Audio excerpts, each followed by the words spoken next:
You are watching Co-op for Two, broadcasting live from Champaign, Illinois, Monday night, 11 p.m., October 2nd, 2023.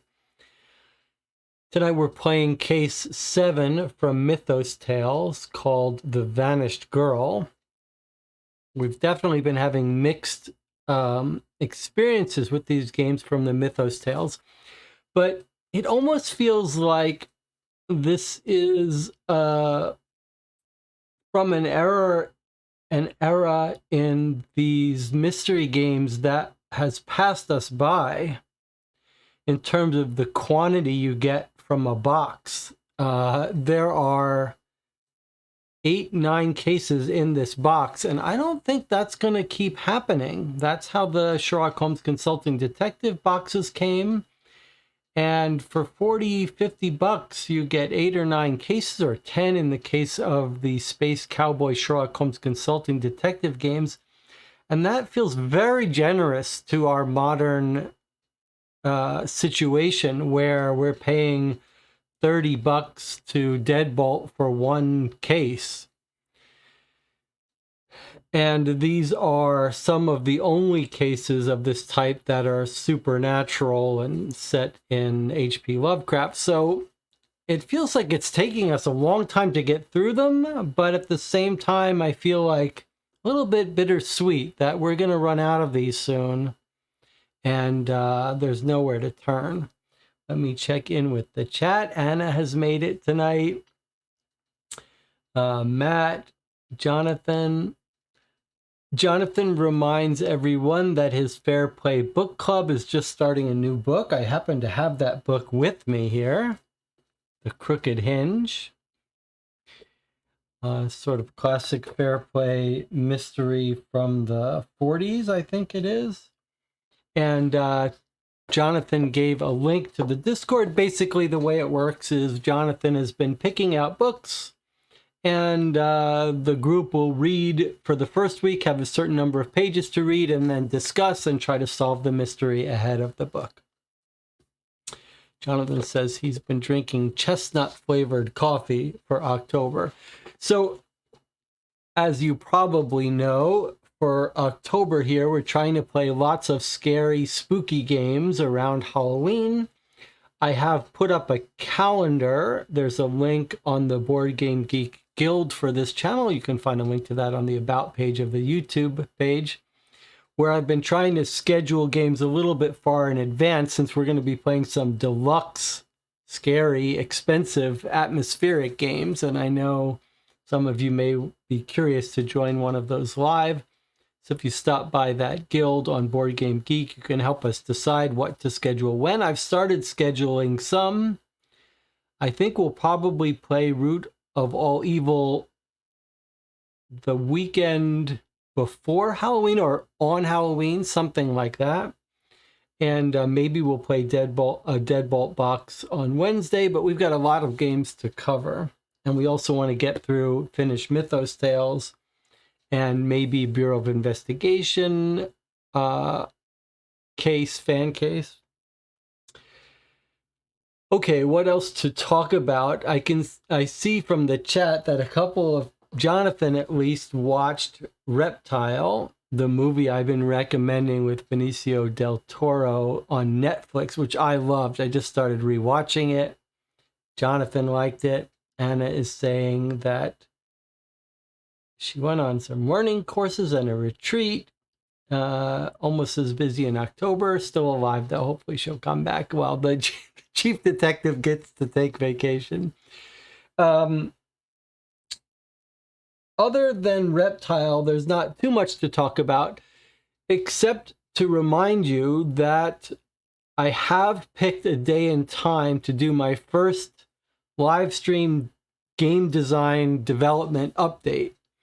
And that will be this coming Sunday at noon Central Standard Time. That seems like a time that Americans can make in the morning, in the afternoons, and some of the Europeans can make in the evenings. If you're interested in High and Low, the film noir detective game I'm making set in New York City, I'd love for you to come by and join me in the discussion. I'll be showing off some booklets. I've printed out some stuff. And on the first live stream, I'll just sort of review the idea of this particular game and talk a little bit about my plans for these game development videos going forward. I think I'll try to mix them up, half talking about updates on where the game is, and then half talking about not my specific game, but just in general, the design of these games. And another reminder that I would love to get as much help as I can from anyone on this project. So I'll also be talking about how you can help if you're interested in helping. All right, shall we get started? Shazner says, we watched The Blobs, the 80s version. It was good. Logan says, great FX in that movie. The Blob from 1980 is quite good, and the special effects are really good. Definitely would recommend it. Okay, so let's take a look at today's case. The Vanished Girl. May 2nd, 1937. So the cases do proceed from 29 all the way up into the 40s, although no real sense of time changing in the world. We've got a girl in a yellow raincoat, it looks like, in a very scary graveyard.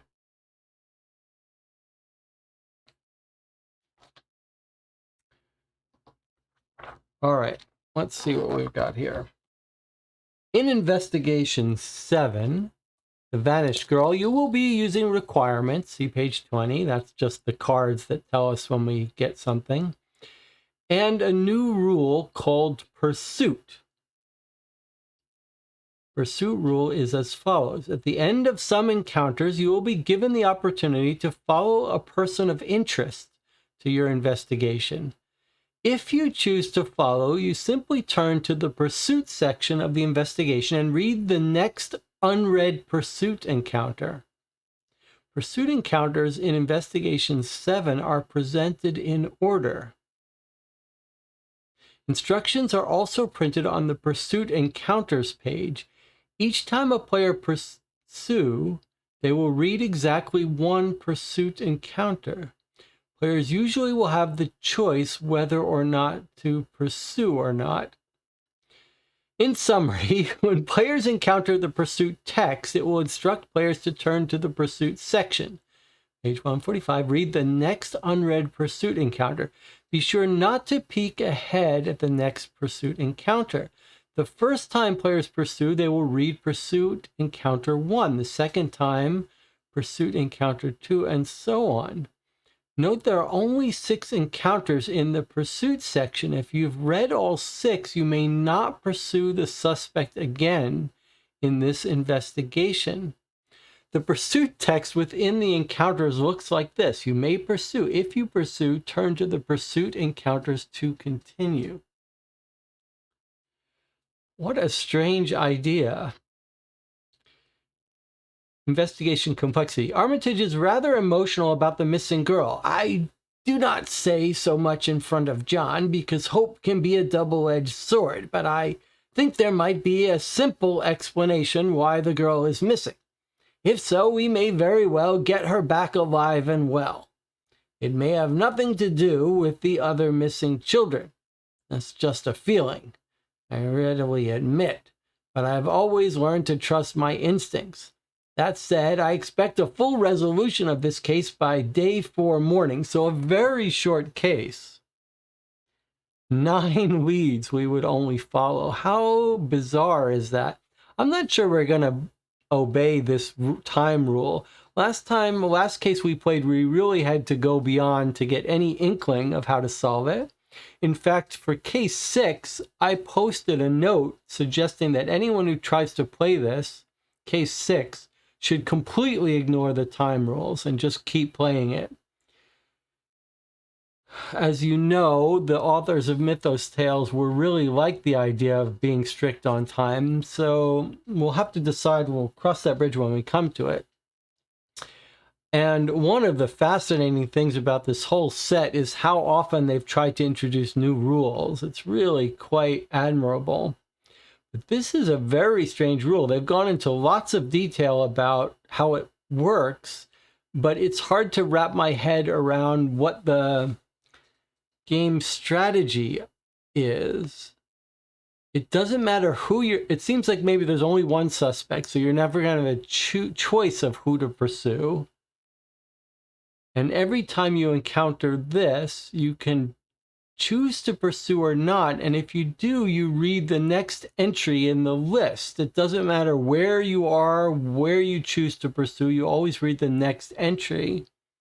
So what does that mean? Does it mean that we should hope to do it as much as possible to get to the last one?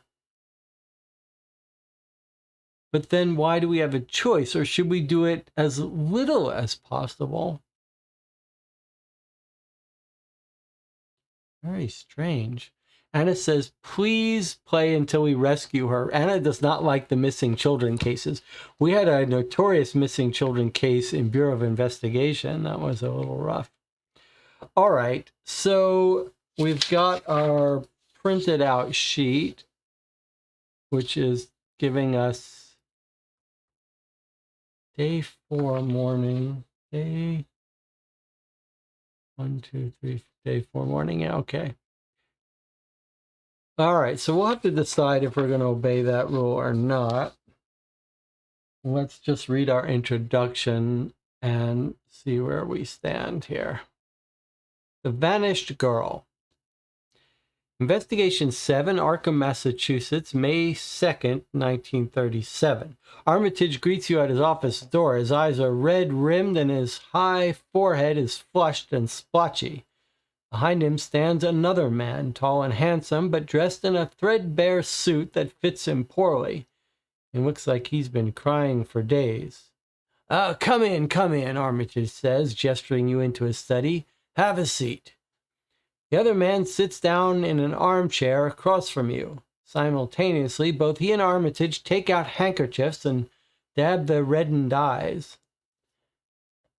In the past, Armitage begins, I have had to harden my heart and steel my resolve. This particular case, however, has affected me deeply. This gentleman here is John Baxter. He's been employed in the library for several years, and we've become well acquainted. John Baxter nods. You may have heard about the child disappearances that have plagued Arkham for years. John's daughter, Christine, vanished from their home 2 days ago.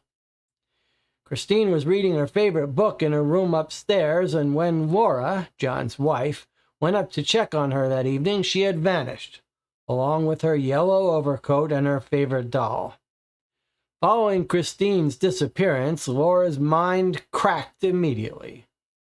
So devastated, she was not even able to help look for her own child, and Laura has been in a catatonic state since. She's now in the sanitarium.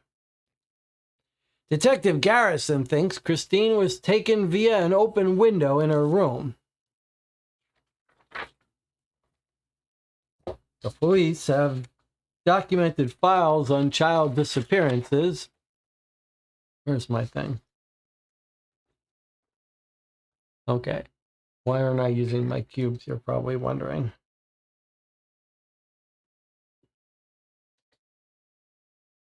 I've documented files on child disappearances dating back many years. Disappearances occurring at the end of April. I expect that May Eve, Walpurgisnacht, holds some significance. To our knowledge, none of the previous year's children have been found. And John and Laura, well aware of the history, feel hopeless, although John will not give up. If we can find Christine alive, we most certainly will, and I feel that it is very possible. Armitage looks sadly over at John Baxter, who bows his head, folds his hands, and stifles a whimper of utter grief.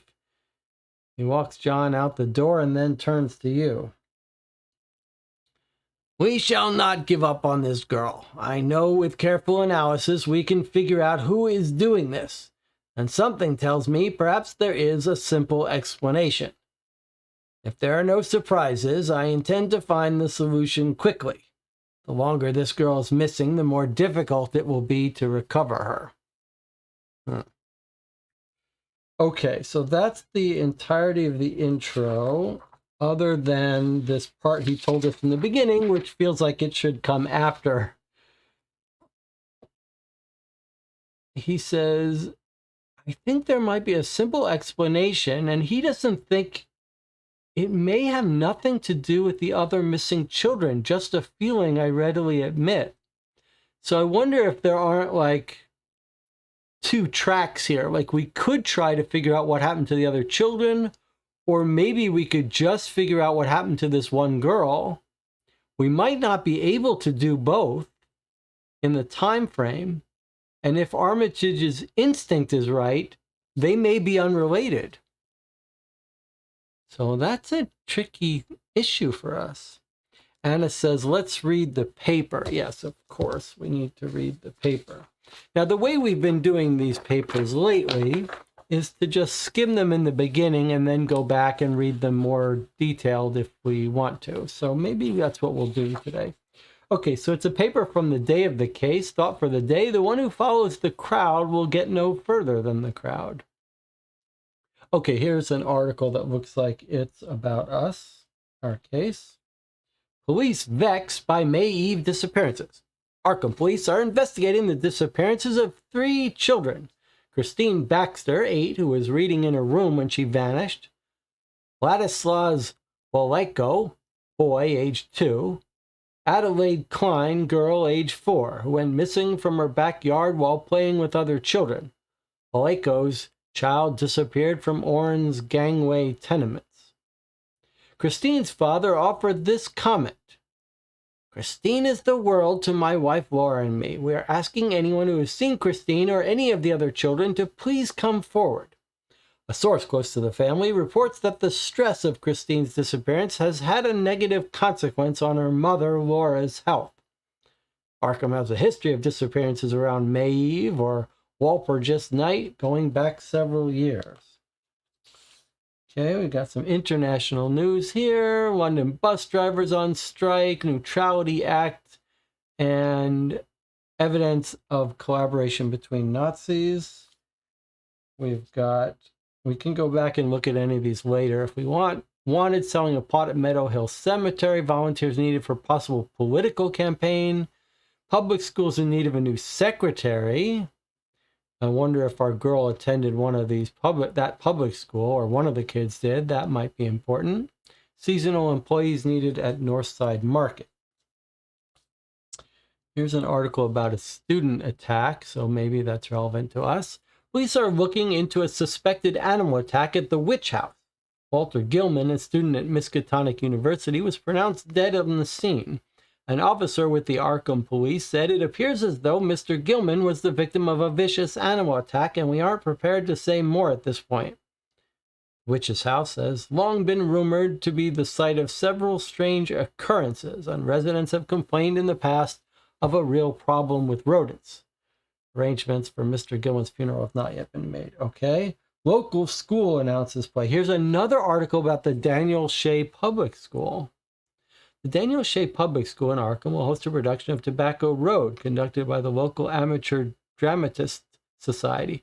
Performances will begin next week and will be held nightly at 7 p.m. with a matinee on Saturday at 2 p.m. I mean, that's the second reference to the Daniel Shea Public School. Seems like that might be where some of our kids went to school. Acme Beer Company. Here's another article about Arkham schools. Public schools in Arkham will break for summer on May 28th. The school system would like to thank the residents of Arkham for making this a great and prosperous school year. Garrison of the Arkham Police also warns parents that they need to keep an eye on their children this summer in light of several child abductions. Baseball beginning in June. Lawrence Rogers is dead. Lawrence E. Rogers, former resident of Arkham, died at the summer home of his daughter, Mrs. Edward R. McGlynn, at Kingsport Head last Thursday morning at the age of 73 years. He had suffered from a heart disease for a year, but the sickness was not deemed serious until 3 weeks before his death. Mr. Rogers' youth was spent in Arkham. He was a schoolboy in the town's old days when R. Van Dyke Reed was the schoolmaster. Lawrence was generally known by his nickname of Speed Rogers, as he was a talented baseball player. He will be missed. There's a letter to the editor. For too long, the citizens of Arkham have been complacent and allowed dangerous social organizations to go unchecked in our fair city. Under the guise of mere gathering places, organizations like the Freemasons and the Order of the Silver Twilight have operated in secret and are given the freedom to do so. Any questions about the clandestine goings-on of these organizations are met with accusations of paranoia and laughter. The Freemasons hold secret ceremonies, and only through a current member can one be considered for membership. And the Order of the Silver Twilight's even more mysterious. I happen to live near their lodge and have heard strange sounds and sights this past May Eve. I'd be interested to see if the Order's presence has coincided with some of the odd events that have plagued our town for years. So this guy thinks maybe the Order of Silver Twilight's involved. I strongly recommend the concerned citizens of the town or the police launch a full investigation to these organizations and make them accountable for their actions. Okay, here we've got a missing pet. Reward offered. The Wanton family would appreciate any information pertaining to a missing cat. Their calico Patches went missing from the Merchant District on Thursday. Anyone with any information should contact the Wantons to receive a reward. Okay. Then we've got a radio ad. 8 tubes, all electric, $125.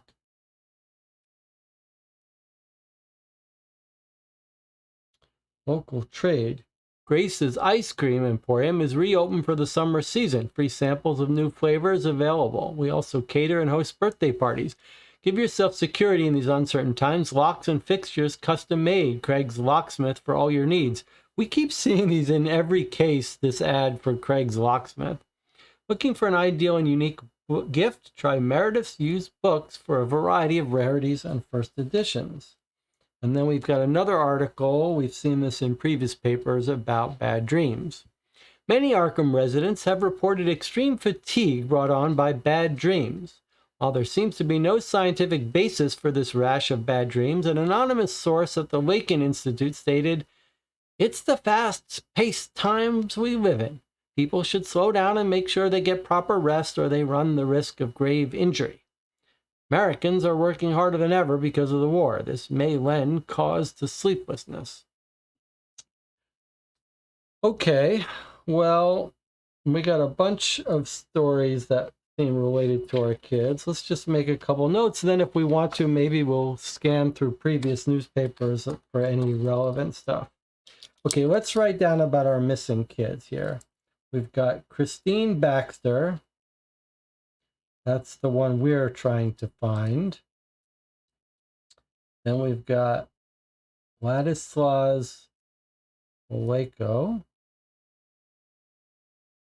And then we've got Adelaide Klein.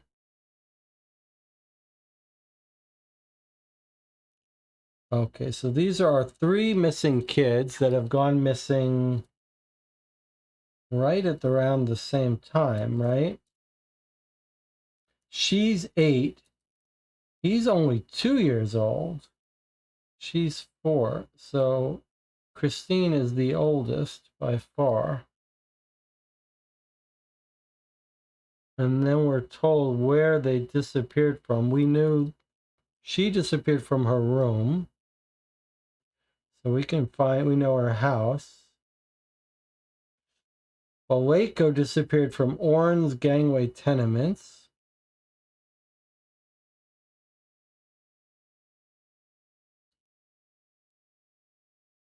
And what about Adelaide?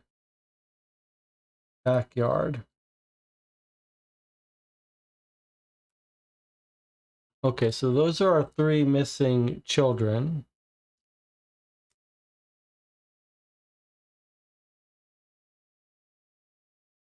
And then we've got Laura, the mother. She's catatonic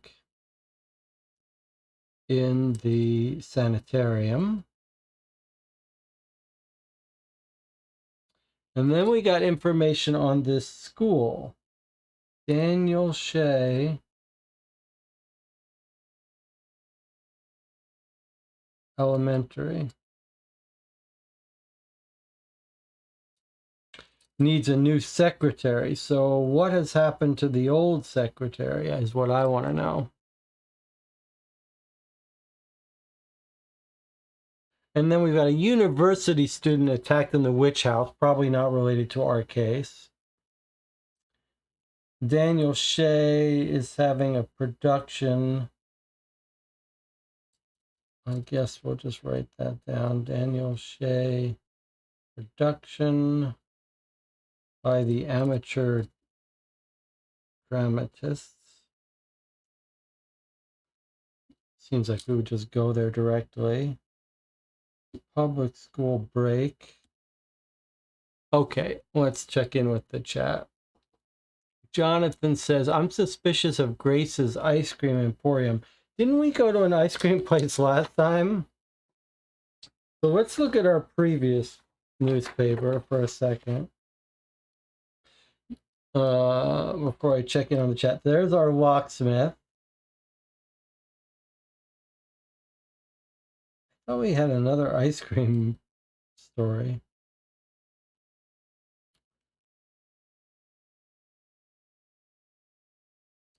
Or maybe it was just soup. All right, let me just quickly scan through the previous newspaper and see if there's anything that seems related to our case that we didn't use last time. Probably not, right? Although, I'll tell you what.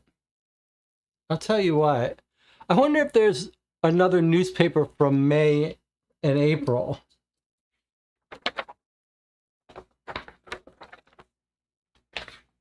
So here's 1929, August, September. 1929, August, June. Let's take a look at this old June paper. Another missing cat. Smuggling. Expedition. Properties. Not really. Okay, I thought I was being clever. I thought we could narrow down where to look by finding an old paper also in May, but it doesn't seem like it's relevant.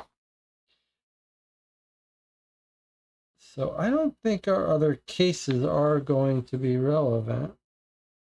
I mean, our other newspapers are going to be relevant for us.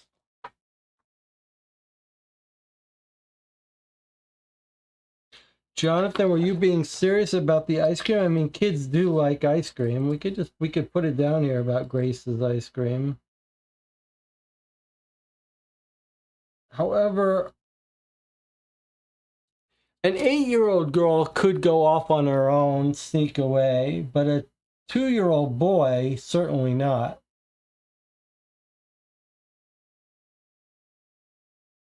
Two-year-old boy would have to be snatched by someone. He's not walking away on his own. 4-year-old boy, probably similar.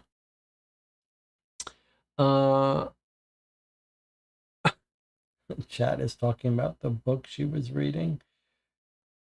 Reading in a room when she vanished. I think it's a great question about the fact she was reading, though.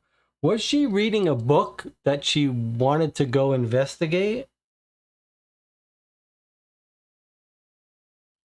That is an intriguing question. Okay. Well, let's locate some places before we move on here. Let's find the Baxter residence. Baxter looks like F27.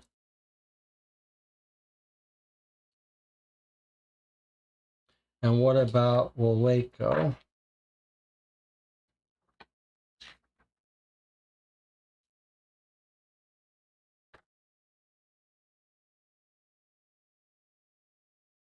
So Waco doesn't have an entry here, but we were told that they're at the Orne tenements.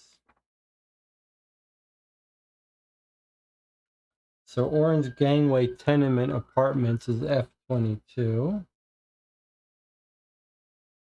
Okay. And then Adelaide Klein.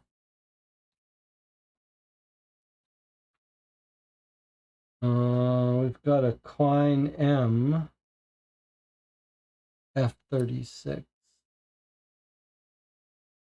Okay, so there's locations of the 3 children. Now, what about the mother in a sanitarium if we wanted to visit her? That's D1. And what about Daniel Shea Elementary?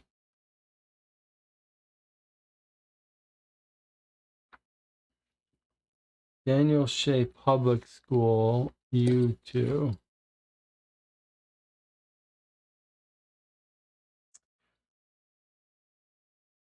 So I noticed something interesting, don't you? Look, what do you notice about these 3 kids? What's common amongst those 3 kids?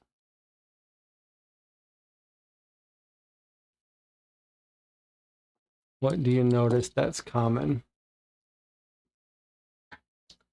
Even age? No.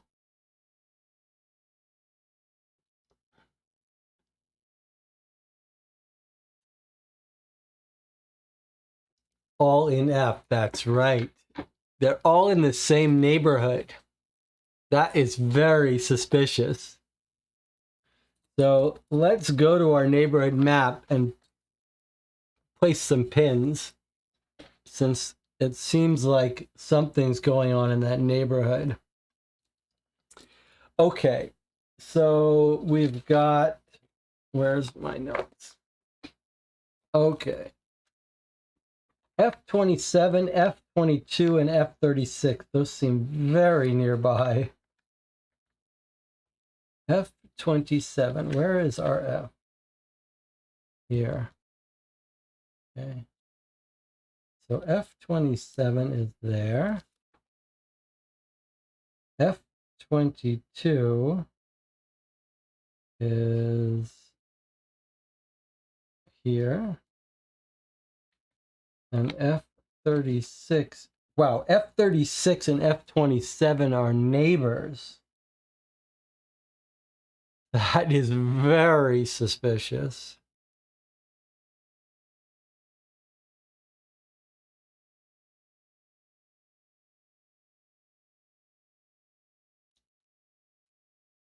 Christine, our girl, is right next door to Adelaide, who's 4. Has Christine rounded up these kids and taken them somewhere? How much do we trust Armitage saying they're not related?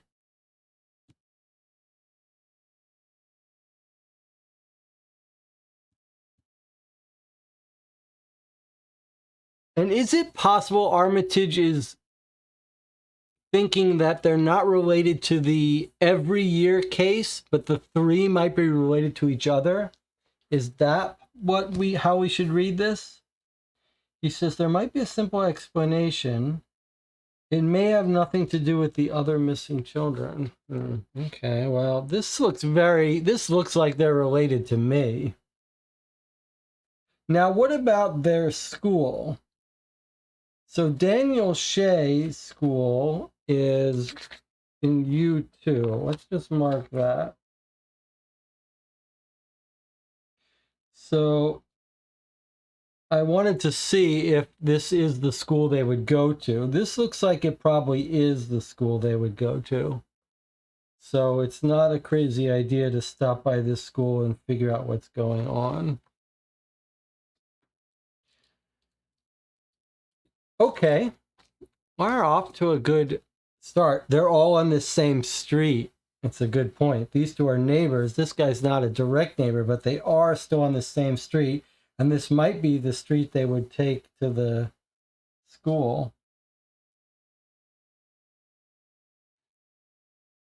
Hickman Street, huh?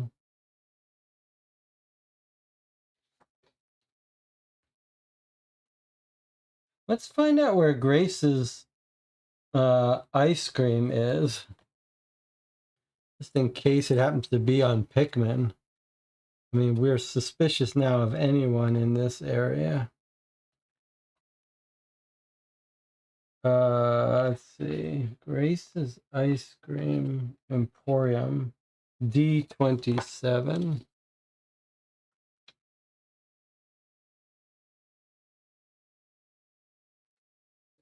D27 is all the way up here, so seems unlikely that it's related to our cases.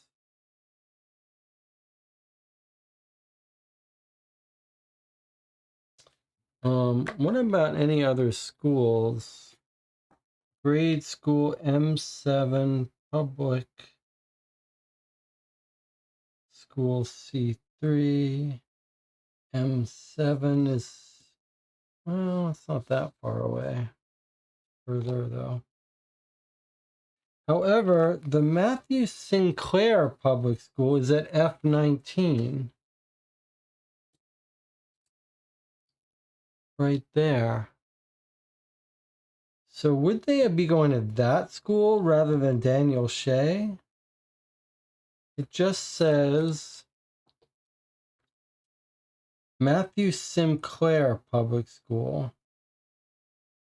So I wonder if we shouldn't consider not being distracted by the newspaper. Of course, I don't know what ages that is, but F19.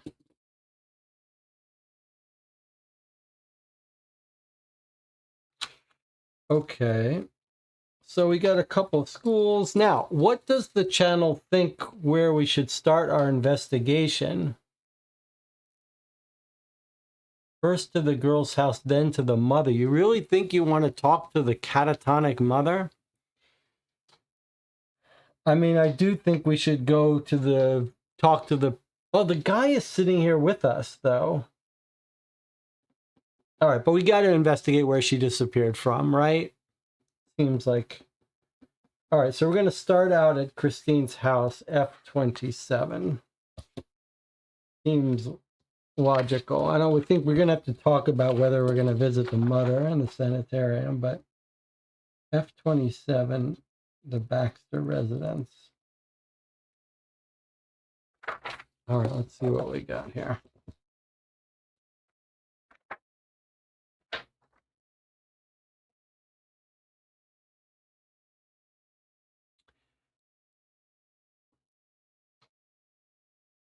F-27. Mr. Baxter isn't home, so you instead speak with a police officer who's been stationed at the house in case Christine returns. He greets you and lets you in the building. You make your way to the kitchen first, where you see a report card for Christine Baxter. Christine was a star student. There's also a business card for Heather Hathaway, psychic. You proceed upstairs to Christine's bedroom. The bedroom window's open. You test the window trellis by leaning out and stepping on a slat. You hear creaking as the bolts loosen from the walls and realize the trellis couldn't have been used by an adult. The halls leading to the study are lined with portraits. You grab a picture of Christine wearing a yellow coat and secret it away. The remaining two portraits contain twins, one set of men and another of women. You make a note to speak with Dorothy Davis at the Arkham Historical Society. Okay, then it continues. You enter the study and are confronted with an astounding collection of books. At first, none of them stand out, but you arrive at an older volume with a faded cover. You remove a book from the shelf and see that it is an annotated guide to arcane knowledge. You can't read the title. The Baxters were interested in knowledge that many families would forbid. Scrawled in the forward pages in bad handwriting is this passage. The blind cosmos grinds aimlessly on from nothing to something and from something back to nothing again, neither heeding nor knowing the wishes or existence of the minds that flicker for a second now and then in the darkness. Take requirement card 6. Okay. So requirement card 6 we get, and we've made a note of it.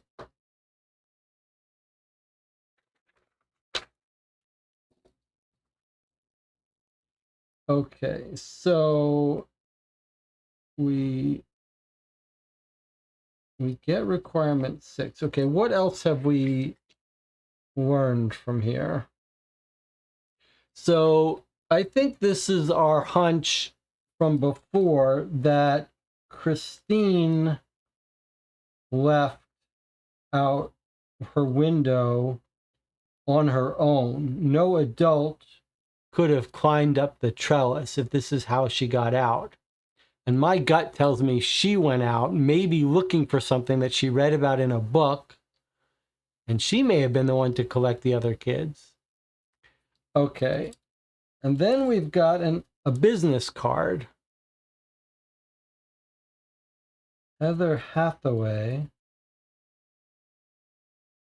Now we know that it's not an uncommon scam in these times. When a kid goes missing, some scammer shows up and says, I can get your kid back for money. I can use my psychic powers. So this could be probably is a con artist who heard that in the paper that the kid is missing, comes, knocks on the door, says, here's my card. I can help you get your kid back for only $1,000.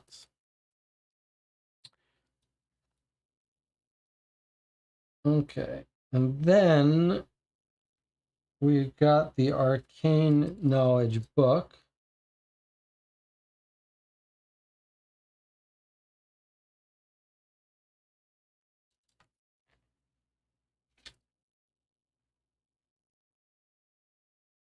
Probably not the book Christine was reading, though. Can't read the title. Okay, let's see what the chat says. Jonathan says, maybe if we show the photo to the mother or the book, we'll get a reaction now. Maybe she thought she was going to Hogwarts or something. The twins go to the Arkham Historical Society and about the witches, the library, or the psychic. Okay, so you remind me that I almost forgot about the photo and stuff. So probably we've got the photo. Picture of Christine is probably requirement card 6. Is this Christine photo? Or is it the book information? I'm not sure. But then we see 2 portraits contain twins, men and women.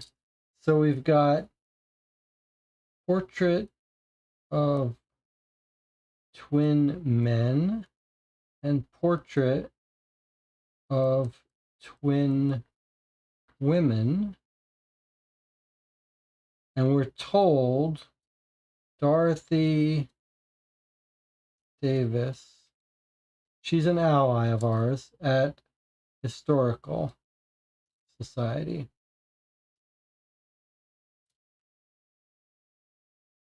Okay, so we could visit her and get information maybe about who these twins are.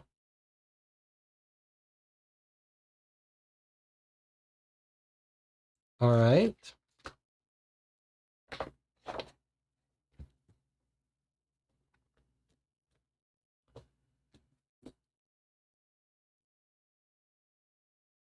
Let's just look up. So Dorothy Davis is our ally here, L1. She might have more information about lots of stuff. So she seems like a very good candidate to go to. And then if we wanted to visit Heather Hathaway, which I do not think we should, I think she's a con artist and she's just going to lead us down a red herring trail. Heather Hathaway. Huh. I see various Hathaways, but not a Heather.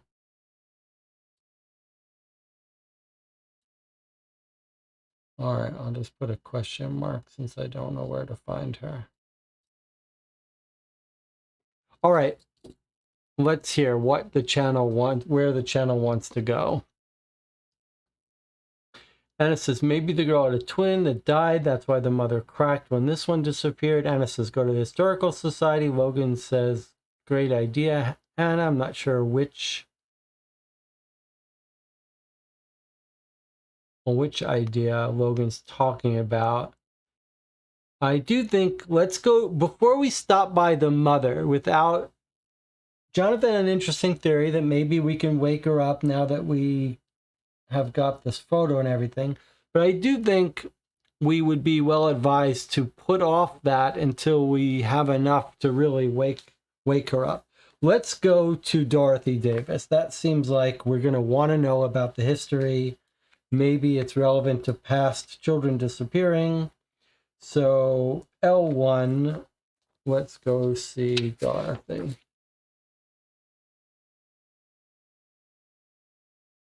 And learn a little bit about history. Maybe we'll learn about the kids, which we could use to wake up the mother from the catatonic state.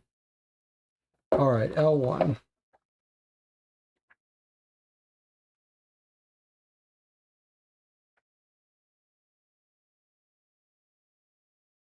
You tell Dorothy about your investigation and mention that you're looking into the Baxter family history. Well, let me see. She crosses the room to the genealogical section. It doesn't take her long to pull a volume off the shelf and open it.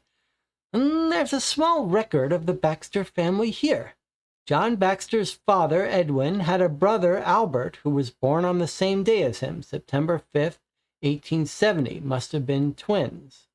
And here's Laura Baxter. She's a descendant of the Mason family that came over from Europe. Records show that Laura's mother, Andrea, also had a twin, Abigail, both born on July 31st, 1873. You thank Dorothy for her time. She says as you take your leave, more recent records may be at Town Hall, if that's useful.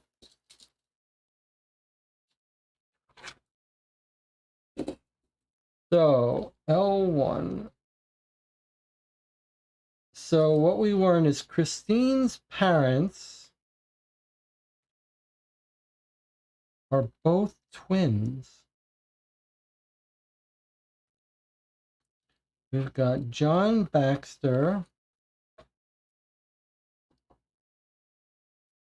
John Baxter, who's got a twin. His father, Edwin, brother, had a. Oh, sorry. The grandfather. Grandparents are twins. So John Baxter's father, Edwin. Don't look at the stuff you shouldn't look at. I'll do it this way. Okay. Father, Edwin, and then brother, Albert. And then Laura, mother, Andrea Mason, had twin Abigail. Okay, so the grandparents of Christine were twins. The father's father was twin, and the mother's mother was a twin. And then she says, Dorothy says, Town Hall or recent records.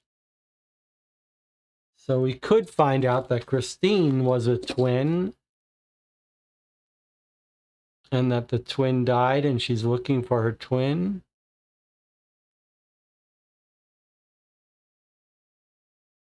But we'd have to risk a trip to the town hall. The town hall, who's our ally at the town hall?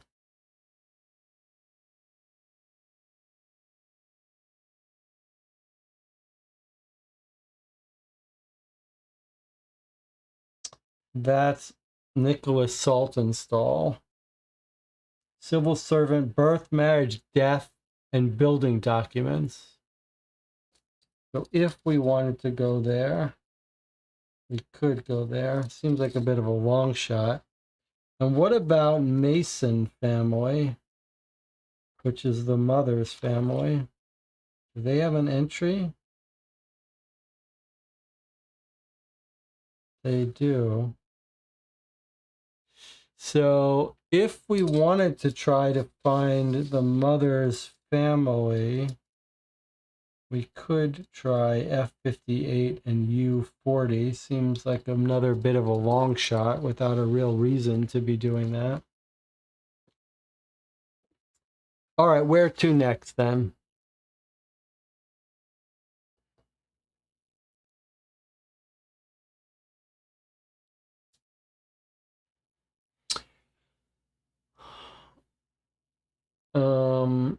I wonder if we should go to the other house, since we don't know anything about the other missing kids, and find out if those kids were left on their own through the window or were taken by Christine.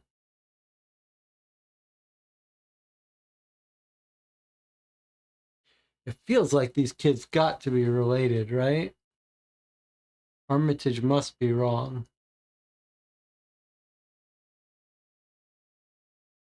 John says, agree, at least one more of the other kids' house. Anna says, we could check the witch's house where the student got attacked. That seems like a different case. That's a university student. We gotta dismiss Armitage. These kids have got to be related. They're all on the same street. So let's go to this other kid's house. The one next door to us. I think Christine went and got them. But let's see. We're going to visit F36, one of the other kids' house. Okay. The neighborhood of the missing Adelaide Klein is run down, but clean. You pass several happy faces, oblivious to the recent horrors in Arkham. Only Adelaide Klein's parents are distraught, inconsolable over the disappearance of their little girl. Eugenia Klein agrees to speak with you about her daughter's disappearance, even as she watches over a newborn and a toddler. All I know is my sweet Adelaide disappeared in broad daylight. She was playing with other children, but no one saw anything. You do your best to console Eugenia and leave. If you have requirement card 2, read a supplemental encounter. So, unfortunately, we don't. So it wants requirement 2. And then we learn that Adelaide disappeared broad daylight.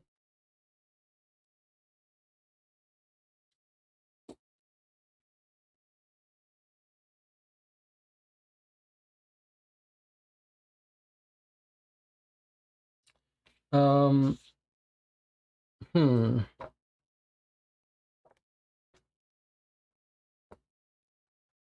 When did our Christine go missing? In the evening with her overcoat. So, oops, don't read that. Jesse, should we try going back to Armitage to talk to Baxter and confront him about the occult text? Yeah, it's an interesting question. Like, he's not here. The father is not at his home. Is he still with Armitage? And should we talk to Armitage and talk to the father? Yeah.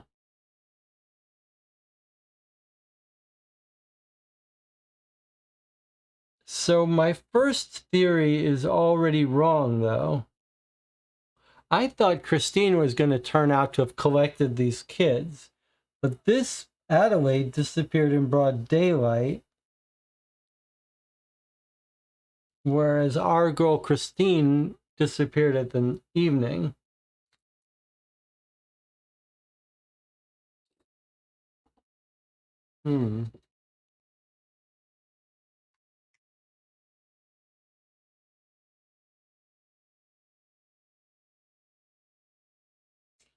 I wish we would ask these people a little more details about the disappearance of the kid. Like, if we're trying to find this kid, can we have a little more detail? Did they disappear on the playground? Did they disappear from their house?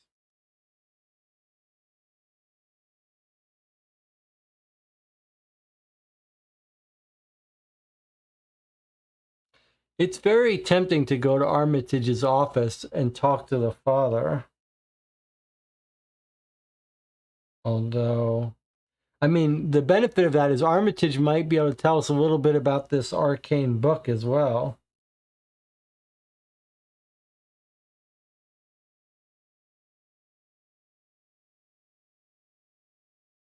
Well, maybe it's time for us to take a break first. We'll take a break. We'll come back in 8 minutes. Give us some thought to where you want to go. I'll see you when we get back.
Okay, we're back. Channel was suggesting that we kind of need a timeline. I think that's right. Christine Baxter disappeared Saturday, May 1st in the evening.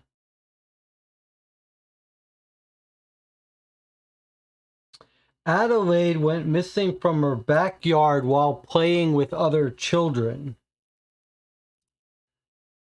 We don't know what day, but broad daylight, while playing with other children.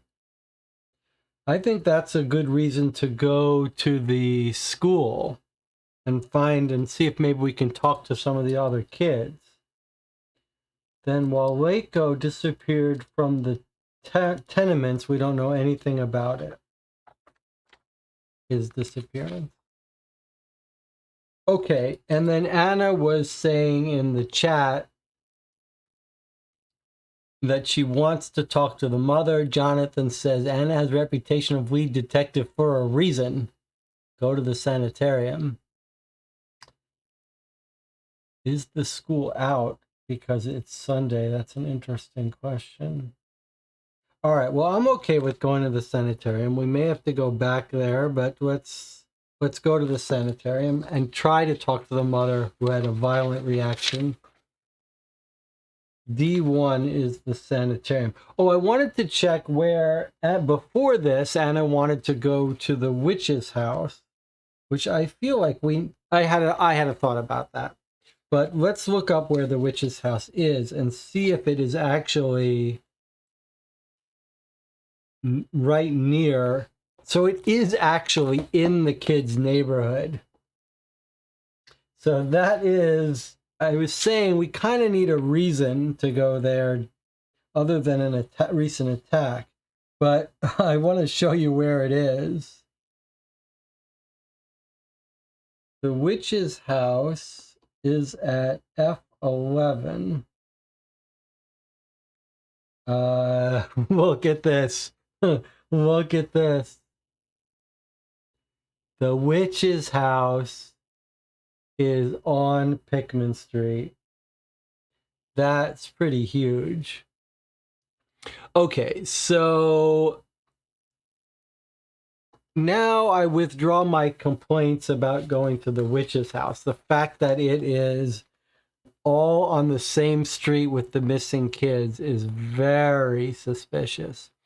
Okay, however, I was going to offer a counterpoint to that, which I will do so before we continue.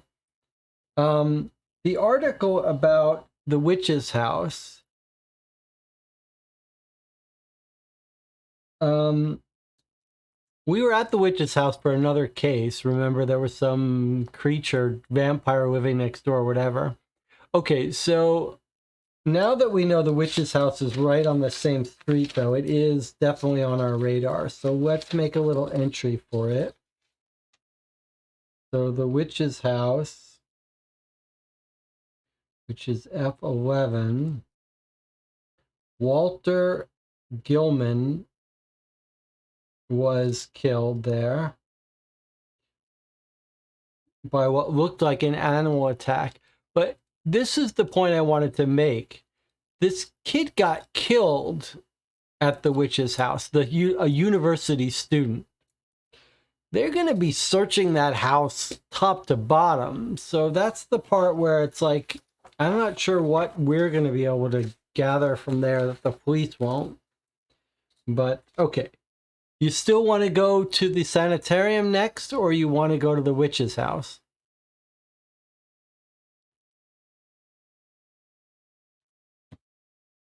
Seems like you still want to go to the mother. Okay, she's at the sanitarium. Let's see what she has to say. Anna wants to rescue that woman.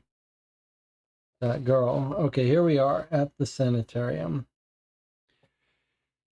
The Arkham Sanitarium looms in front of you, appearing spectral and surreal. The ivy creeping up the building's sides is a vibrant green.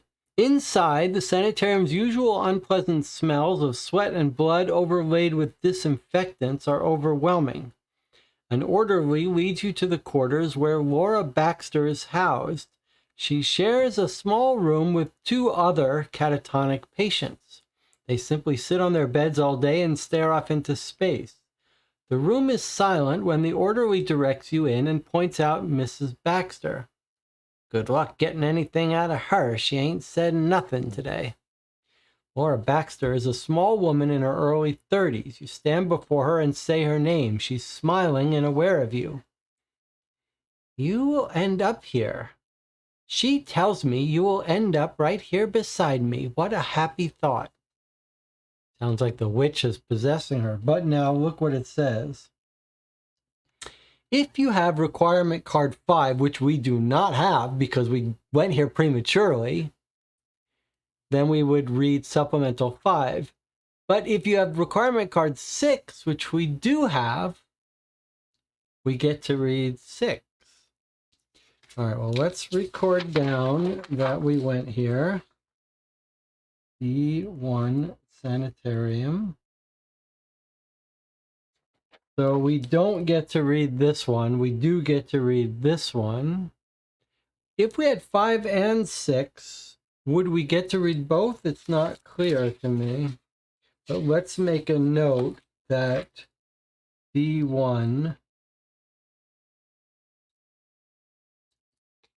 wants requirement 5 so that we know to come back to it if we find it. Okay, let's read our entry 6, our supplemental 6. Okay, supplemental 6. Oh, she's talking nonsense. I shall afamagana eagarafanan, the lockenin fishag. Laura cries. John said it would never happen again. He promised, but I didn't believe him. She sobs, wringing her hands together. I learned, Laura says in an eerie, haunted whisper. She leans over, suddenly smiling again. You don't feel comfortable with her this close. Follow my little girl. You can save her. The witch tells me that you must stay away, but I know she's lying. Laura howls like a wolf. The nurses sedate her and you leave, pretty shaken.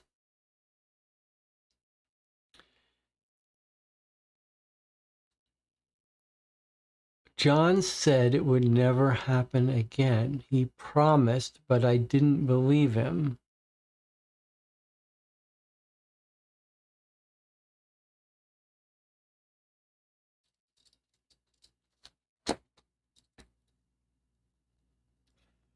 Okay. John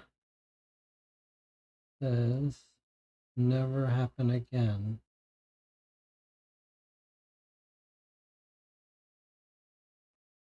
This is weird, right? Because it's like he said it would never happen again.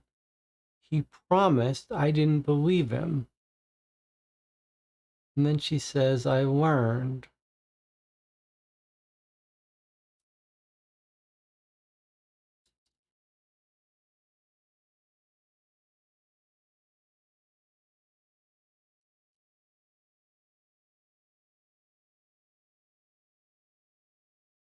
The witch tells me you must stay away. I know she's lying. It's kind of weird, this first statement, because it would seem like the more logical thing for her to say is, John said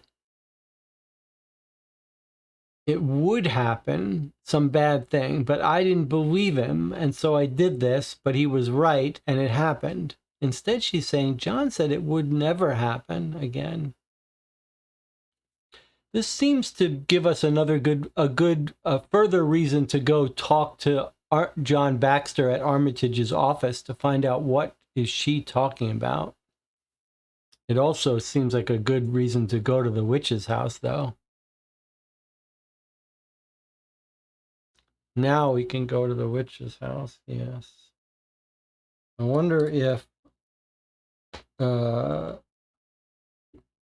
it would have been useful to have requirement 5, where we're going to get that. All right, shall we go to the witch's house now? Seems like that would be the natural place to go next. F11.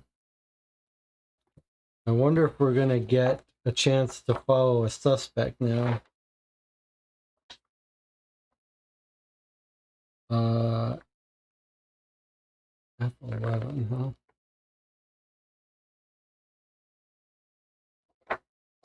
Okay, here we are. F11. This is kind of exciting and scary. So far, this case is a good kickoff for our Halloween October because it is creepy with this missing kid especially. French Hills District, F11. The landlord, Mr. Dombrowski, greets you at the door, then leads you down a hallway to his own quarters. You find it remarkable that anyone, even poor students, could stand to live in such squalor. My lodgers all left right after the detectives questioned them about the crazy guy that died, Dombrowski said. I'm leaving myself in a couple of days, too. City's threatening to condemn the building if I don't clear out the rats. Police said a rat attacked Gilman. Now that's a laugh. Not sure I believe it, but Elwood says he saw it. Before Gilman died, I had 5 tenants living here. Frank Elwood and Paul Choinsky were both students, just like Gilman. I think Elwood and Gilman were science majors at Miskatonic University. From what I heard, Elwood pretty much lives at Miskatonic University now. Choinsky was an English student. He was usually down there during the day, and he went to some cafe at night, tried to stay away from the house as much as he could. You ask Mr. Dombrowski if you can see the attic room where Gilman died. He allows you to go, but refuses to come with you. Inside the room is a large blood stain on the worn floorboards. Moments later, you become dizzy and prop yourself against the wall. Your stomach lurches, and the walls and ceiling of the room become impossibly angled and disproportionate. You stumble, confused, and the stench of the house becomes overwhelming. You close your eyes to deal with the nausea, and when you open them, you find yourself on a darkened plain that stretches towards an endless horizon. A small girl wearing a yellow coat stands before you, smiling. She winks, then runs away. You give chase, laughing, no longer concerned about anything, carefree. She stops next to an enormous white stone. A tall man with a shadow over his face and dressed in dark robes is leaning on the rock. Come, child, he says in a rasp. You reach for the girl and she mouths to you, Save me, I'm scared. Suddenly, all carefree feelings turn to panic and you scream. You open your eyes and find yourself lying on the rug in Walter Gilman's room.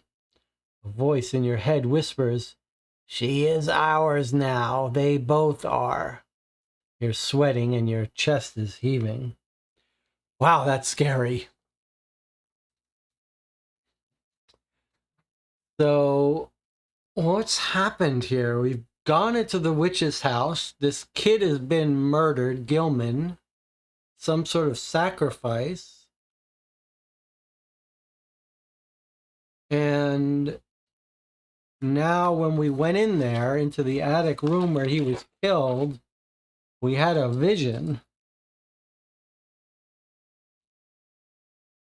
We had a scary vision that Christine was being taken by this tall man with a shadow over his face in dark robes.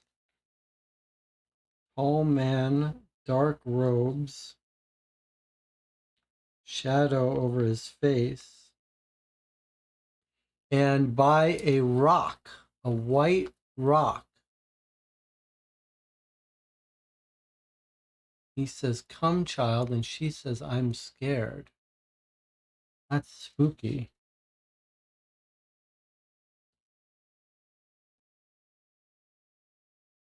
That's very spooky.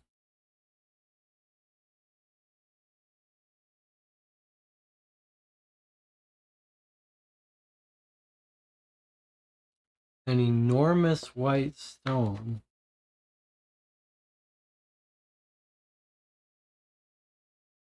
And the chat says, Hey, are those the standing stones on the unvisited isle?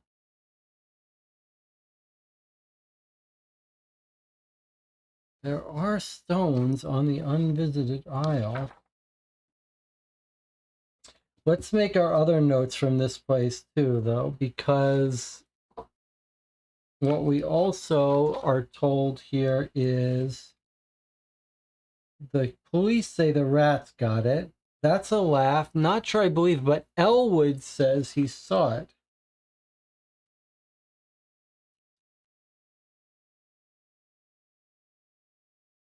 So Elwood saw a rat attack Hillman.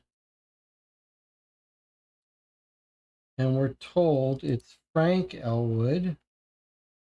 And he stays at Miskatonic now. And then we hear about someone else, both students. And Choinsky is at nearby cafe. If we wanted to find him.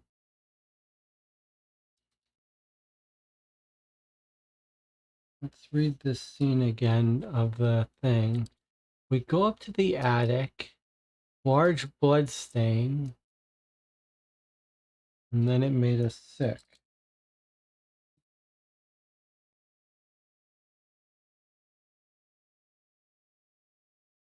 I really like your idea about the white rocks being the standing stones on the unvisited isle, as being a good place for us to go if that's where the guy is.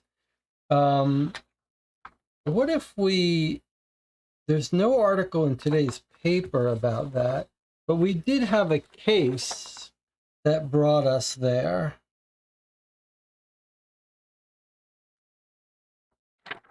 I want to see about if we can find that.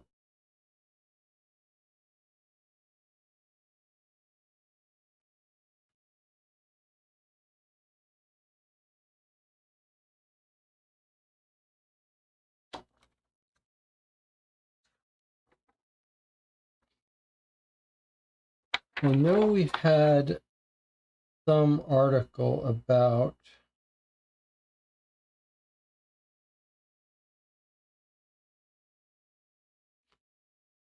the island and the stones. Sounds right to me that there were stones there.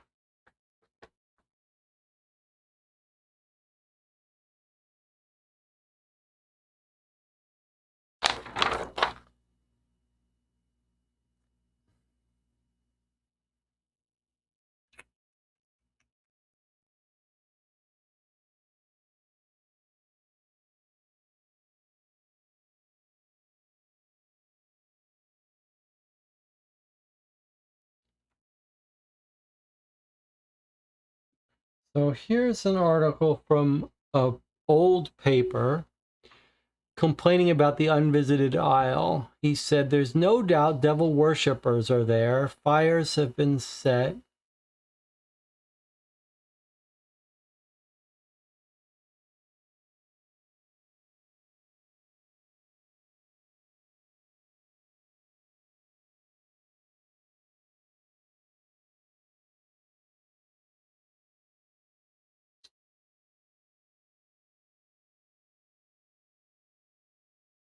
Oh, look at this. Holy cow, look what I just found. Birth announcement. This is from a paper 7 years ago. Remember, Christine is 8. Last night saw the birth of twins for not just one family, but 3. Congratulations to the Smiths, the Baxters, and the Ahos.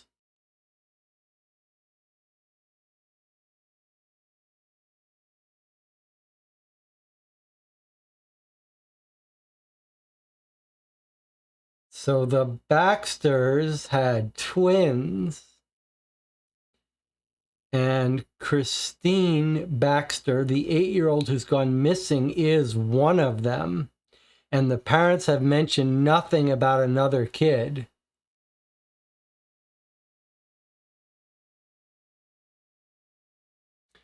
So now the plot is thickening.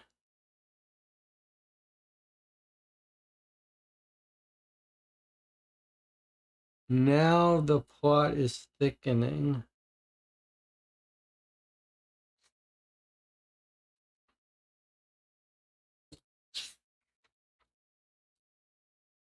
This is the June 30th, 1929 paper. Baxter, Christine, she's a twin. Did she go looking for her other twin, or did her other twin come call her out?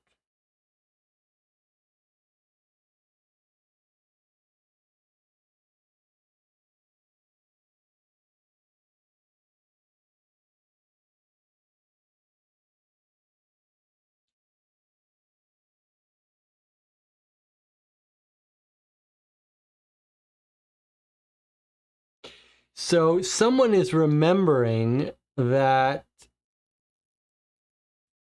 I'm going to check with the chat for a second, but someone is reminding us. Logan says, John says, it seems like we want to go where there's a large white stone. Moneycut says, the standing stone's on the unvisited isle. And then Logan says, hey, remember there was a vampire in case 1. It wasn't case 1, but it was like case 2. And I do believe there were stones. The vampire was on that isle. And we dealt with the witch's house in that case. So I think we might have a tie-in with those two cases. And I do think that the unvisited isle might be where that vampire is, near the standing stones.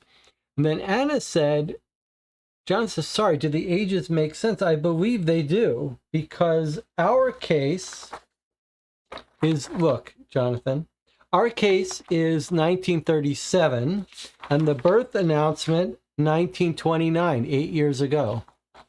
So yeah, the dates do make complete sense. Okay, now, getting back to the chat, Anna says, I think the game hinted we should go to the university. I bet the dead student knew something about the witch. I agree with that. But don't you want to go to the unvisited isle? I think you're right that that's where the stone is.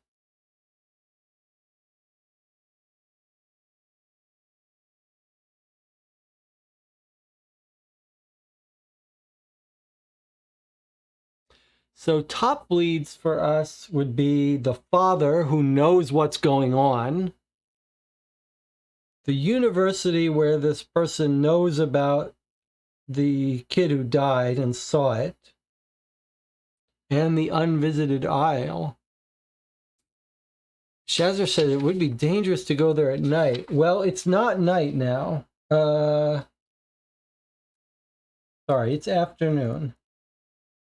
So this is the witch's house. So all the more reason we should go there now so that we don't have to go there at night. We either go through now or we wait till the next day. I think we should go to the unvisited isle. I think that's where the white stones are. John says they were burning people on the unvisited isle. They burned the vampire. They might have burned the witch.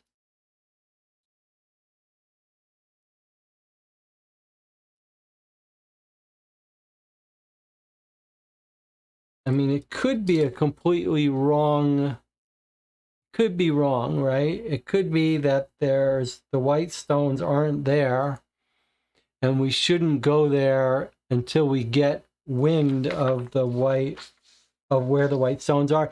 Maybe if we talk to the guy who got killed's friends, they will know about where the white stones are, so we could put off.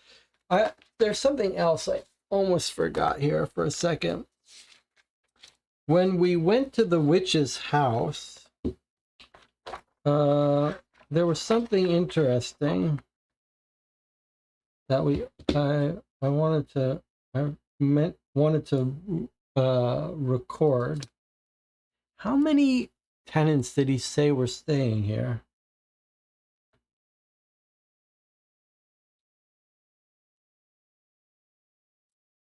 Look at this. Before Gilman died, I had 5 tenants. Gilman, Frank Elwood, Paul Choinsky. Who were the other 2 tenants?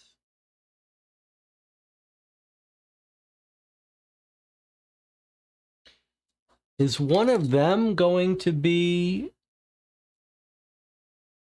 the suspect, I wonder? Is one of them going to be the tall man? All right. So, where would you guys like to go?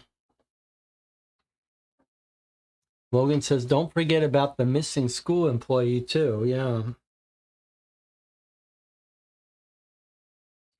So we can go to try to find the witness who might know something about the roommate who died. We could go to the unvisited aisle. We could go to the school.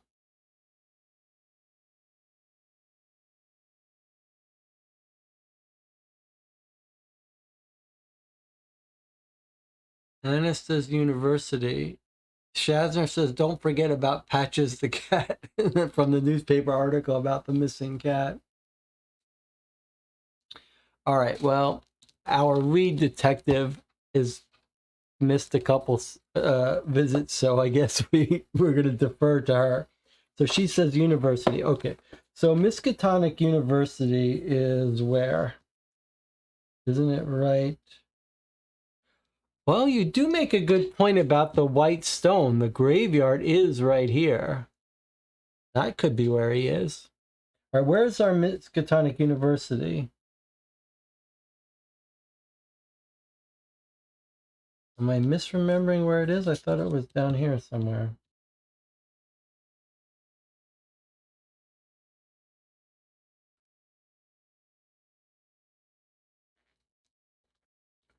Surely it's labeled.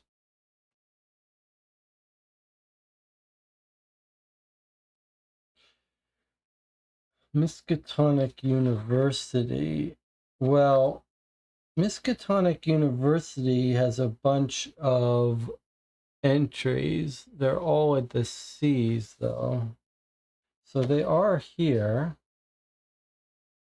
But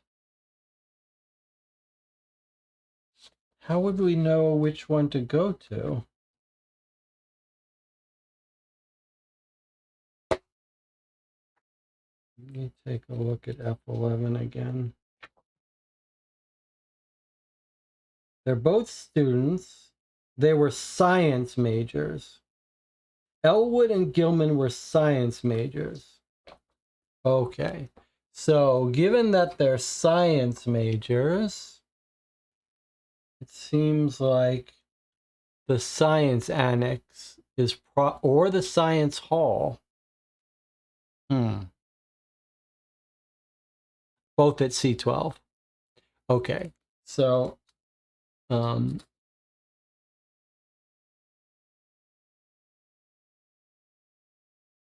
okay, so let's go to C12.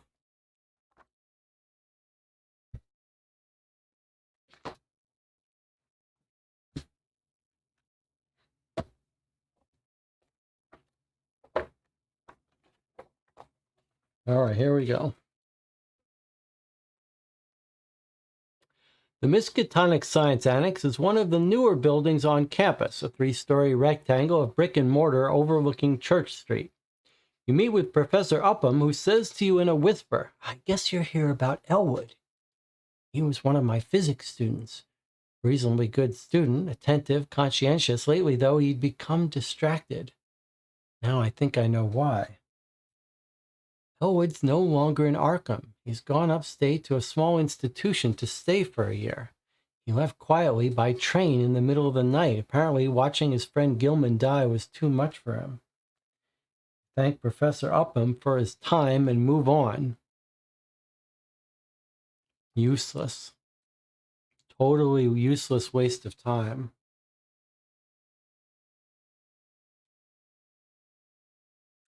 Okay, well, that's unfortunate.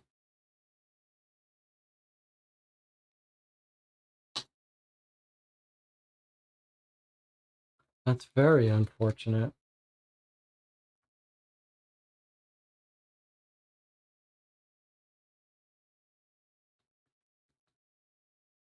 Hmm.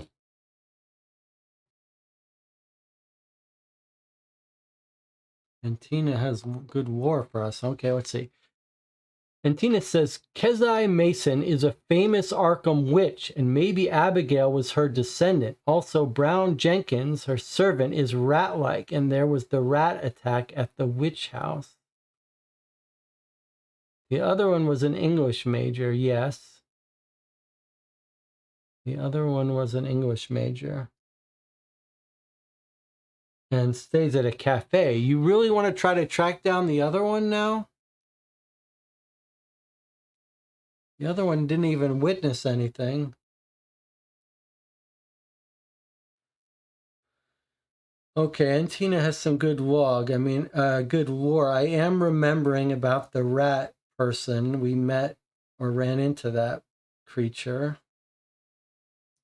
So we did find some Masons in the directory. We could try to look up that descendant.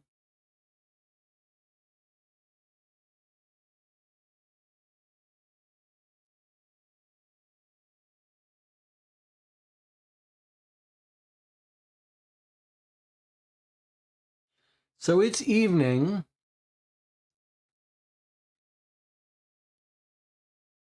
We don't want to go to the unvisited isle in the evening.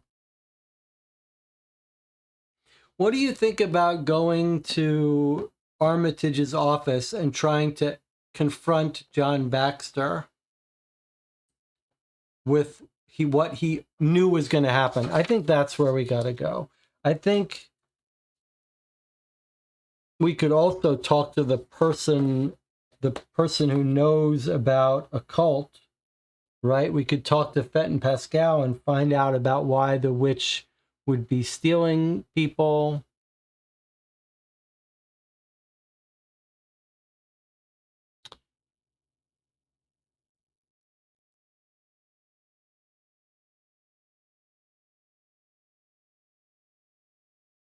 We could check up on the other families, Jonathan says, that had twins. That's an interesting idea.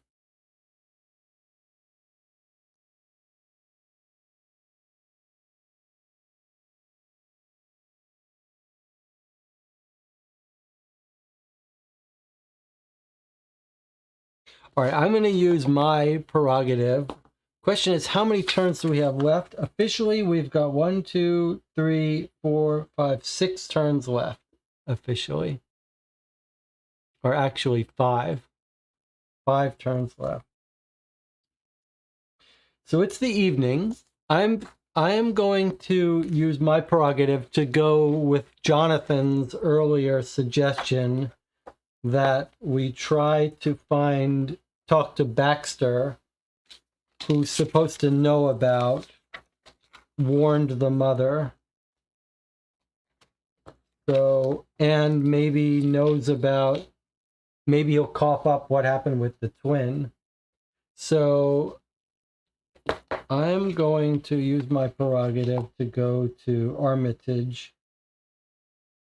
Armitage's home, right? Well, let me read where our introduction started us out.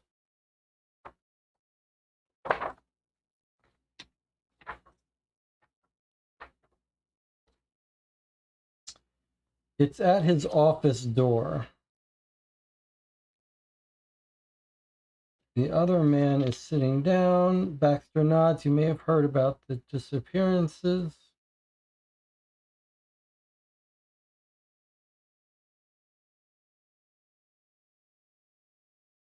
So I'm going to talk to Anna says, as I said before, this game usually forces you to get something in 2 steps. So let's go to at least to one other building in the university where the English student is. First of all, the English student's at a cafe, don't you think?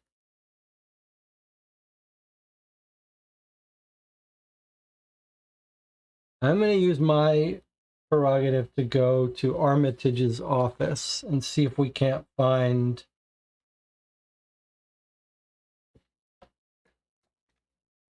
Baxter and confront him.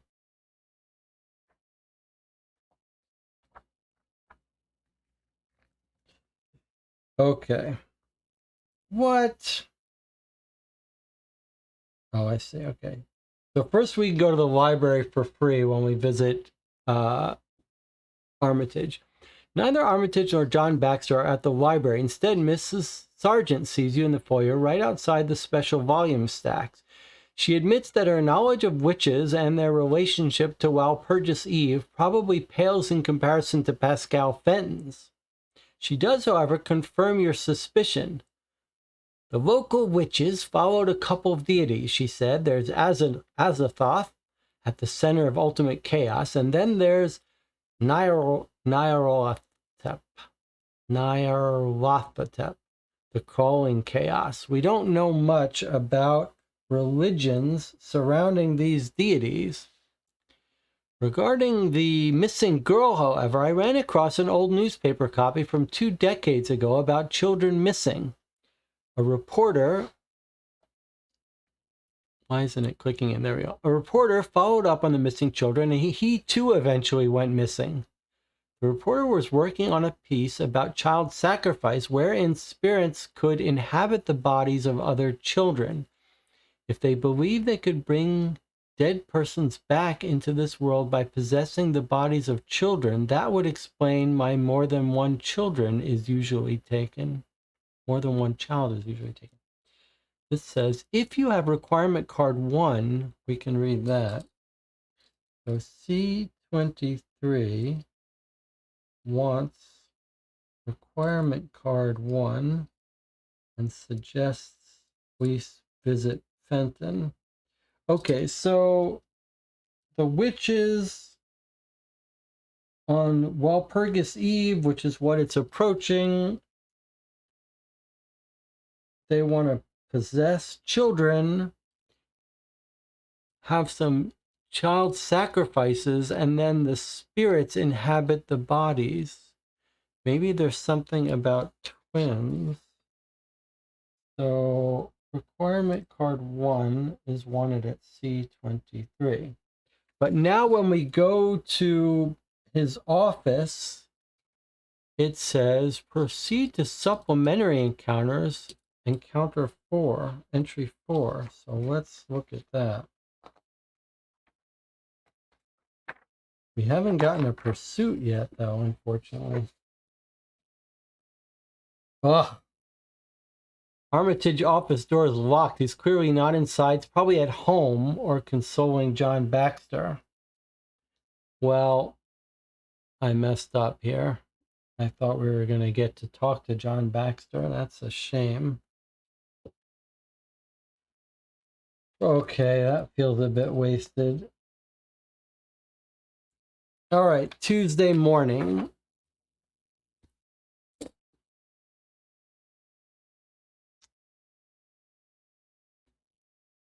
I'm ready to entertain suggestions about where you wanted to go. We're going to end up going to that unvisited isle at some point, but Anna really wants to find this other student first.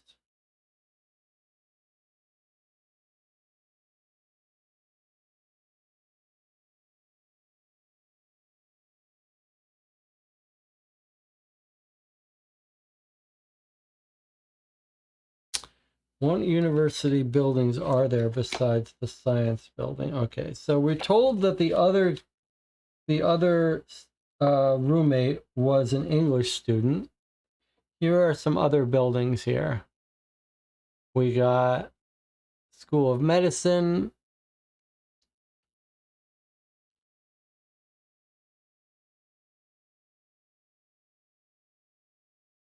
And then on the other page, we have, so no university buildings,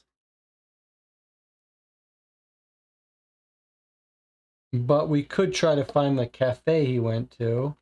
Jonathan says, isn't Armitage's house a separate lead? We could check there. Anna says liberal arts building would count. So yes, we could go to the liberal arts building if you wanted to find him. All right, we're gonna let Anna go to a liberal arts building. It's a little bit fishy to me that we're passing by the cafe, but I guess your idea is that they both live at the university primarily now. Let's see.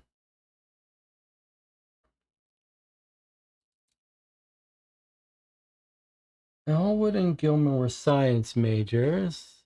Elwood lives at the Miskatonic University. Choinsky was an English student. He was usually down there during the day. He went to some cafe at night. He tried to stay away from the house as much as he could. So, you think you want to go to the liberal arts building?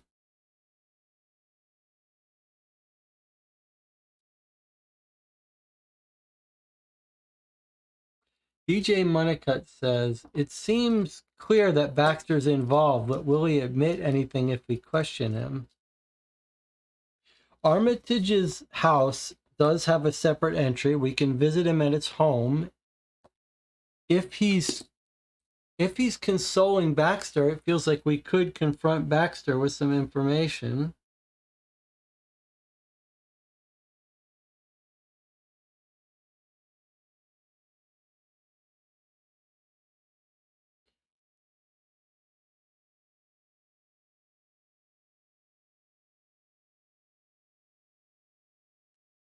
And then we need to go to the unvisited isle before nightfall.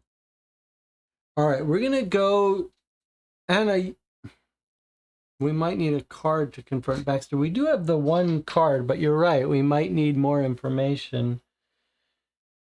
Anna, you don't want to try to find the cafe? You think the liberal arts is where he is? English Isle Baxter. All right. Okay, let's try going liberal arts. If it's not where it wants us to go, then surely there won't be an entry there. All right, liberal arts building C15. Let's see if there's an entry for it.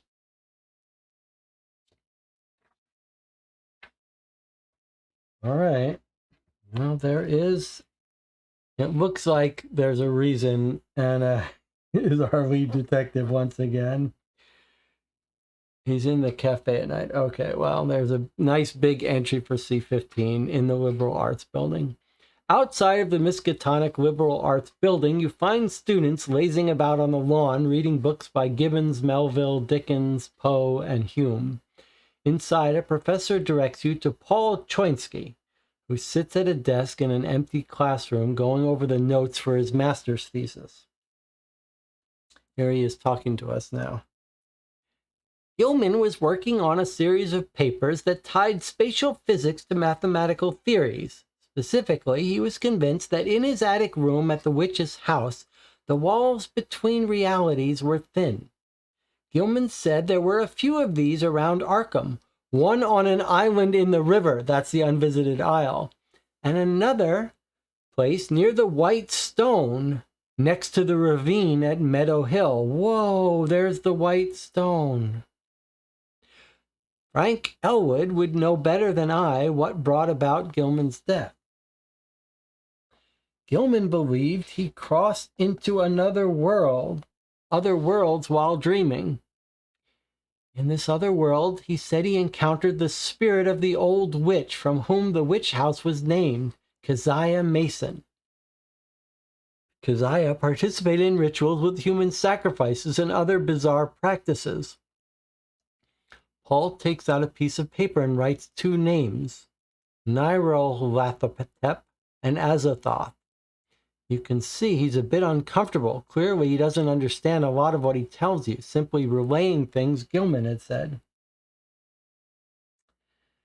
Gilman interacted with a man or demon that he called the Black Man or the Dark Man, who was a manifestation of a deity, Nyarlathotep. Even stranger still is that Gilman feared Keziah's pet more than anything. He said it was a giant rat that would viciously burrow inside a person and rip them apart from the inside. Relieved to be done with this conversation, you walk away. In the distance, you see a small girl in a yellow coat watching you. Seconds later, she turns and walks in the opposite direction. You may pursue. If you pursue, turn to the pursuit encounters on page 145. Okay, so this was a key lead. We're told about two places where reality is thin. One is at the unvisited isle, where we were going to go. But even more interesting is the ravine at Meadow Hill, where there's a white stone. Okay. And then we're told what Antina told us about lore, that we've got Keziah Mason is the witch, which we know that the mother of Christine is descended from. And then, if we're not sure which of these two are involved, if we're not sure which of these two are involved, the rat is Keziah's pet. And then we've got the dark man, the black man, who is the person that we think might have Christine. And then we see a girl. Now, do we think this is someone who's now possessed by this demon and is trying to lead us into scary places? Or do we pursue this? All right, well, we've not done any pursuit, so we're going to read the first one to see what it's like. It's a little scary, though. Pursuit 1 and 145. Let's see what happens. Okay. The first time you arrive at this section, read Pursuit 1, immediately leave the page, then read Pursuit 2. It's important, don't peek ahead. You have to read them in order each time you pursue the girl. You can return her up to 6 times. Okay, let's read Pursuit 1. You follow the figure into a dead-end alley. You hear laughter and spin around, looking in all directions. No sign of the child anywhere, and there seems to be nowhere she could have escaped. Your eye catches something written in chalk on the brick wall before you. Please help me. I'm stuck here. Have you been to my house? Did you see my grades? Christine. Take requirement card 2. A chill runs down your spine. If Christine is alive, she's clearly being controlled by someone. This mystery is not a simple case of a missing child. The girl's in trouble. You may need more time to solve this investigation. So you wonder if you should visit Armitage at his home to request more time. What? And why does she want to know if we saw her grades? I mean, we did see her grades. We know she's a top student. Is that just a mention to get us to go to her school?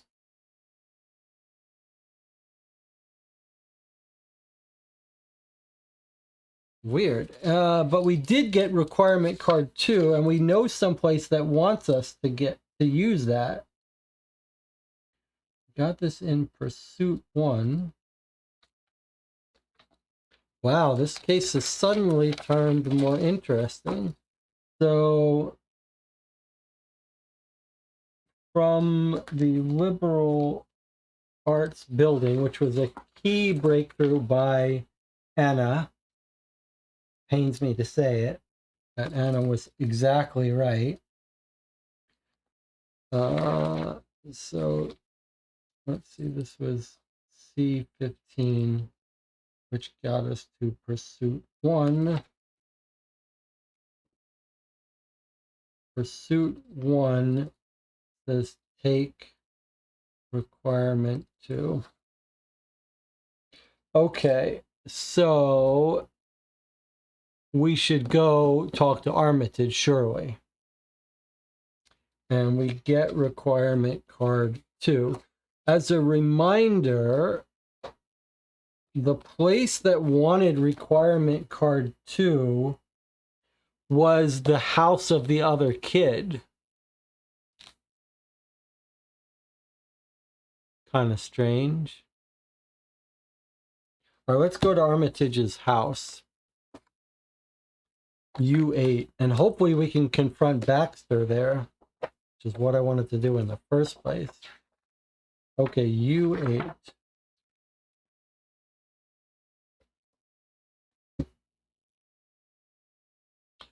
Armitage is just leaving when you stop by his house, and he smiles amicably when you approach him. We seem to be bouncing around all the same places, he says. This case has produced many surprises. I realized in my emotional distress I did not give you enough time to investigate. You have 2 more days for your investigation. Move the marker down to day 6 of the time tracker. You now have the option of extending your investigation until the day 6 afternoon.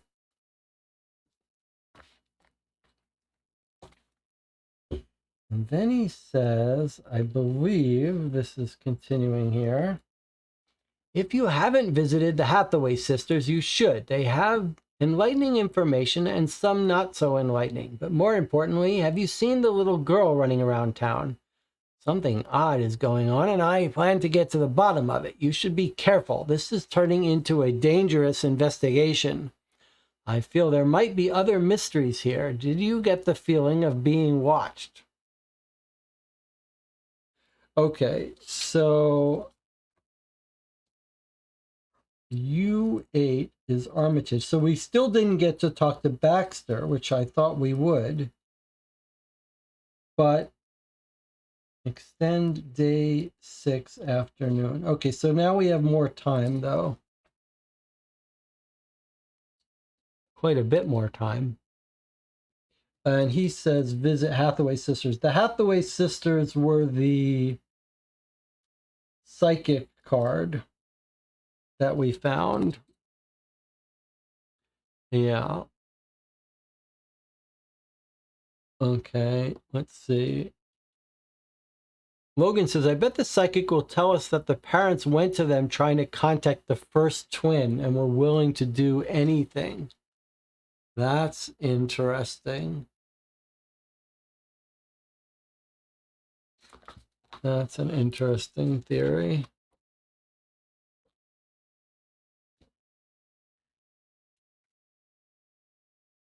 So that was the morning we went to the university. So it's in the afternoon. Should we go to the White Stone? Surely we should, right?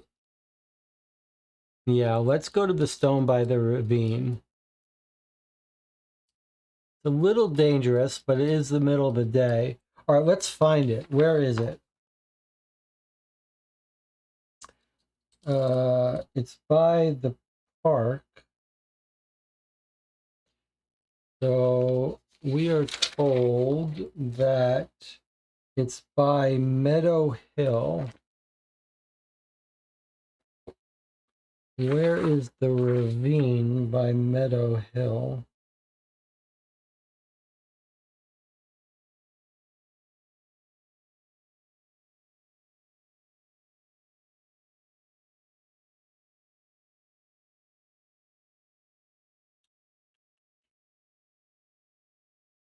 Hmm.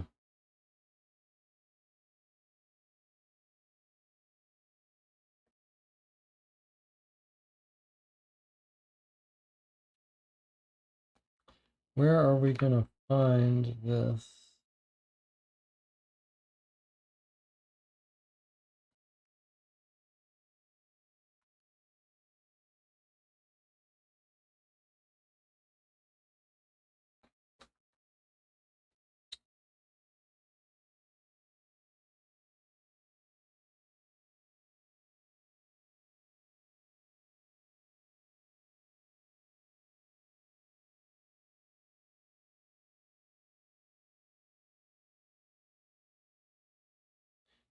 Meadow Hill. Is Meadow Hill a park?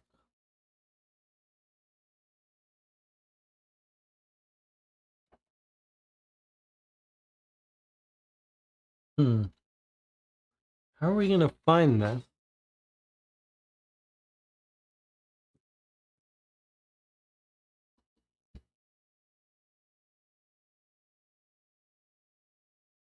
Is Meadow Hill a neighborhood? A street?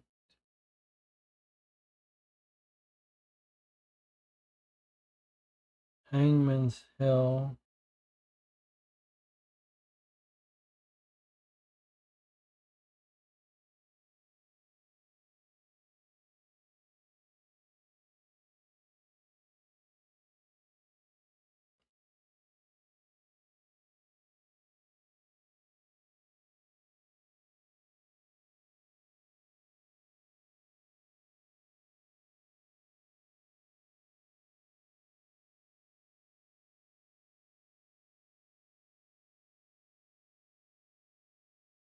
Hmm.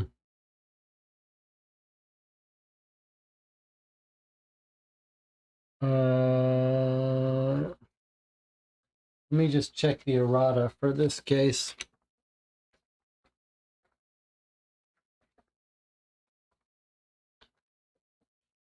Okay, that doesn't look like it's relevant for us. Any ads with Meadow Hill listed? I don't remember seeing any.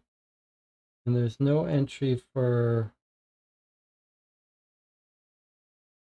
parks. Let's just scan through the yellow pages. Maybe there's a place.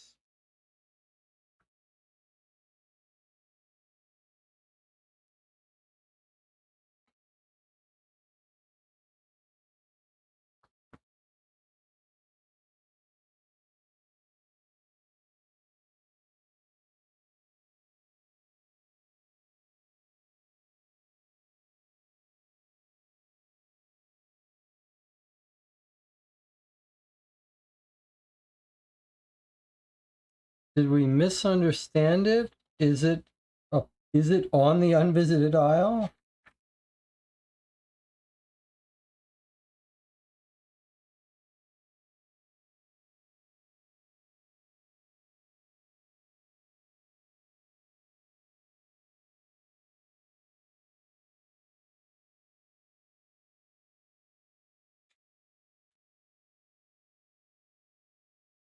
Is it off our map? Let's go reread that entry.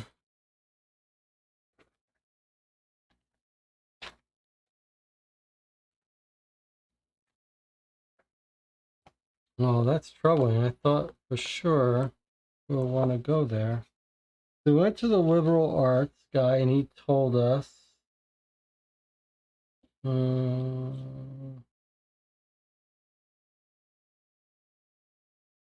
it wasn't that. It was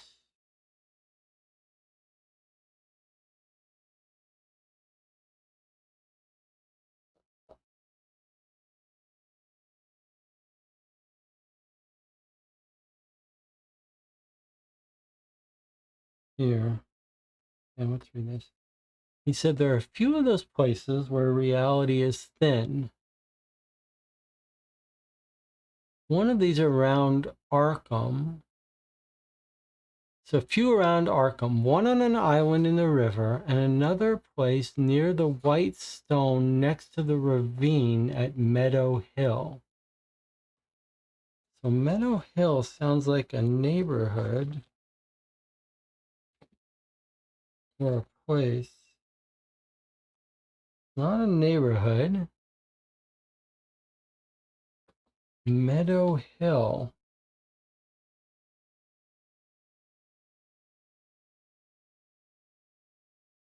A ravine near Meadow Hill.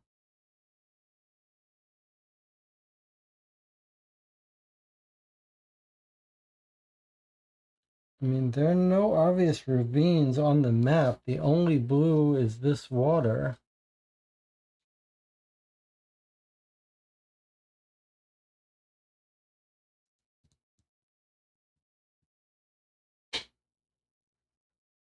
Boy, that's troubling.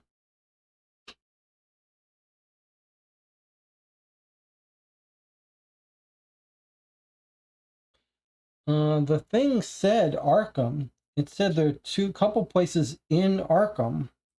One was at the Unvisited Isle, and one was at near the ravine at Meadow Hill.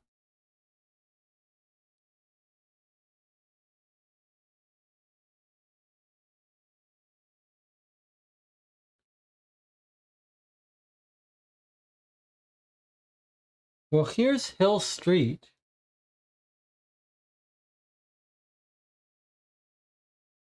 Is it possible it means Hangman's Hill or the Old Wooded Graveyard? And it's a bug, even though it's not in the errata?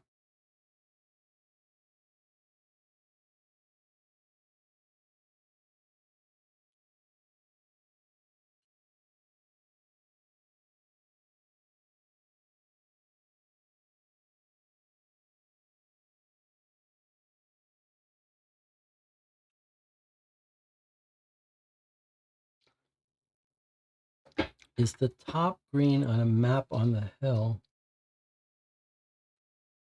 You mean this?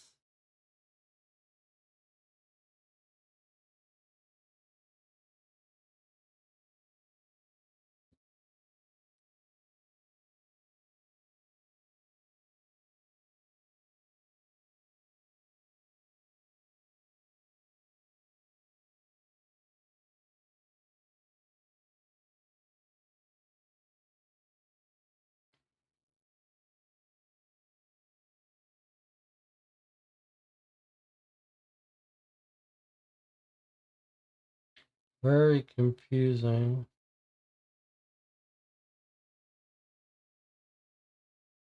I'm going to peek at Hangman's Hill and see if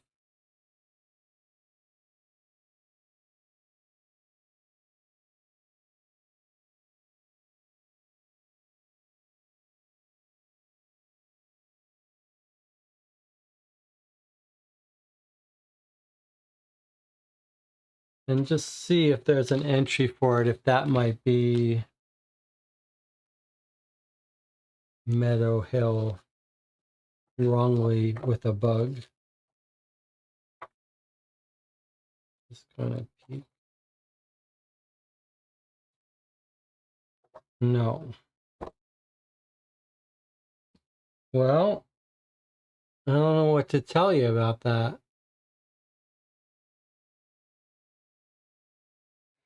All right, you think we should put it off, huh?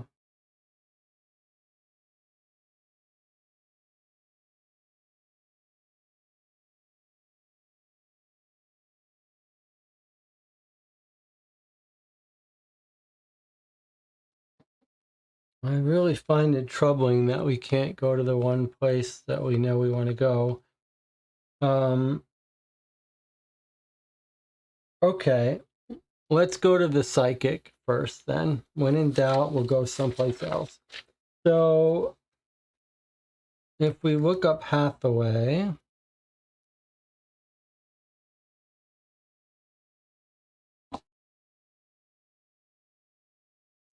we get two entries. One is at U66, one is at D59, but neither of those seems to match the name on the card. I thought we said it was Heather Hathaway. Let me just take a look at that so we don't waste time going somewhere.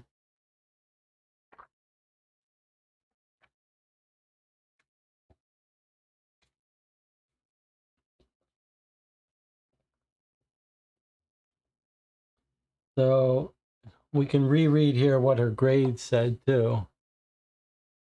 You make your way to the kitchen first, where you see a report card for C. Baxter. Christine was a star student. I noticed something interesting. When we run into the girl who wrote the note, she said, "Have you seen my grades?" And here we see a report card for C. Baxter. And then we conclude Christine was a star student. But is it possible the girl that we're seeing is not Christine, but like Caroline, the other twin? Anyway, that's not relevant for us now, but I think we should consider the possibility that C. Baxter is actually the other twin. All right, so Heather Hathaway, there is no H, so we either have to go to M or W Hathaway, U66 or D59.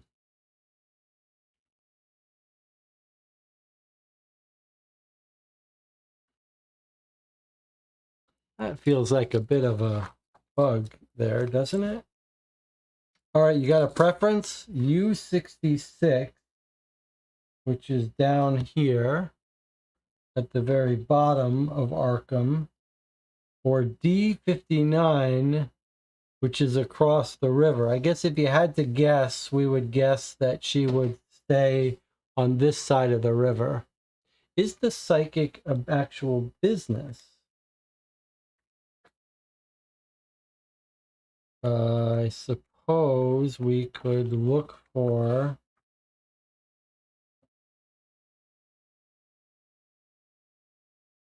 Heather Hathaway psychic.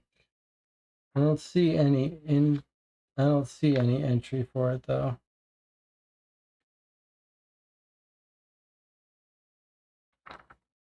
All right, let's just go. I think we're wasting too much time. We'll visit U66 and we'll double back if we need to. Okay, so there's no U66. Let's see if there's a D59. All right, so it must be this Hathaway. All right, so it's a bug. It's a bug not mentioned in the errata. Shouldn't we follow up requirement card 2 first? All right, it's too late, but we'll go back to that. We'll look at that in a second. It's a good point. D59. The address on the card, no, wrong. Turns out to be a small cottage-style house near downtown. As you approach, you see two middle-aged women sitting on the front porch. You come from a house with a hole at its center, except that you see only the one hole, where in truth there are two. She's talking about the two twins.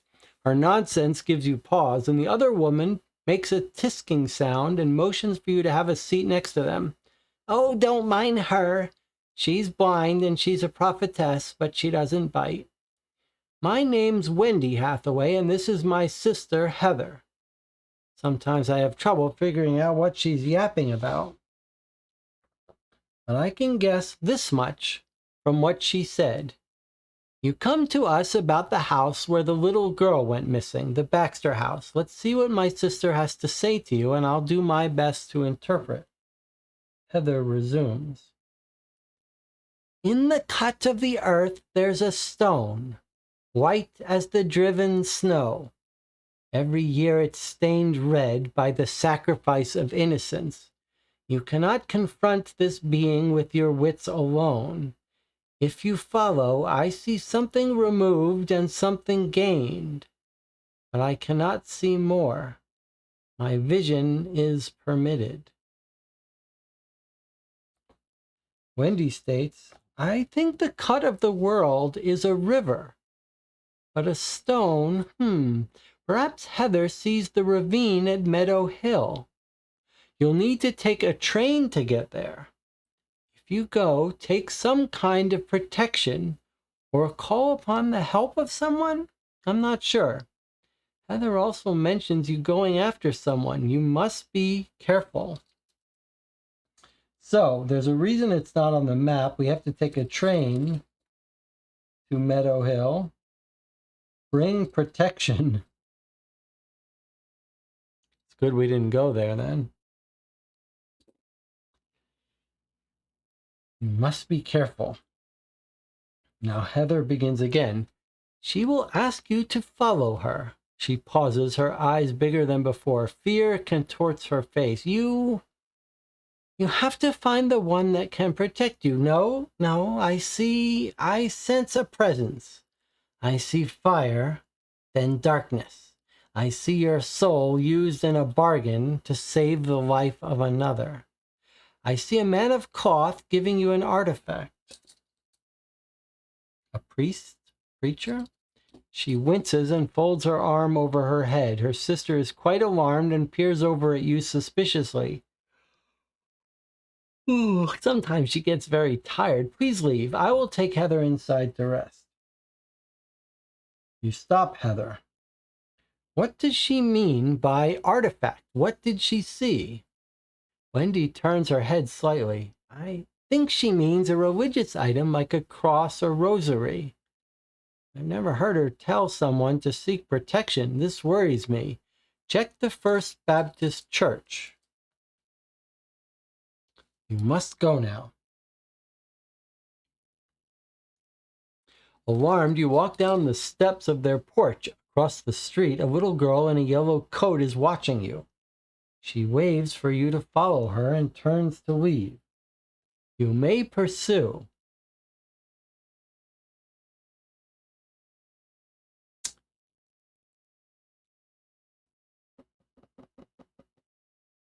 Something removed, something gained.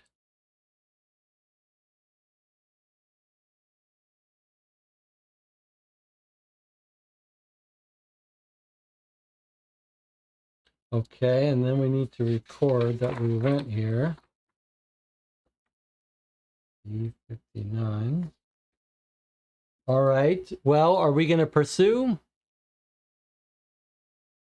I guess we're going to pursue until things start to go wrong. All right, let's look at pursuit 2. You chase the yellow hooded figure, this time into a large building. When you enter, you catch a glimpse of the girl as the doors close to an elevator. You run up the stairs as the elevator ascends to the top floor. You enter and see the girl on the floor of a hallway crying. Then you hear the demon in her voice. She's talking downward, not facing you, but the voice of an elderly lady is heard alongside the voice of a little girl. You're not sure which is speaking. I can see things here, she says. I see the future and the past. I see time is running out for your friend, Armitage. The old ones are coming. Perhaps if you can free me from this spirit, I can tell you how to save him. Just free me. She begins singing to the tune of a children's song. A monster in the barn, a monster in the barn. It grows and grows, then comes for you, a monster in the barn. You slip hard, or were you pushed, hitting your head on the floor. You black out momentarily, and upon waking, you find a slip of paper in your hands. It reads, "Now I know I've got a heart because it's breaking. Christine." Advance the time tracker 1 space. So we actually lose a time.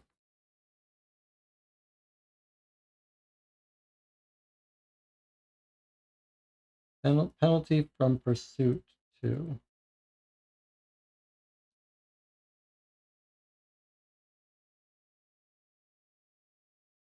Okay, well, what do you make of all this? Time is running out for your friend Armitage. It sounds like something's going wrong with Armitage. You can free me from this spirit. I can tell you how to save him. An elderly lady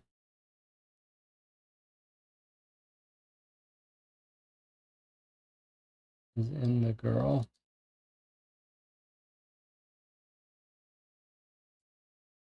Okay. A monster in the barn. Now I know I've got a heart because it is breaking. It's a weird thing for an 8-year-old girl to say. 8-year-old girl's heart shouldn't be breaking. Shazner said, "This is creepy." Logan says, "Great voiceover, Jesse." It's just bluffing, says Shazner. It's trying to pretend that Armitage is in danger to get us to save it. Will Armitage be killed to save the girl? Interesting. But we should definitely get our protection first, right? Okay. So it's time for a break. Let's take our break. This is a perfect case for our Halloween, to kick off our Halloween month, because it is scary. It is creepy, and we've got someone really at risk here. All right, we'll take our second break. We'll come back in 8 minutes, and we'll figure out where to go next.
Okay, we're back.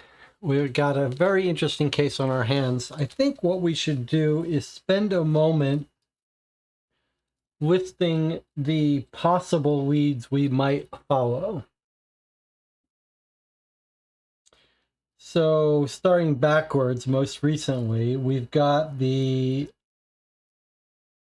church that the two psychic sisters have told us to get protection. That seems like a high priority. Then we've got Fenton Pascal, who we're told knows more about the rituals from the librarian. We're told Town Hall has info on the twins, probably the recent Christine and her sister. I'm very inclined to go to Fenton Pascal at some point. The school seems high priority for us because there were 2 mentions of it in the paper, and then the girl said, "Hey, did you see my grades?" Which makes me think the school is important. And maybe we'd like to run into the girl a little more. If we can think of any pattern to when we run into her, we should go there. And then we could go to the unvisited isle. All right. What other places are there that... Okay, we could go to the other kids' houses. There's 2 of them, and one of them wants a requirement card that we just got. So that's Jonathan was reminding us. We could go to the ice cream shop. It may turn out that those other 2 kids have just wandered off to ice cream or whatever.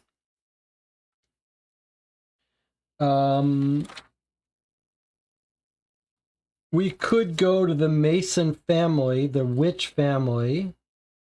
There's some entries for them in the directory. The Masons.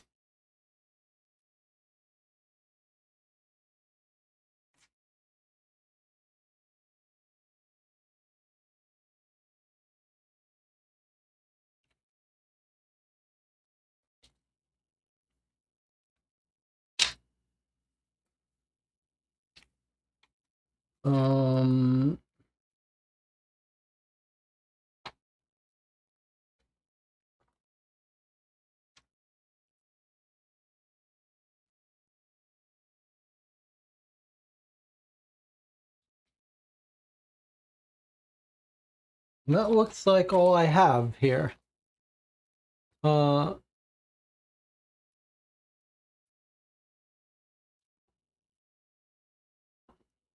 Chat says something out. Okay.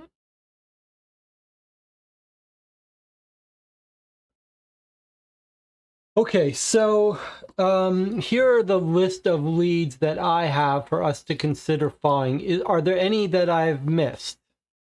I guess we've got other informants. All right, so of these, it feels like getting our protection amulet is most important. And then I guess... I know you can't read these very well. Then I guess maybe the school would be next on my list. Although the chat says the grades were more about the psychics.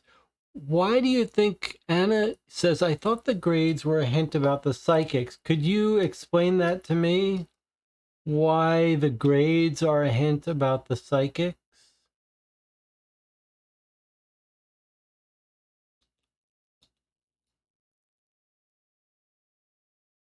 Train station is for Meadow Hill. Okay. When we're ready to try to stop this at the very end, yes.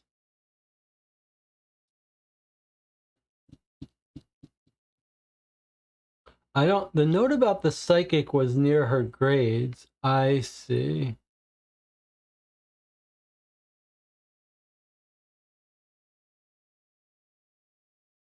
Interesting.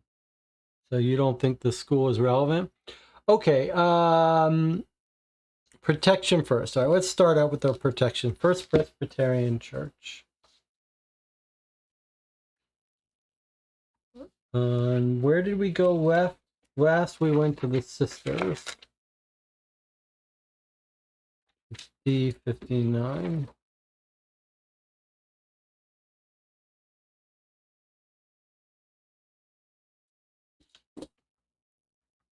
Okay, First Presbyterian Church we're looking for now.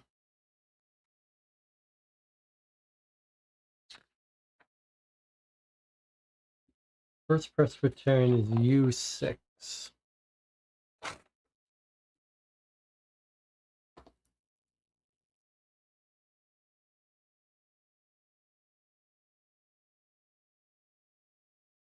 U6, which is down here somewhere. Okay, here we go. Is it going to be as simple as this? Actually, there's no U6. Well, that's problematic.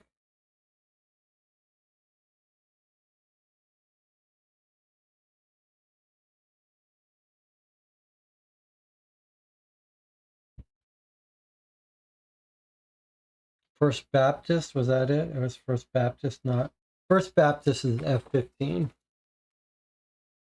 Maybe I got it wrong. F15. Yes, must have been First Baptist. Okay. Let's read this together. You read in the paper that the First Baptist is honoring one of its own.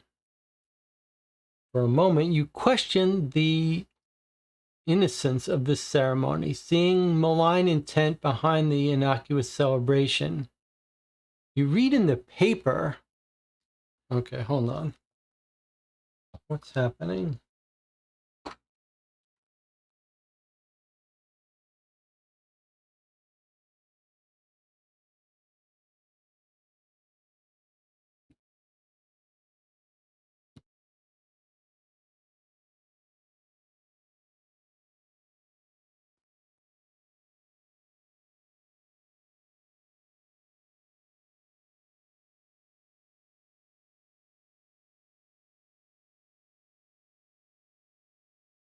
I don't see anything in the paper about this.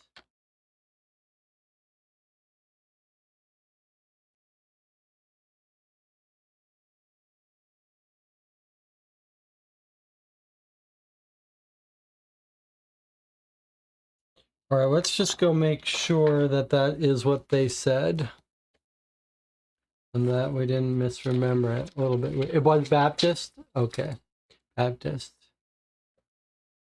So, all right, let's read it.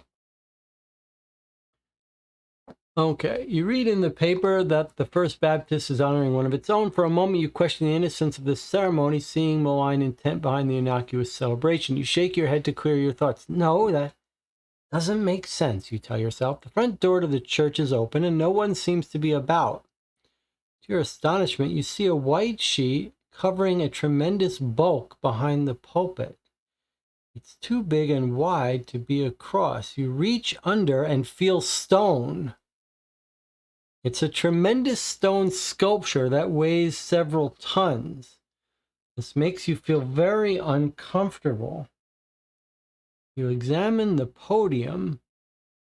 The only thing of interest is a sentence carved into the wood. It's okay to make a deal with the devil if the cause is sufficient and if you are willing to lose your sanity to save another.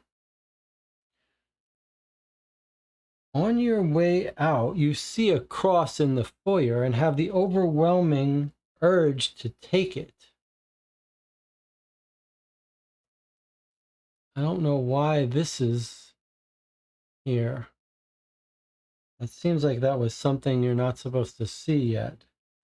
The traditional problem with the pictures, this is clearly embedded here, so you can't not look at it when you're reading F15.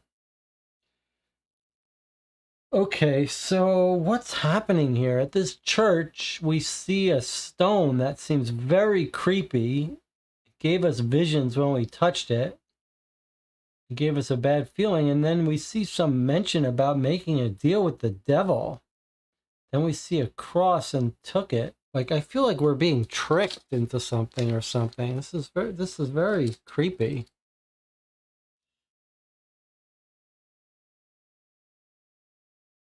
So we took the cross, though, which is 9.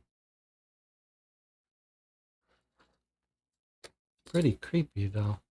You almost don't want this thing. Yeah, we have to lose the sanity to save. Someone has to lose sanity. Lose your sanity to save another. All right, well, we'll cross that bridge when we come to it, I guess. So we got 9, which we think is the cross. We got that at F15.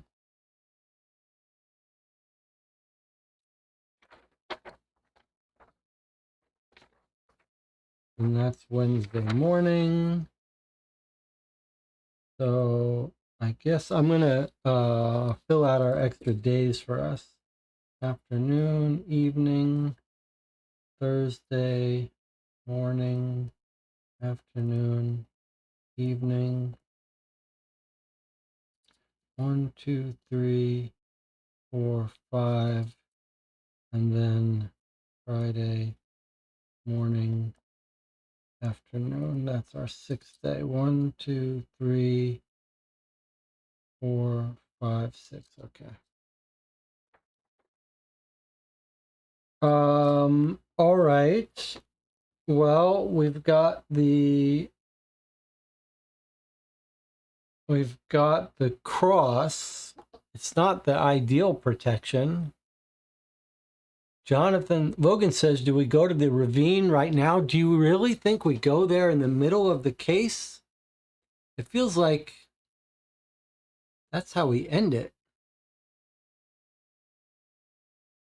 DJ Moneycut says, now that we have a way to the ravine, I'm not so hot on the aisle anymore. Yeah, I agree with that. Daytime. Everyone, Jonathan's just asking Anna now. Anna, do you think we should catch the train now or wait and visit other leads first? Let's go to her school. I've been wanting to go to the school for a while. Let's go to her school. U2 is the school, which we think is her school. We're just sort of making an assumption it is. But let's see. Okay, so there's no entry for the school. There's no entry for the school. It's just a red herring.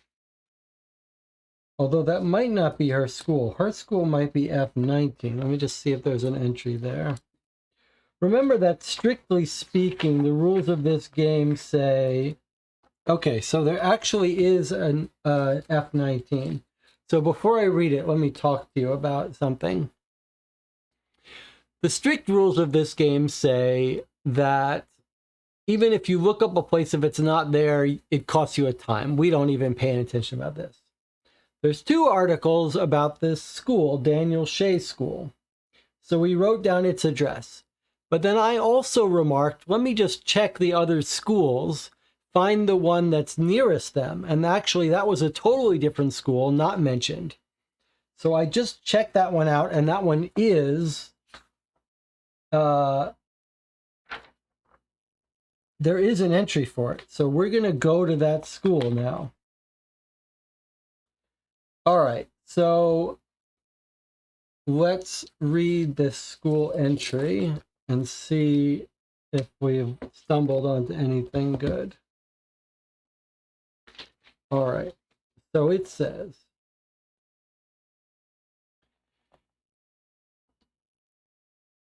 time requirement. You must visit this in the morning or afternoon to read this encounter. If you arrive in the evening, the school is closed. Okay, well, it is the afternoon. It's Wednesday afternoon.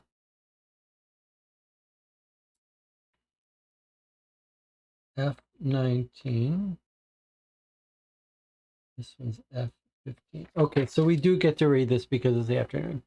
The principal, a small, meticulous man, is reading the Arkham Advertiser when you enter his office. Christine Baxter was a delight, he says. I'm devastated to hear of her disappearance. He wipes a tear from his well-trimmed cheek. I did want to show someone this, but surprisingly, no one else has been by since her disappearance. I found this drawing in Christine's desk. The drawing is of a dark figure holding hands with a little girl. Under the figure, Christine has written, "You can save me. Follow me 6 times. My sister is there, safe. She likes to play the same things as I like to play. She told me so. Her name is Catherine." Okay. It's exactly as I said. The girl that spirit is following us said, "Did you see my grades?" If you look at the house, we saw her grades posted somewhere. And it said grades for C.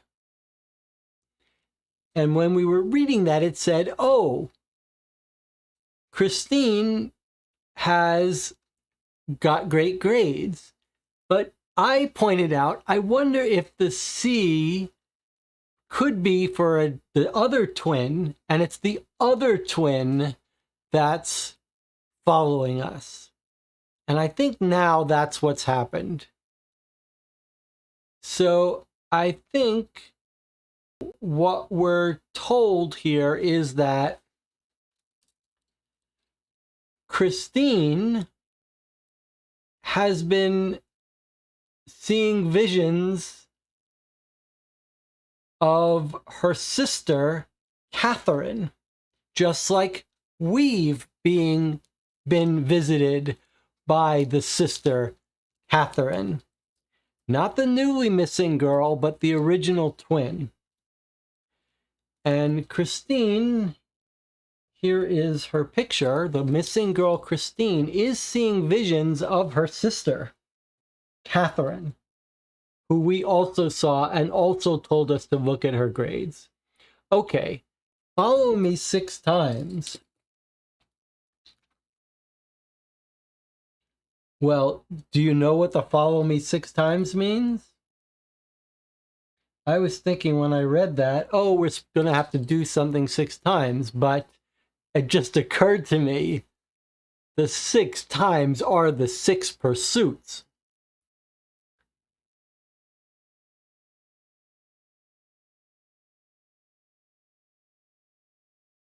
So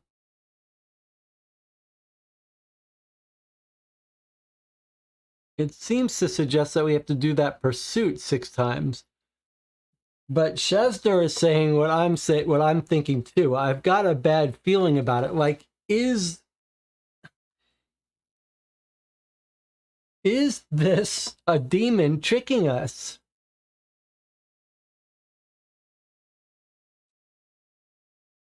In the body of the sister? Is it a demon that's occupying the body of the sister and is tricking us? I'm a little nervous about it.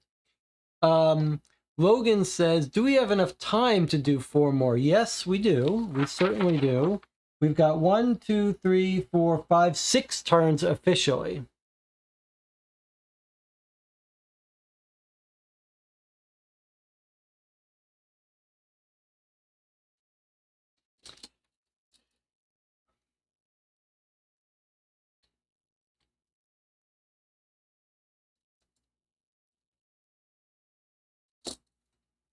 So it is close, but we're gonna play this game fast and loose with time. I mean, we're gonna consider it very carefully, as if we're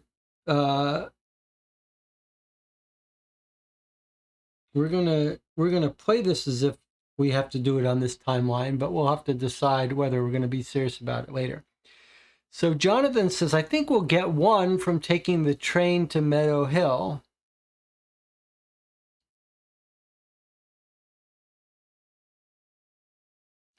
I wonder, so the question is, where are we going to see? Okay, so I have a suggestion that, well, this is the channel, we're all on the same wavelength. We're afraid that this demon might be tricking us.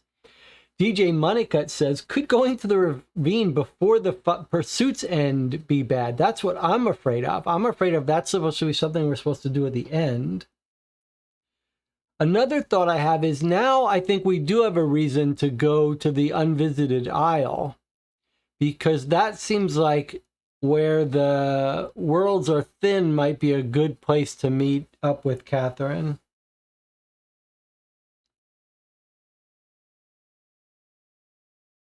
Logan seems like he's thinking the same thing I am. Visit the isle, it'll give us a pursuit. That seems right to me. So it is night now, so we don't want to go to the isle now, probably. All right, well, let's look at our list here.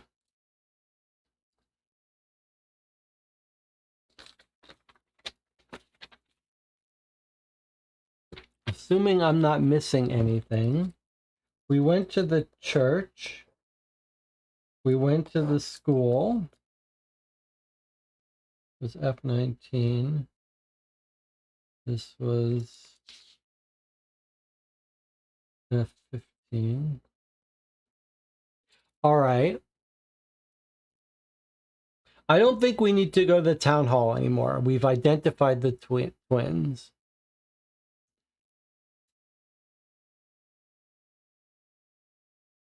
We could go to the train station. I'm scared to go there too soon. We could go back to that other kid's house now that we have requirement card 2. Although now I'm thinking it has nothing to do with the other kids, and Armitage was right. Well, they are still on the same block. So we could go back there with this card and not charge us for that time. So maybe we should do that. I don't think the town hall is that relevant. I do think we should visit Fenton Pascal. I'll tell you one reason I think we should visit Fenton Pascal. If you look at the cases, the next case is called Pascal's Wager. So I feel like we should spend some time with Pascal before we get him in our next case. So let's go to this kid's house and not punish ourselves for a time. The town hall could tell us that Catherine's not dead. I think it's likely that the town hall is going to say she did disappear.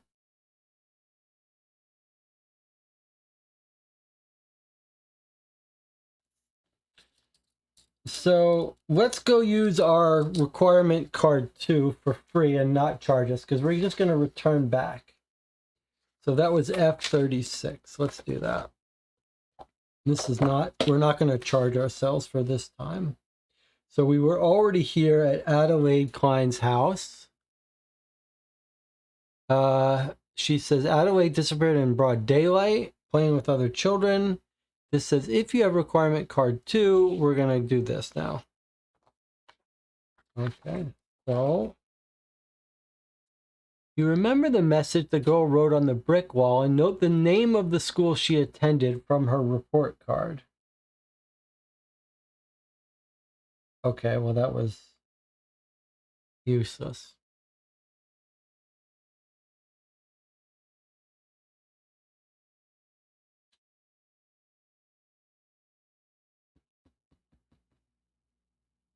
I don't know why what that's trying to, that seems wrong. Is it trying to tell us that Adelaide went to the same school? I don't know why.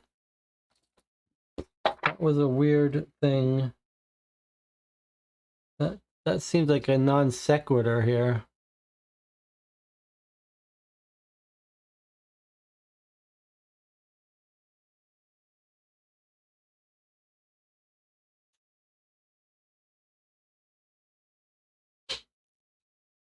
All right.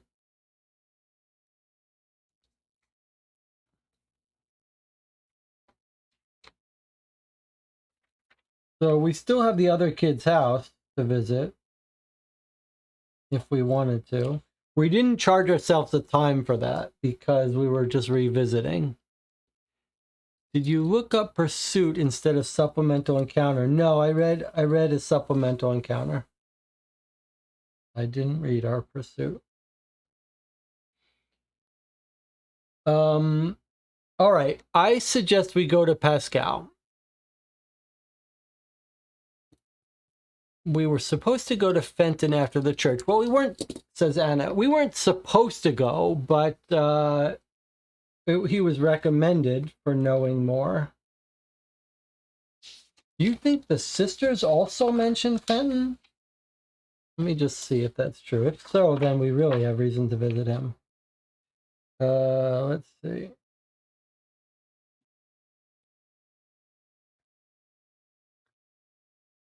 Anna seems to be suggesting that Fenton was recommended to us by the sisters.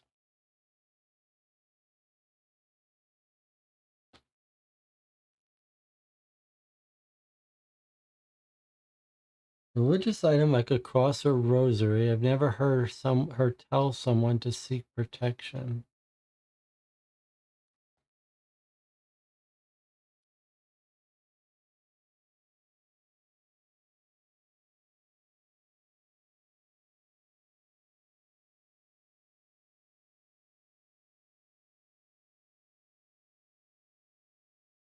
Can I just point something out back to our fear? We're talking to this psychic, right?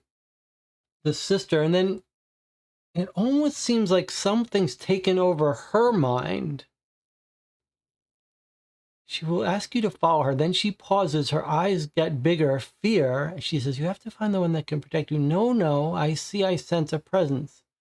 Higher than darkness. I see your soul used in a bargain. A man of cloth giving you an artifact.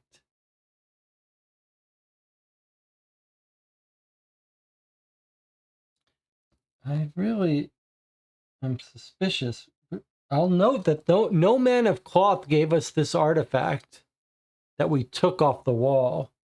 I don't think that we have the artifact that we needed.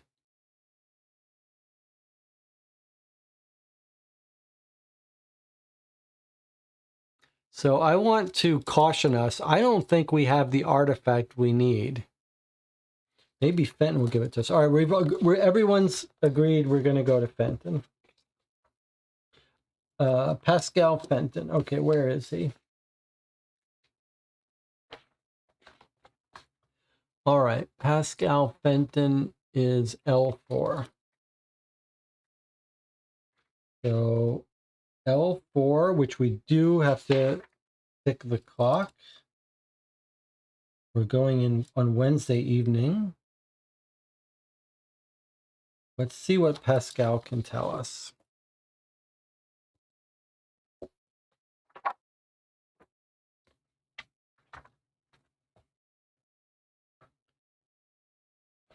Despite your better judgment, you come to Pascal Fenton's little manor house with questions regarding the details of May Eve, which you are sure Pascal will insist on calling Walpurgis Night. Pascal sees you in his foyer, which is cluttered with the statuettes of unseemly creatures and malformed humanoids. He smiles at your discomfort. They're replicas of things I'm investigating. Fascinating, aren't they? You don't answer, but instead you question Pascal about May Eve. Well, Armitage surely knows as much about Walpurgis as I do, Pascal says when you start your line of questioning, causing you to smirk with self-satisfaction. I'm sure his massive library is filled with information. That said, he doesn't know names, does he? Ha! I know several, and out of pity I'll tell you one. A name among the silver twilight ranks, Elin. Andrew Sawyer. He's a city councilman or something of the sort. Mark me well, that name will be one to be reckoned with someday. You may ignore the sense you are being watched and continue to your next location, or you may immediately read entry 1 in supplemental encounters.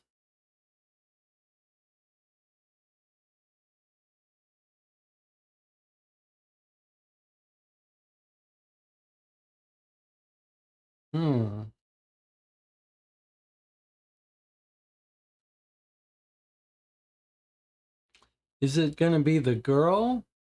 That's why we need to do this? All right, let's just write down Andrew Sawyer, Silver Temple. But what is he telling us Andrew Sawyer is involved in? He doesn't tell us. He just says he's involved in something. Is he going to be that dark black man? All right, let's hope that this is a pursuit. Entry 1. It is. The girl in yellow has been following you. In the distance, you lock eyes with her. You may pursue. If you pursue, turn to the encounters. Okay, so encounter 1, which is a pursuit. Here we go. Pursuit 3. You run to where you last saw the girl and stop, looking in all directions, but she has vanished already. A man with an umbrella bumps into you and drops a book. You pick it up and yell after the man, but he does not turn, walking briskly away with his colleague. You're too out of breath to follow. The book is The Wonderful Wizard of Oz, and inside the front cover it says Property of Orne Library. However, there's also an address inside for the Arkham Rare Books and Maps store.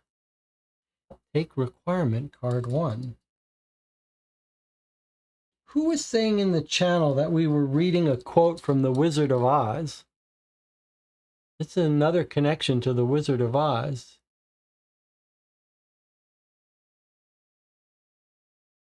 What was the quote we read that was from The Wizard of Oz?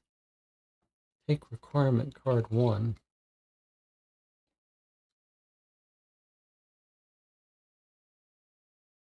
We actually had a place that asked for requirement card 1.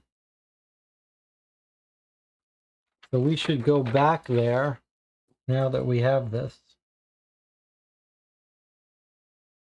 It was DJ Moneycut that says we were reading something from... Oh, I know I have a heart because it's broken, was from The Wizard of Oz. I see. I think the Dark Man is Nyarlathotep. Okay, so now we have requirement card 1. Let's not forget that this is also Orne Library and Arkham Rare Books. We now have a new place to go, to this rare bookstore.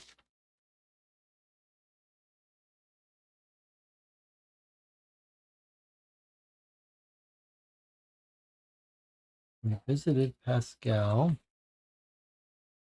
All right, now we're going to go back where it wanted requirement card 1 without eating up time. And my records say that was at C23. So when we went to the library, the librarian told us about some stuff. And then it said, let's read this. Regarding the missing girl, old newspaper 2 decades ago, child sacrifice spirits could inhabit the body of other children if they believe they could bring dead persons back into this world by possessing the bodies of children. That would explain why more than one child is usually taken. If you have requirement card 1,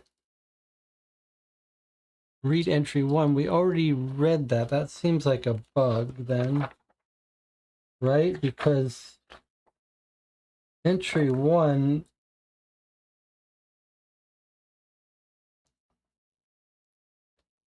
I don't get it. Entry 1 is this pursuit.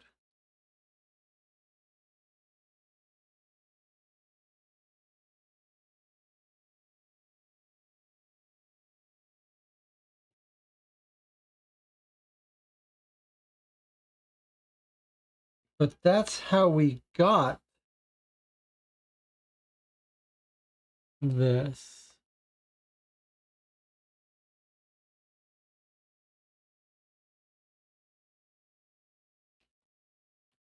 So we followed her. We got a requirement card, 1.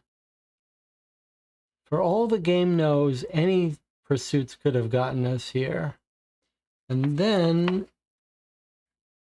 at C23, we have another way to get,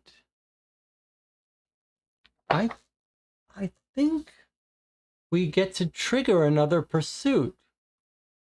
Jonathan and I are thinking on the same wavelength again. Jonathan says it's hard to tell if it's trying to give us a free pursuit or if it's a bug.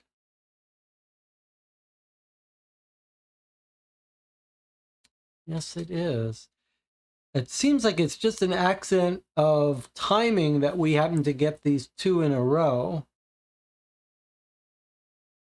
But really, you could have gotten here by any order.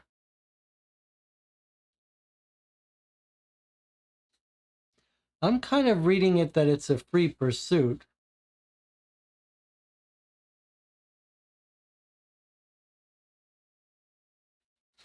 Because clearly,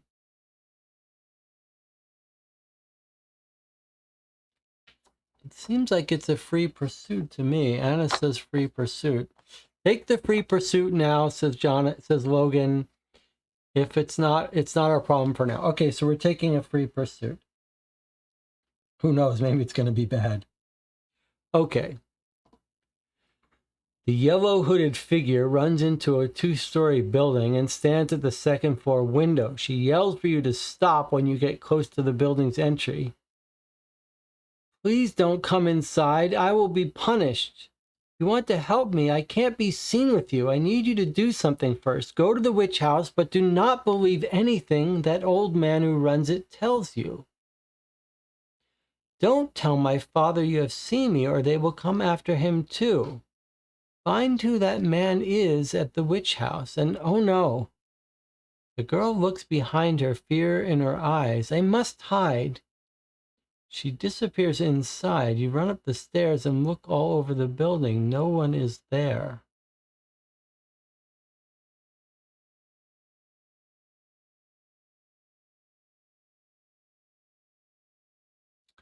Go to the witch house, but do not believe anything that old man who runs it tells you.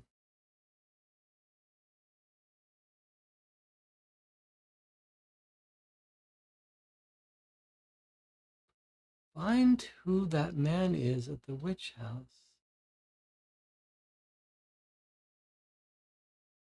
I'm trying to figure out if this girl is really the little girl who needs our help, or is it some demon trying to trick us?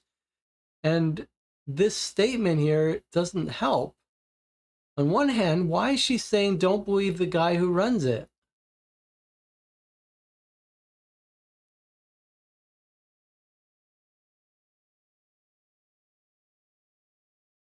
Don't tell my father. Well, I'd like to tell your father, we can't find it. Anna says that was already just a hint of what we already figured out. Now the rare bookstore and Sawyer. We think it's Christine or Catherine talking to us, says the chat. I think it's not the disappeared girl.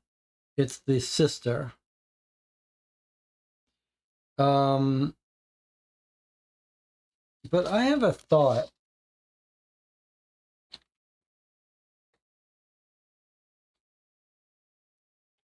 I just want to check a theory. At the witch's house, F11.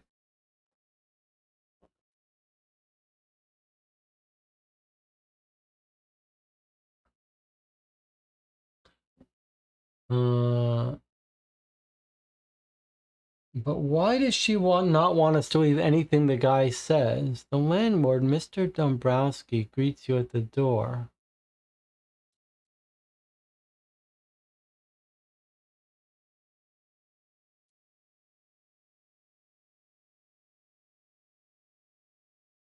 I wanted to see if he might be like some tall guy.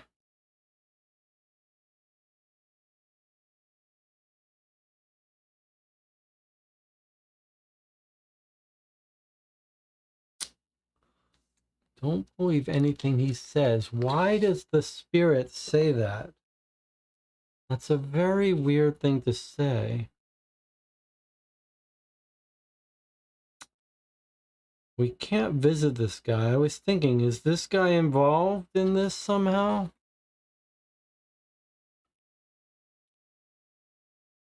His own quarters. The landlord greets you at the door, leads you down a hallway to his own quarters. You find it remarkable that anyone, even poor students, could stand to live in such squalor. I'm leaving myself in a couple of days, too. Is this guy involved in somehow?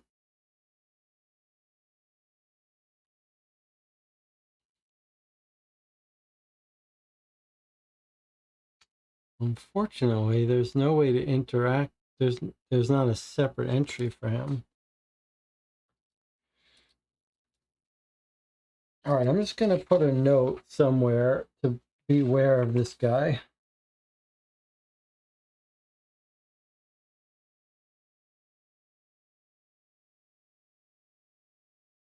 Says the spirit to us.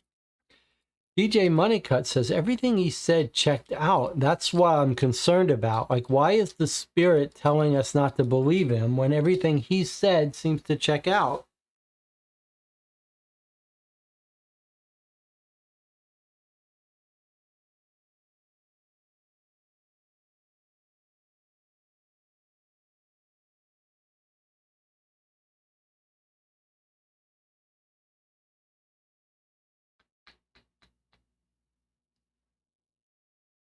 All right, should we go to the rare book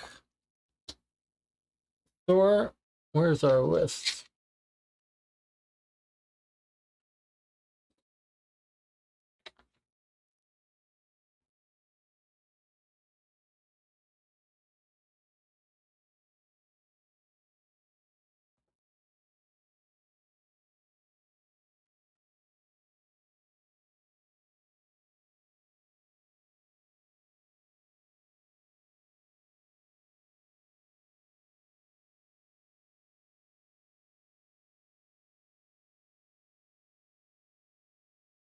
Rare bookstore we want. Rare books and maps, N24. All right, so let's see. Maybe we'll get another pursuit if we're lucky. Is the aisle not on the table? No, I think the aisle still very much is on the table. Oh, you're saying because we didn't want to go there at night and we're might be passing it by. Okay, so we returned. Okay, so we went to Pascal. Then in the morning, we let ourselves go back without causing time to pass to the place we revisited. So we revisited F36, which led to our pursuits 2 in a row. So maybe we should eat up a time for that. All right, shall we go to the aisle while it's still afternoon? Let's do that. Let's go to the unvisited aisle, see if we can have another pursuit. M9. Okay, so M9. We're all in agreement we're going to the aisle, right? Okay, thank you for the reminder, Logan. This could be scary. This could be a pursuit.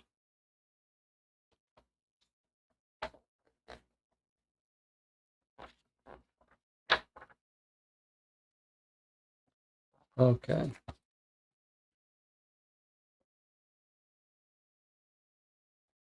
You head to the dock to charter a ride to the unvisited aisle.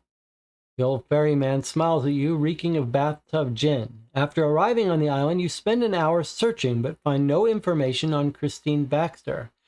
You dejectedly return to the boat when you notice the old man lying in the boat.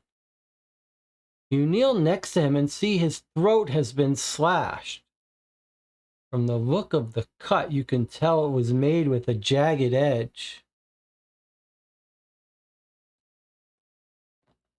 Fearing for your safety, you step over the corpse and begin frantically rowing back to the shore. You send for Detective Garrison, who arrives to take the old man's body into custody.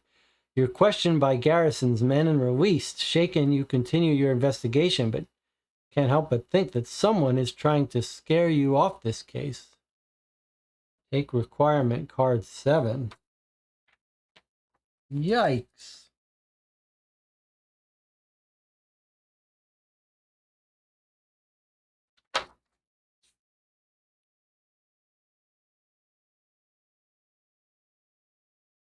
So someone followed us and killed this guy. That's pretty scary, isn't it?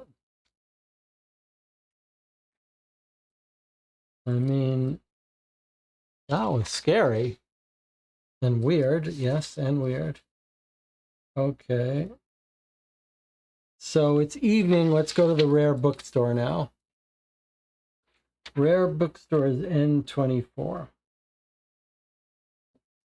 You show the book, The Wonderful Wizard of Oz, to the owner, who shrugs. Yep, sold that one. Couldn't tell you who bought it. Could have been years ago.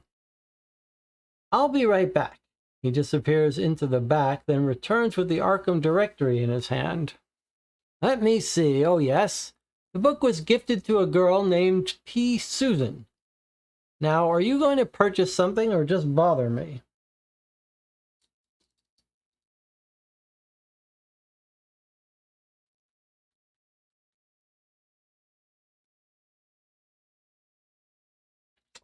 Is this worth doing? Is this seems like totally unrelated to our case. Like, is this just a random thing?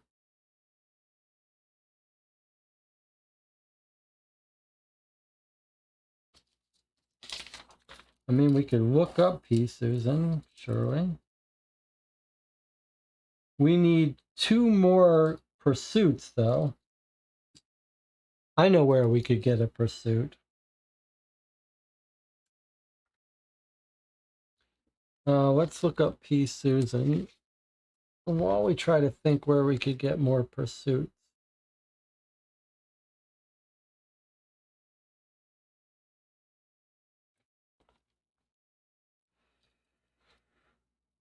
Well, there's no P. Susan.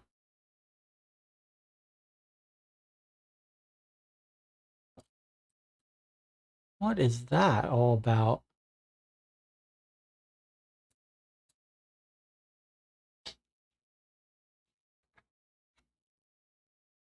Is this a dead end?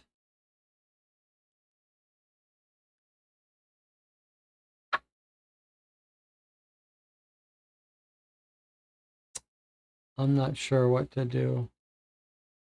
We got the bookstore when we pursued. So you think we should go to the other relative of Susan, M. Susan, E25? Boy, that just seems a wild goose chase, but Anna seems to know what she's doing here.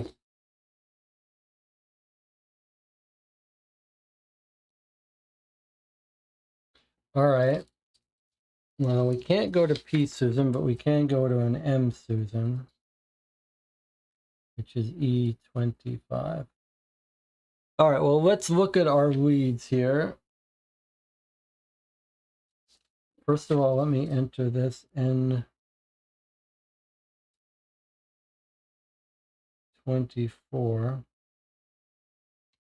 So here's the bad news. According to our records, we only have 2 time clicks, maybe 1 more if we don't count this one against us.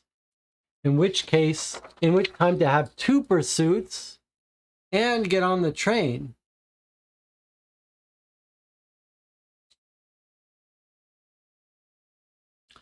On the other hand, there aren't that many other places to go. I was thinking a good place to have a pursuit might be to go to the Mason family, the family of witches. Like that, the girl could be hanging out there.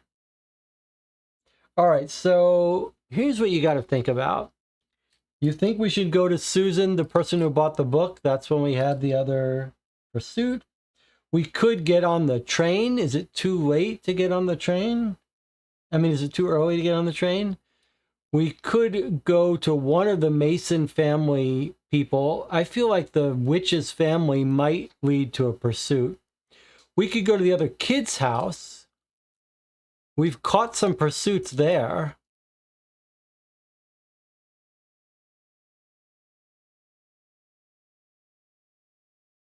And it says leads consist of two parts. If you don't go to the second, you wasted the first. I defer to Anna. Okay, E25. Let's see if the lead detective is right again.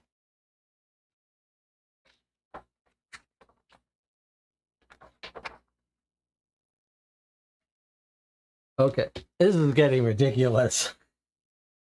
We know who's going to be MVP for today, without a doubt. Easttown District. You arrive at the Susan residences and speak to a young woman there. The Susans ran the Advertiser even back before 1880, when it had another name. Melinda Susan was a smart woman in addition to being my aunt, and one who I always trusted. She would go above and beyond to help anyone in need, especially a child. She cared about people. That's what I remember most about her. Then when her own daughter disappeared, all that strength in her was gone in a way I could never have imagined. She just couldn't handle it. She became incoherent and raging. She seemed desperate to communicate something, but we could never understand her. She ended up hanging herself a few years later inside the sanitarium. Upon leaving, you see a young girl in a yellow coat. She turns and runs when you call out to her. You may pursue. I guess we want to pursue, right? Okay, here we go. Pursuit. So E25, let's write it all down. E25, pursuit 5. Okay, here we go. Pursuit 5. Whoa. Pursuit 5 says continued on the following page. This is getting a little scary. Pursuit 5 is super long. Oh my God. The girl is walking. You didn't see the photo. You can kind of see the photo here. The girl's walking away from you this time, not running. Instead of catching up, you follow her into a graveyard where she points to a grave. Her face is away from yours and you can hear her crying. The gravestone is unmarked, and the size of the headstone lets you know that an infant was buried here. You walk next to her and kneel. Christine, it's time to take you home. I understand this is someone important to you, but let's have a discussion with your parents. I will be there with... When the girl turns to you, she is smiling. Her eyes move down to a knife in her hand. You let out a yelp and back away. There's blood on her dress. Quoting from her favorite book, she says, "If people would rather live in homes, regardless of its grayness, there's no place like home. We are almost there. You must bring something with you to defeat her. A religious artifact to drive her out of me. It's the only way to free me from Keziah. You can still do it without the religious artifacts, but I don't know." Reacting, you reach for the knife and she screams, pulling the knife away. "No, I must show you. You must face the witch.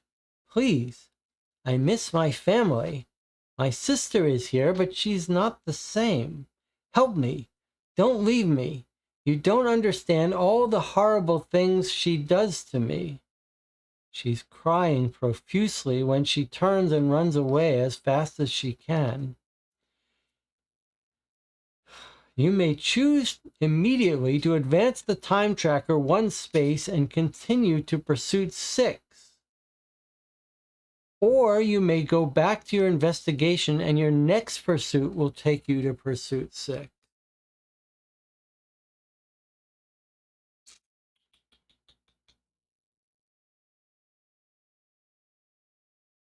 Well, yikes.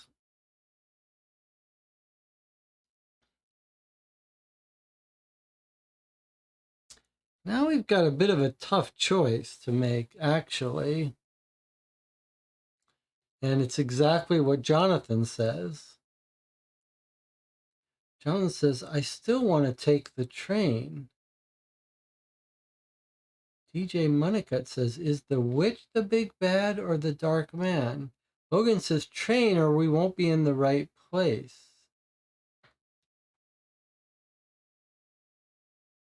But Anna says, no. We have the cross, go right to 6.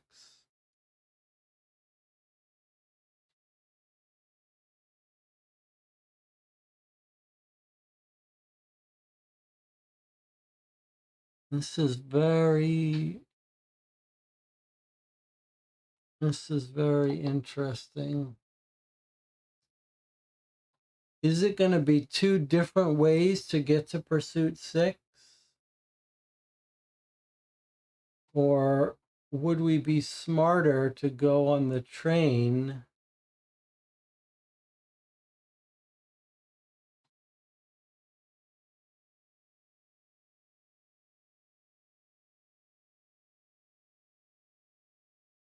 The other factor to consider is our time. According to the official rules, this may be our last turn or one more. So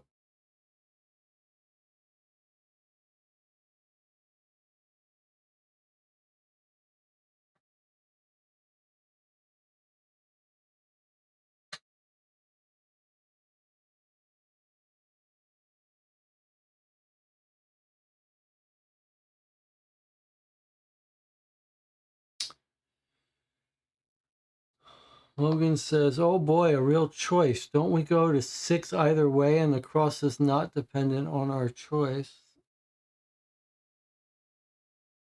I mean, if I had to guess, I would guess that going on a train to the stone is either an alternate ending or just another way to get a pursuit. We haven't visited Andrew yet, the man in the silver temple. It feels like if we go to pursuit 6, it's going to be the end of the game. Shazner says, I kind of feel like the cross is a fake out. The real artifact we need is in the white stone. Jonathan says, I really want to take the train, but I've been deferring to Anna the whole time. So if Anna says no train, I guess I have to follow that logic. I think Shastner's making a good point. Like the premonition from the psychic was you get an artifact from a person in a robe, and we just took the cross off the wall. Isn't it more likely that we take the train with the guy and he's in a robe and we get the thing?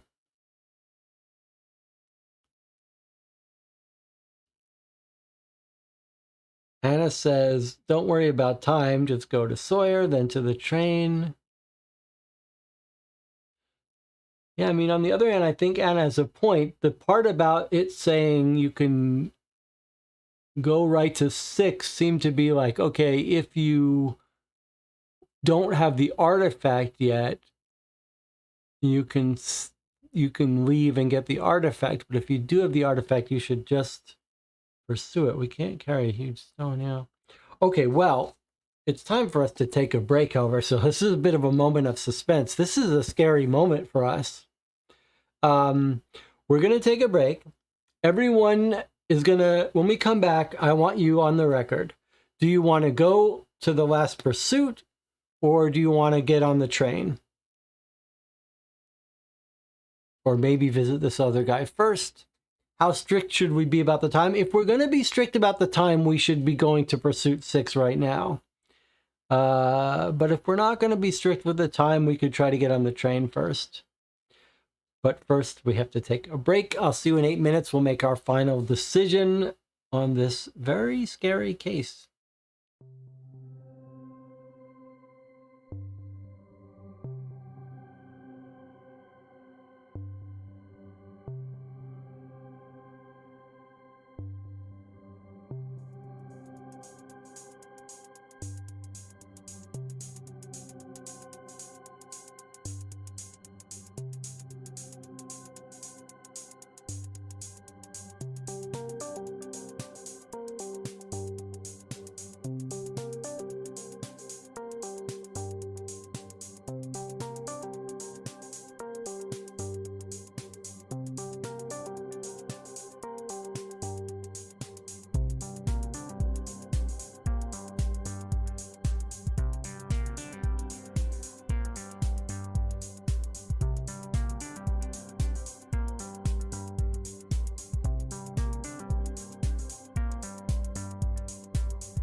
Okay, we're back and we've got a real dilemma on our hands here, and the chat is actively debating it. Some of us are saying, don't worry too strictly about the time. I was thinking, I'm very suspicious about this crucifix. The psychic person had a vision that we were going to get an artifact from a person in a dark cloth, and then we found the crucifix on the wall and just took it. It just seemed like it's not the right thing for me. And all the stuff about the artifact was very ambiguous, and the crucifix just seems too pedestrian. So I'm afraid this is not what we need. And then Antina says, I think it was a fake grave. This is discussion about the grave that the woman was in front of. Lennicut says, I was with Anna that the cross was protection, but now I'm thinking we might get it from the silver robes guy. That's my theory, that maybe the silver robes guy is the guy in a cloth that's going to give us the artifact. So that's what I think. So I want to make the case that we should pursue the Temple of the Silver Knights, or whatever they're called, and try to get the artifact from them. Silver Twilight, the Order of the Silver Twilight. I'll also point out that they're mentioned in the newspaper. They are mentioned as being active during this May Eve stuff, the Order of the Silver Twilight. So, and we just got the name of the guy that's involved. So to me, that sounds like the lead to follow. So where's that guy's name? Sure, I wrote it down. Andrew Sawyer. I think he's probably the Silver Temple guy. The other thing we could try to do is we could actually, if we're not worried so much about time, try to find the graveyard that girl was at. There is one graveyard, but there are actually a couple. There's an old wooded graveyard. And then there's the old Arkham graveyard, which is right near this girl's house. So I wonder if we're going to find that the body of the other sister is buried here. And then the other question is how strict we want to be about time. So I'm going to make a case, and then we're going to take a vote here. I'm going to make the case that, remember, Armitage is like, this case is simple. You can finish it by day 4. Then after a little while, we went to him, we talked to him, we said, look, you got this wrong. This is much more complicated. He was like, yeah, all right. You need more time. Take 6 days. This girl's life is at risk.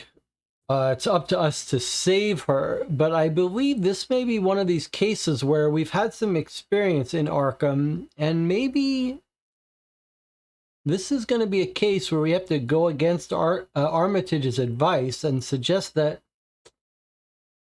it's better that we spend an extra day before we confronted this powerful witch, rather than rush right in. So my suggestion is that we take an extra day and we not rush to have that pursuit. And we try to find out if this robed person and this better artifact is what we need. And at the end of the train ride, whether we can't murder this guy who's holding the girl or something.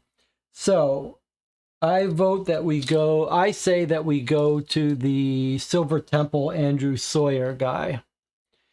But I think we need to have a formal vote, because if the channel wants to go to the 6th pursuit and play strictly by the time rules, then we'll do that.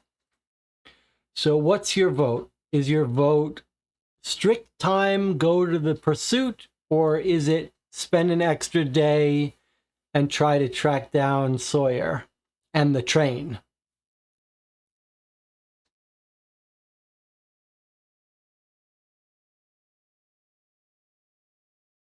So you type vote and what you want to vote for. Okay, let's see what we got here. 3 votes for Sawyer, Anna votes for extra day, which is the same thing. So 4 votes for taking an extra day visiting Sawyer.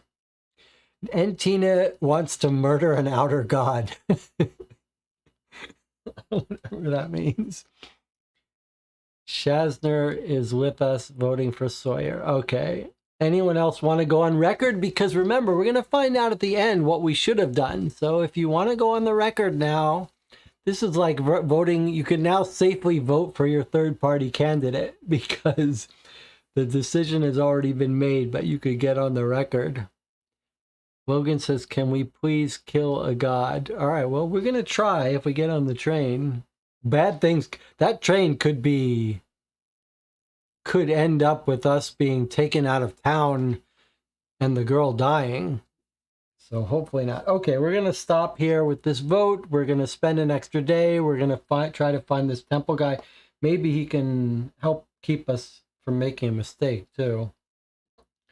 Okay, so we're going to try to find Sawyer, who we believe is with the Silver Temple. Let's see if we can look him up, or do we have to visit the temple?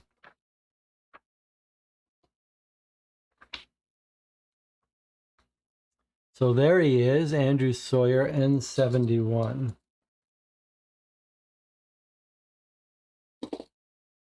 All right. If we have to go to the temple, we'll go to the temple, but maybe this guy can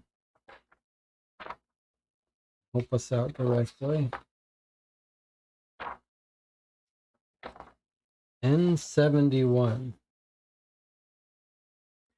You mount the smooth steps to Councilman Sawyer's front door and notice it's standing wide open.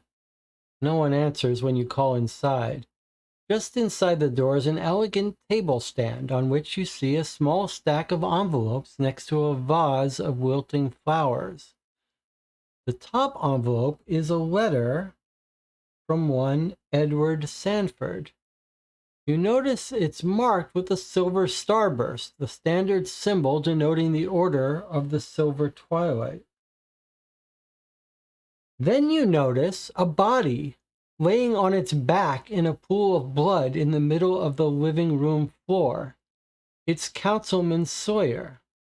When Garrison arrives to deal with Mr. Sawyer, you continue your investigation. Take requirement card 3. Well, that is not what we expected. N71 is Sawyer. Take requirement 3. And then Edward Sanford is who's sending the letters from the Order of Silver Twilight.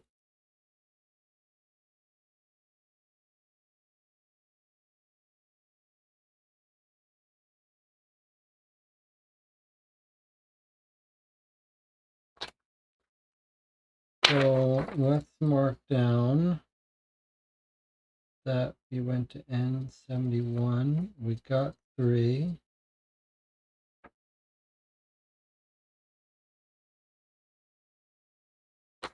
And we're continuing to play.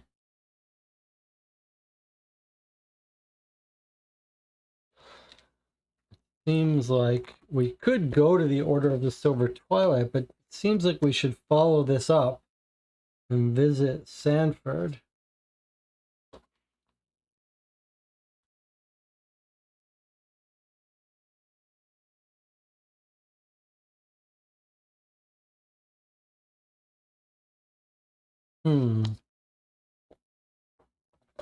Look that up again.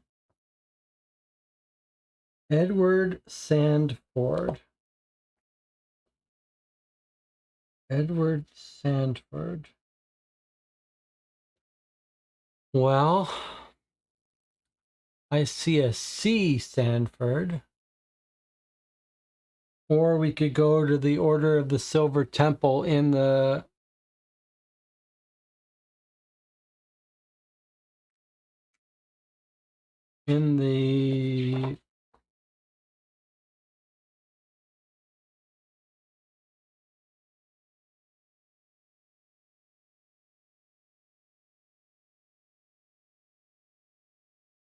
in our informants. Where's our Silver Temple person?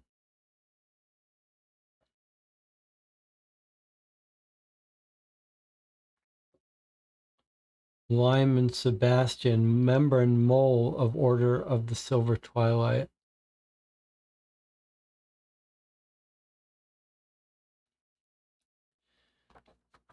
Edward Sanford. Well, there have been a couple times when the initials have been wrong, so it wouldn't be crazy. All right, let's try looking up Edward Sanford. If there's an entry for this, so be it. If not, we'll go to the order. That's U56.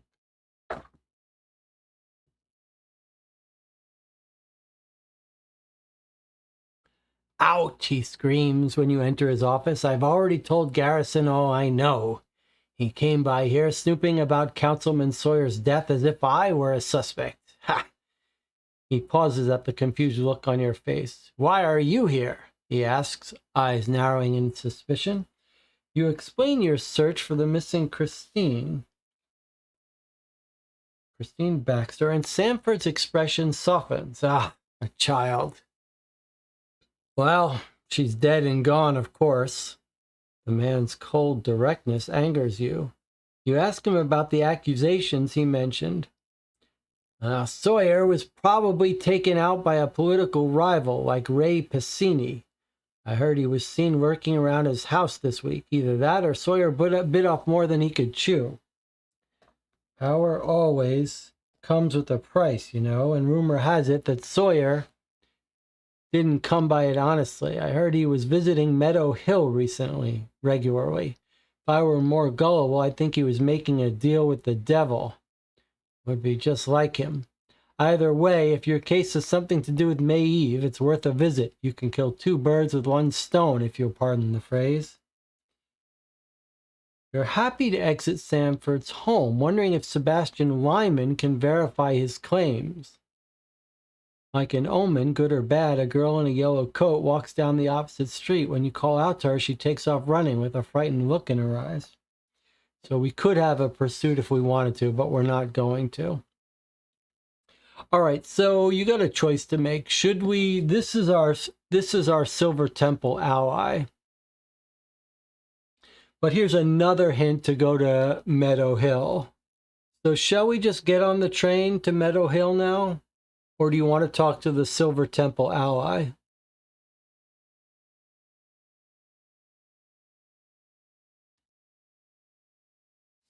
I think maybe we could get on the train now.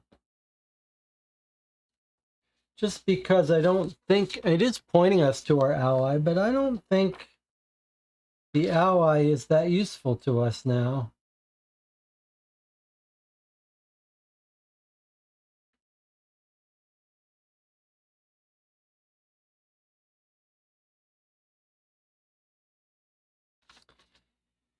Now, one last thing before we get on the train. I'm thinking about the religious item and the cloaked figure. Is it possible that the descendants of the Kaiser witch could give us the religious artifact that we want? Should we visit the Mason relatives to see if they have something that can defeat the witch? They are related to her. Shall we visit that family before we get on the train? What do you think about that? And Tina says, the Silver Temple were enemies of the witches usually. In Circle and Done, you had to choose to align with them or the witches.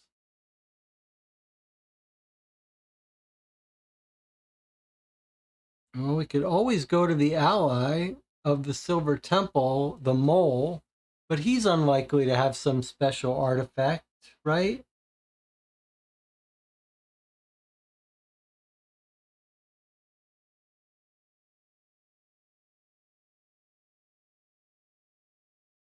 What do you think?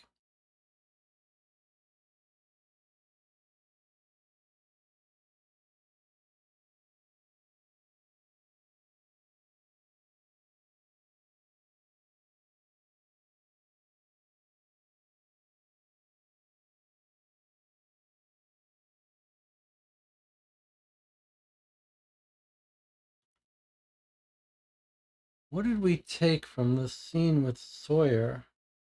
He's been killed. He's got letters from the Silver Temple. We got requirement card 3 from him. If we're going over time, why not get more info? We did get requirement card 3, which we don't know how we would use it. All right, let's quickly go to our informant for the Silver Temple and maybe the witches, and then let's get on that train. So let's do this quickly, because I'm aware the channel may be getting a bit tired of this. So quickly, Silver Temple mole is L18. We're not taking infinite time. I mean, this girl is at risk of dying, so... But we are doing our best to save her. That's why we're taking extra time, not for fun. Sebastian Lyman is slow in responding to your knock, but eventually answers, looking the worse for the wear. I know why you're here, but Sanford isn't involved in any of this unpleasantness. I can also assure you none of the lodge members know anything. Rumor has it that some of these weird events are connected, though. Take the boy, Gilman, who died at the witch house. There's something strange about that for sure. When you ask Lyman about his obviously harried state, he replies, the Order has its own celebration on Walpurgis Eve. I'm still recovering. Okay, so that's it for that. Now, I thought we could go... I thought maybe there's a chance that the relatives of the witches might know something. So let's go quickly to look at that. And then we'll get on that train. So actually, F58 and U40. Okay, so no entries for the witches. Let's get on that train. There's still the other kid. We've never visited him. We're not going to worry about it. We're getting on the train. So, and we do not have any good weapon, but maybe we're going to get it from this, hopefully. Okay, so train station, it said, to get to Meadow Hill. All right, here we go. This is a little scary. The B&M train station is at M38. For all we know, we can't actually get on this train, but let's see. M38.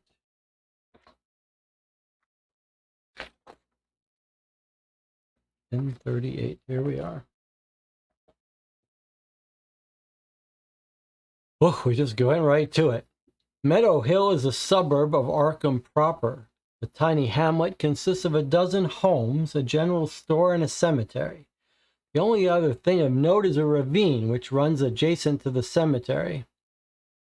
After a few quick inquiries, you are told that you need to speak to Eustace Larkson, the cemetery caretaker, to have him escort you to the ravine. If you visited the cemetery in the morning or afternoon, there's nothing of note here.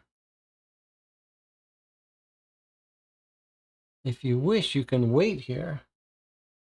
Advance the time to the next evening space and continue reading. All right. Are we gonna go to this graveyard at night? Surely we are. All right, so we're gonna wait until the evening. This is our final day evening.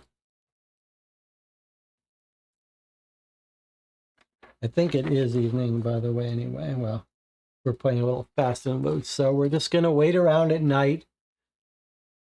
Okay, here we go. You follow Eustace down a winding path, flanked on both sides by tombstones. The grave markers are worn and moss-covered, and you crest a small knoll where Eustace stops and points. There 'tis, he says. About 500 feet down the hill, the ground gives way and forms a wide canyon with steep sides of bare earth.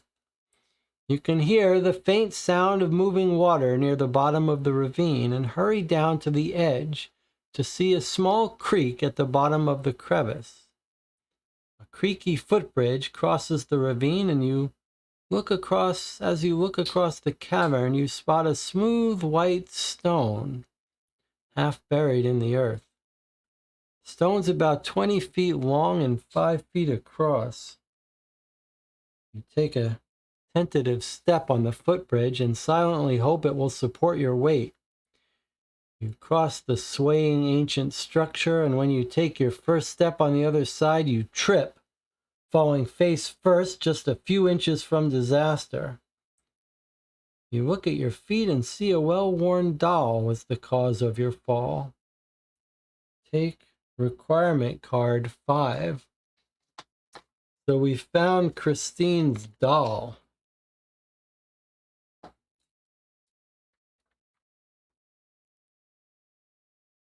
Oh, something wanted that. N38. So someone wanted that. The sanitarium, the mother wanted the doll.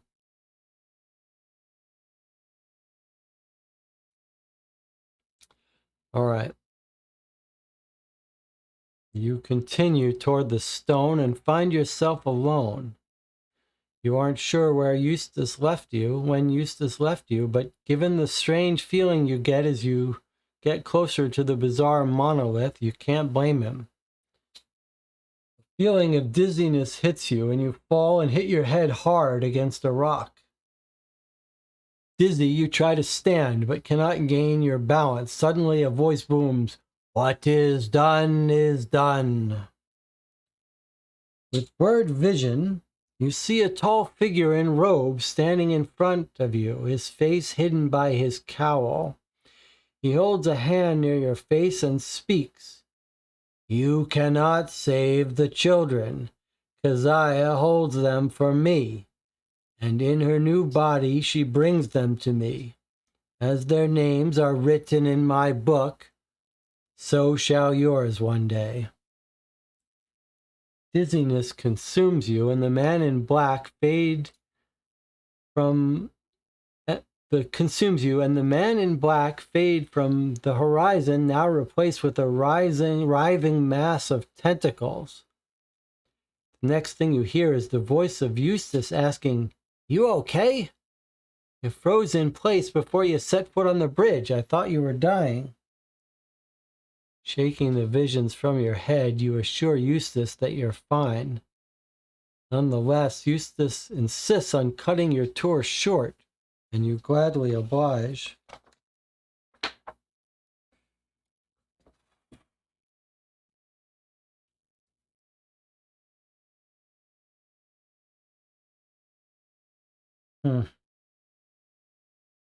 Well, we weren't given a choice to jump to the pursuit, which I thought we were. So I guess we're gonna Shazzer says, interesting. Not what I thought either. I thought we were gonna get some weapon or something, but that was Nyarlathotep, and we saw a vision passed out. That was weird. All right, let's go to the mother and give her back the doll and see what she says. So she says, she's smiling. "You will end up here." She tells me you will end up right here beside me. What a happy thought. Okay, so we have card 5, so now we can read 5.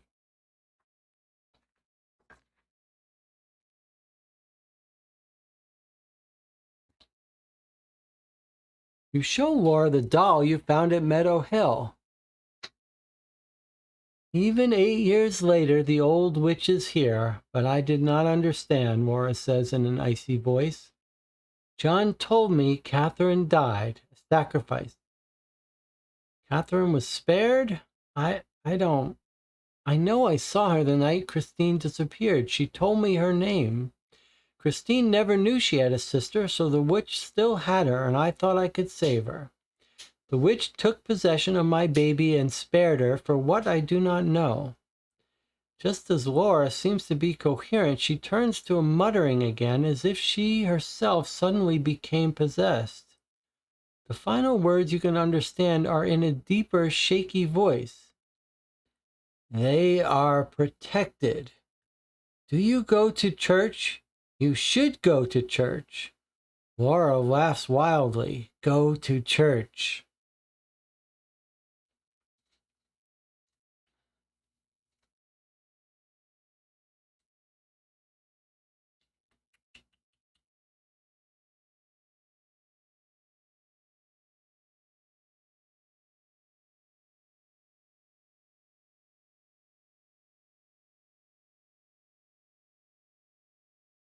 Um,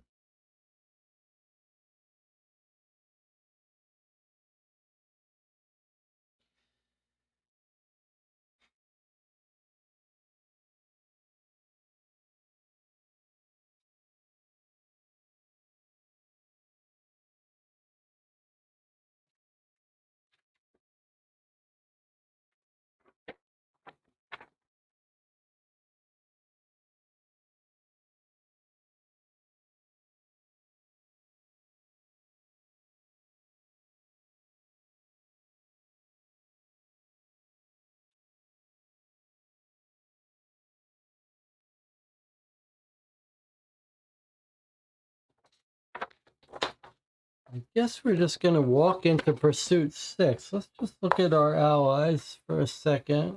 Make sure there's no one related to that church. I really did not like that church we went into. But we don't seem to know anyone else. We don't know any other preachers. Let me just look at the other churches in the directory. Otherwise, I guess we do it. Could we have gone in the wrong church?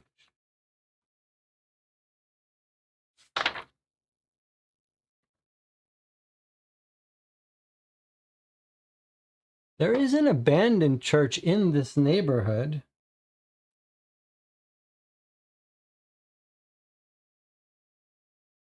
Pretty close by.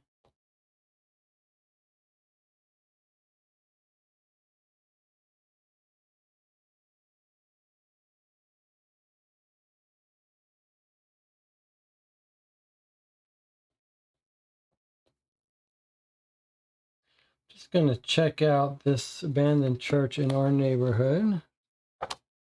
And I want to make sure that I didn't... No, nope. All right. Well. Okay. Let's do our 6th pursuit. I guess technically we should be forced to trigger it, but we're just going to walk over to it. All right, here we go. Look at that scary thing from before. All right. Pursuit 6 starts here. If you have either requirement card 8, the rosary, or requirement card 9, the cross, you may use these items on the girl in this pursuit. You must decide now if you want to use one or both of these items and which item you will be using. You may have neither item, in which case you may proceed and read 6b. Well, we have the cross, but we never got a rosary.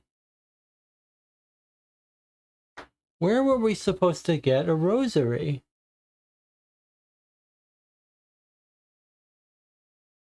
I don't trust this cross. Catholic Church? Was there an option to go to a Catholic church? We didn't see any other churches.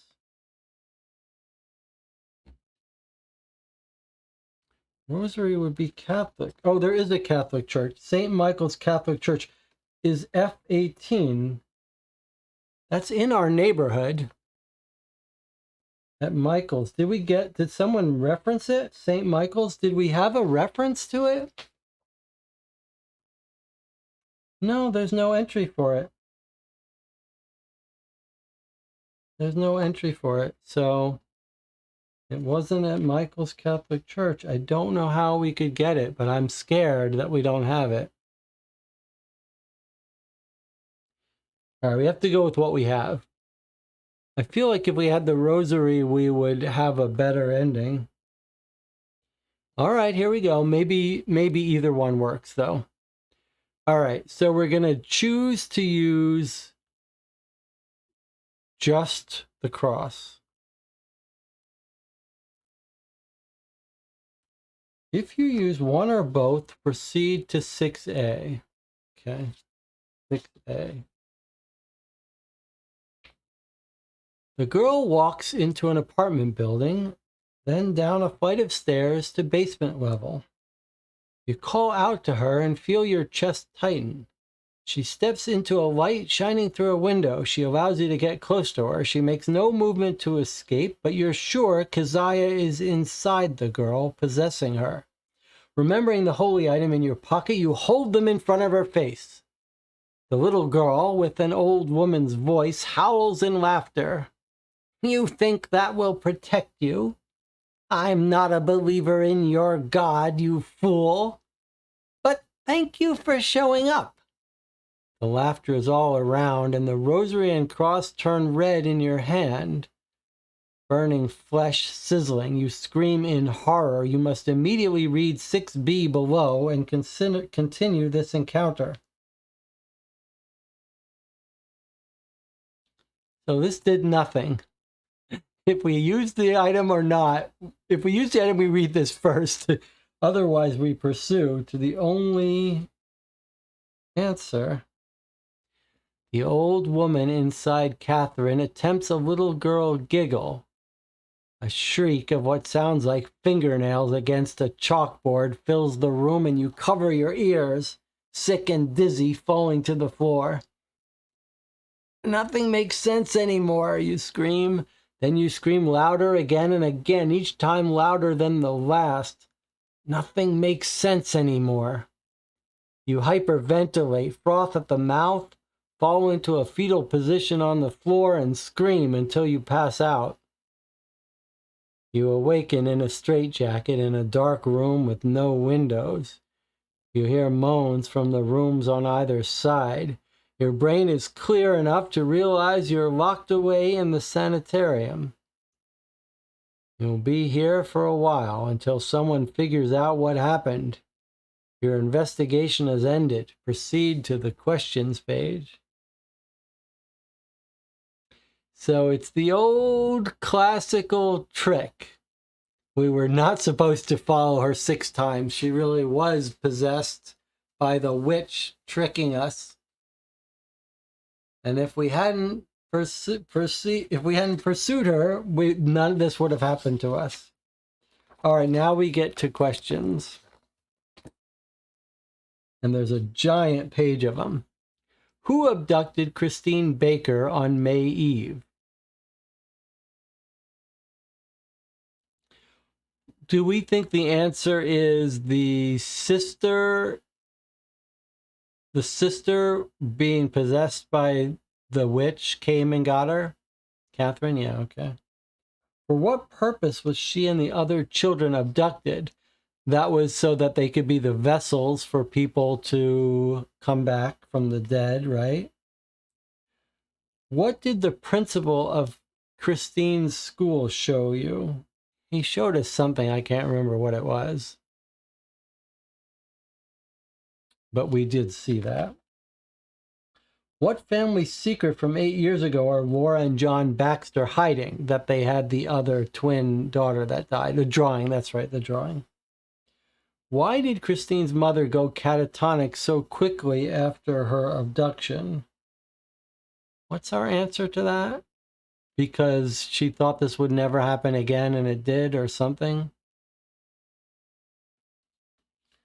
What are the names of the other 2 children taken around the same time as Christine? That was just from the newspaper, Adelaide and the other guy.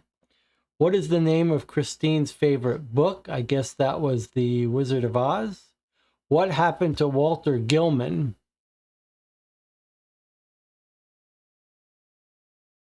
He was getting too close to the witch's house. Oh, the rat went inside him and ate his insides from inside. The Nyarlathotep's servant, or the witch's servant. What are the names of the 2 students who lived at the witch's house with Gilman? All right, we know those. Where did the child sacrifices take place? At that white stone in Meadow Hill, right?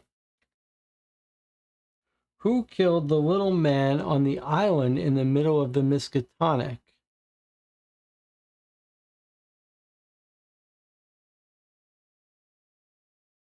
Is that the girl?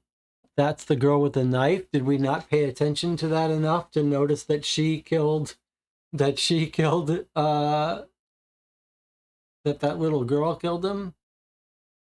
Why did we try to save her? All the signs were pointing to her being possessed by the devil that was not going to let us save her.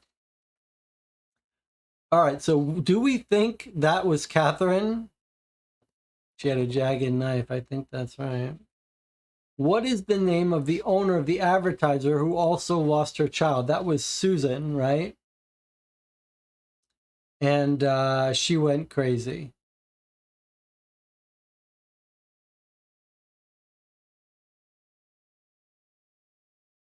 All right. Sounds like we've got our answers. If you disagree on anything, get on the record in the chat before I read the answers here.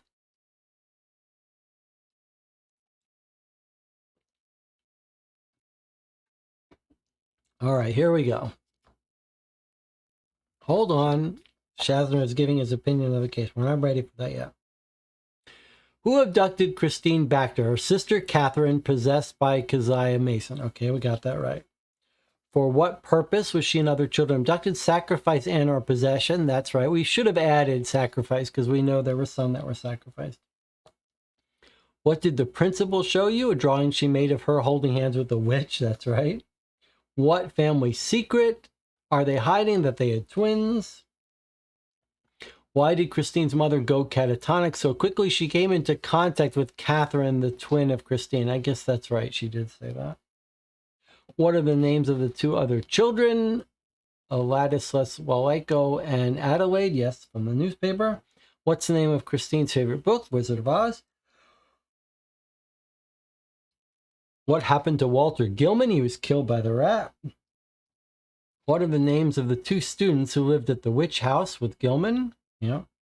By the way, when we went to the landlord and everything he told us was true, and then the little girl said, don't listen to him. Everything he says is a lie. We thought, like, does that mean that the little girl is fully possessed and it's the devil, the witch is tricking us?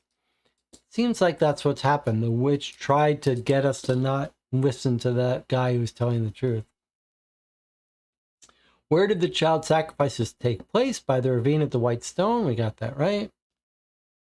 Who killed the old man? Catherine Baxter, being possessed by Keziah Mason. Yep.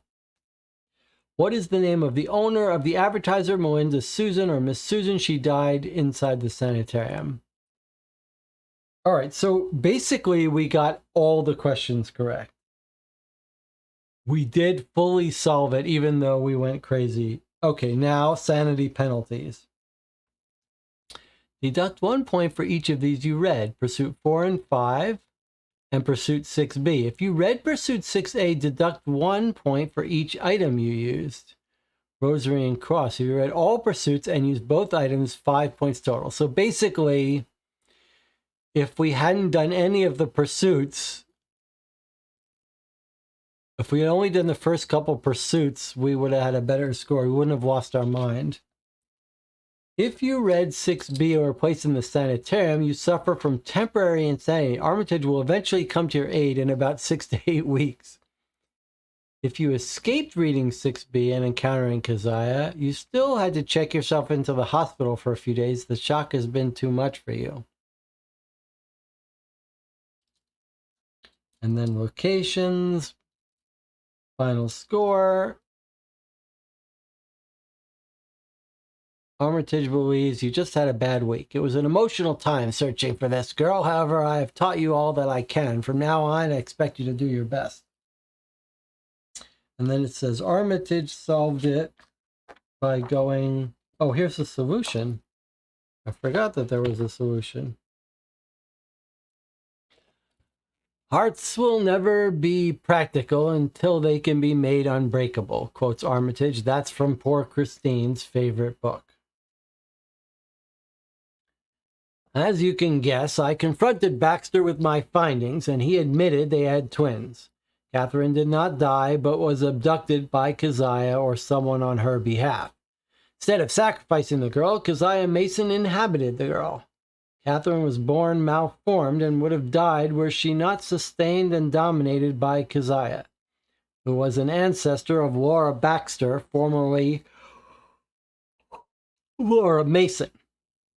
It was Catherine that you and others saw around Arkham, not Christine. Remember, that was what I figured out.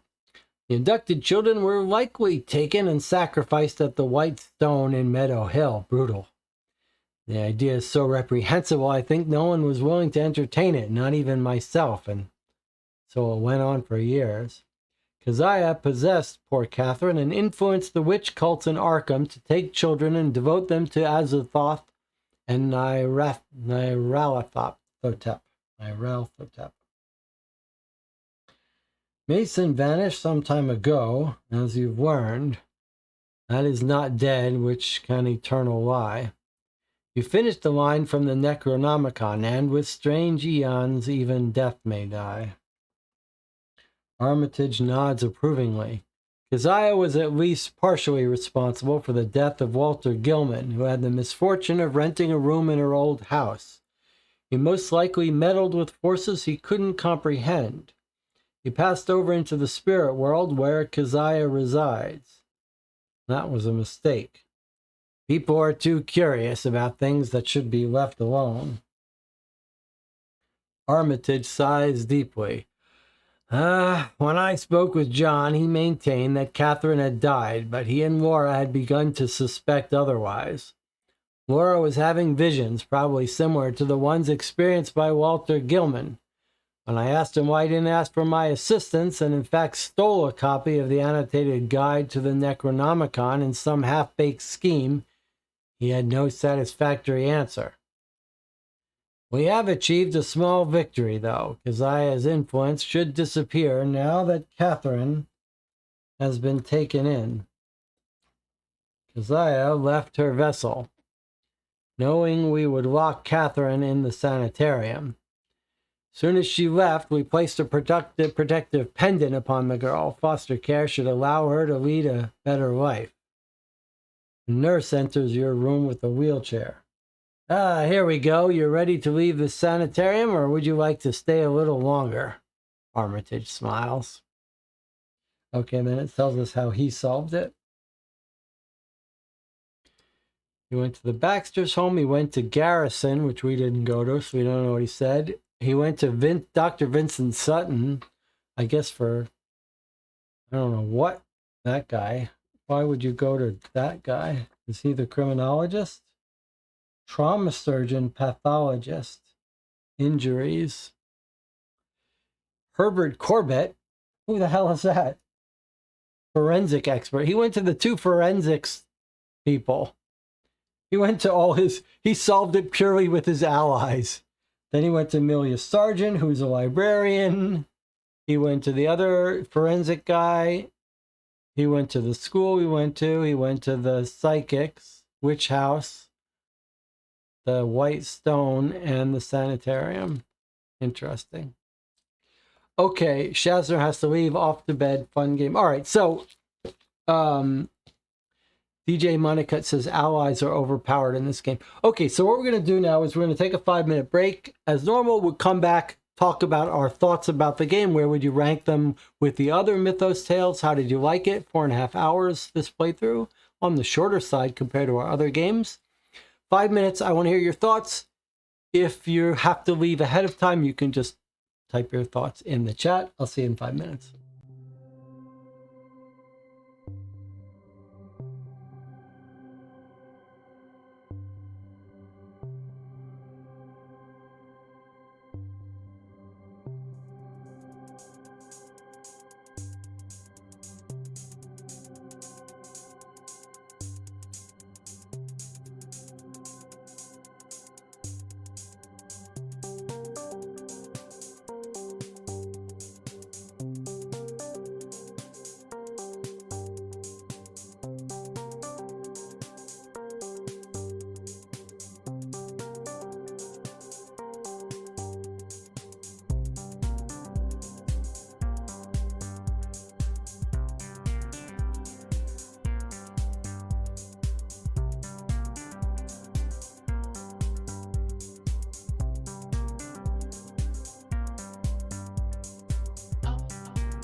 We're back for our final thoughts on Case 7 in Mythos Tales called The Vanished Girl. And I think we have a rare, exciting moment here where there's some real difference in opinion about this case. So let's check in with the chat. It's not often that Jonathan and I have different takes on a game, and I think this may be one of them. But let me check in what other people say.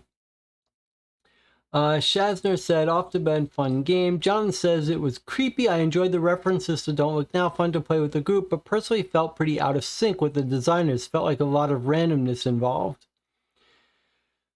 But we could answer all the questions correctly at the end, so maybe I'm being too harsh. Something seems off about the trick ending to me. Feels like there should be some action besides inaction to take and prove you understand the trick. Reminds me of something from Dune House Secrets. Logan Hill says, it's interesting and different that the win here, no matter what you do, feels like a loss. You end up in the sanitarium either way. A small victory, loss of power to elder gods can't always be a hero. Jonathan Warner says, I think I would have enjoyed the story more if there was more earthly disciple of the gods involved we could reason more rationally about. Logan Hill says, almost a realistic ending in a fantasy world. Anna says, did I miss the epilogue? Logan says, seeing an elder god does not leave you unscathed. Jonathan Warner, introducing more time was neat. Felt like trying to create another act, but it felt a little too unstructured. So I think I'm going to disagree with that. I'd like to hear where you guys would rank this. I think for me, this is probably my favorite case that I can remember of all the ones we played.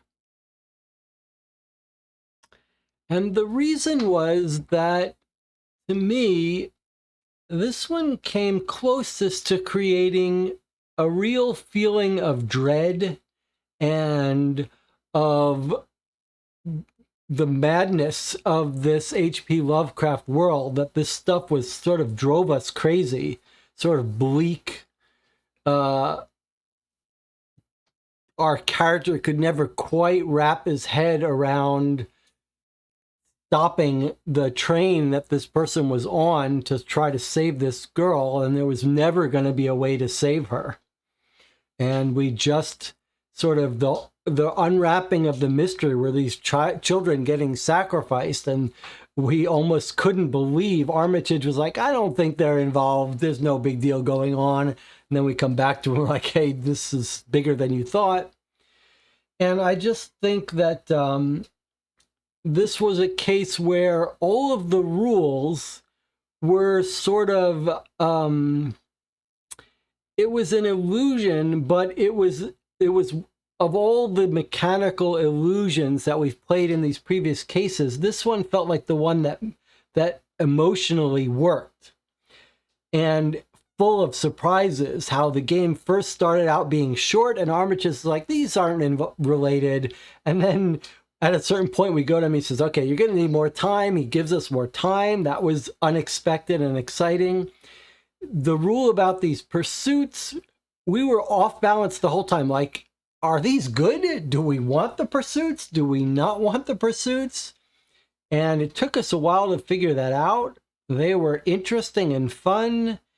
And then there were some interesting deductions to be made here about the sister. Anna came up with some very clever observations and ideas. I don't know what we would have done. She figured out that he was at the Liberal Arts Center.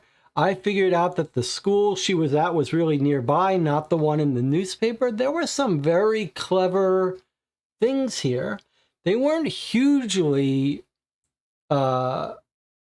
satisfying in terms of deduction, but story-wise, this was the cleanest, most engaging, creepy, story-wise, compelling, complete story of all the cases that I can remember.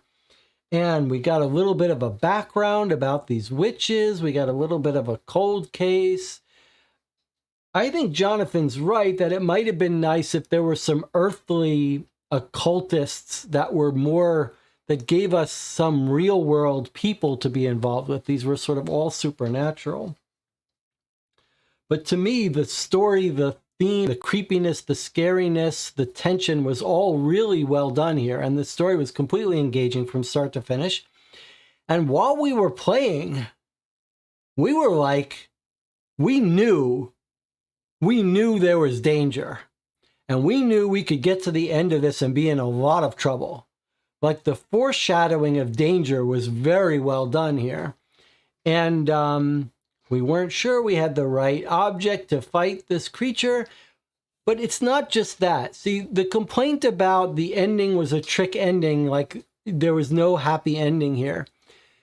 I feel like that was foreshadowed. Like the game, there were a bunch of times when we were like, is this girl, is there anything left of her in here? Or are we just being strung along by this demon, the witch possessing her, and she's just setting us up for a bad failure no matter what we do? Like we had real doubts about whether the girl we were following had any remnants of the real girl in her, or whether this witch was tricking us. And I think I want to disagree with one thing Jonathan said in a subtle way. And Anna's comment here is directly tied to a part I'm going to disagree with about Anna and Jonathan. So let's look at it more carefully. Jonathan's saying basically this was a trick ending. There should have been a clue about a good way you could have ended it. And Anna is saying something similar. It would have been more satisfying if we could save the girl. But I agree with Jesse, it was a good spooky story, one of the best Mythos tales. All right, so here's the part I want to disagree with. Jonathan reminds us of Dune House Secrets, which we played on the channel. Jonathan and I played in the early days. And we really disliked this little trick ending, which we felt was not delivered fairly. And the reason I disagree with Jonathan is related to what Anna said and why I disagree with that too. The reason I think this ending works in ways that Dune House Secrets didn't work and in ways that the Bureau of Investigation case didn't work. The reason it worked is precisely because it wasn't a trick question that you could get wrong. It was essentially a true Lovecraftian madness, bad ending no matter what you do, hopelessness ending. And the game did not trick us with a little thing that said, hey, if you had figured out this thing that there was no way you could figure out, you could have saved the girl. That would have been upsetting. I mean, if we had gotten it right, we would be proud of ourselves. But it wasn't an unfair trick question. The game was basically a story about how you weren't ever going to save this. You weren't ever going to defeat this witch. I mean, Armitage gets the girl sort of recovered in a little bit of a way. She's probably too damaged now. But to me, that was much more satisfying that there wasn't a trick question. It was more like, this is how the story ends with madness for you. To me, that felt right. It felt narratively right. And I didn't feel bitter about that because basically the way that it ends is if you try to use this crucifix and this rosary, you just get an extra paragraph that tells you how futile it is and she laughs at you. But no matter what, you were going to get this ending story where you're in a sanitarium. And if you hadn't pursued her, then you wouldn't have gone completely mad. But you still, the main thing comes down to answering the questions, which you can do no matter what. And the narrative story isn't dramatically different. You just have to spend a couple days in the weeks in the hospital if you followed this woman down and had this confrontation with her, which feels completely right to me, feels appropriate. And I liked that they didn't try to make this trick question.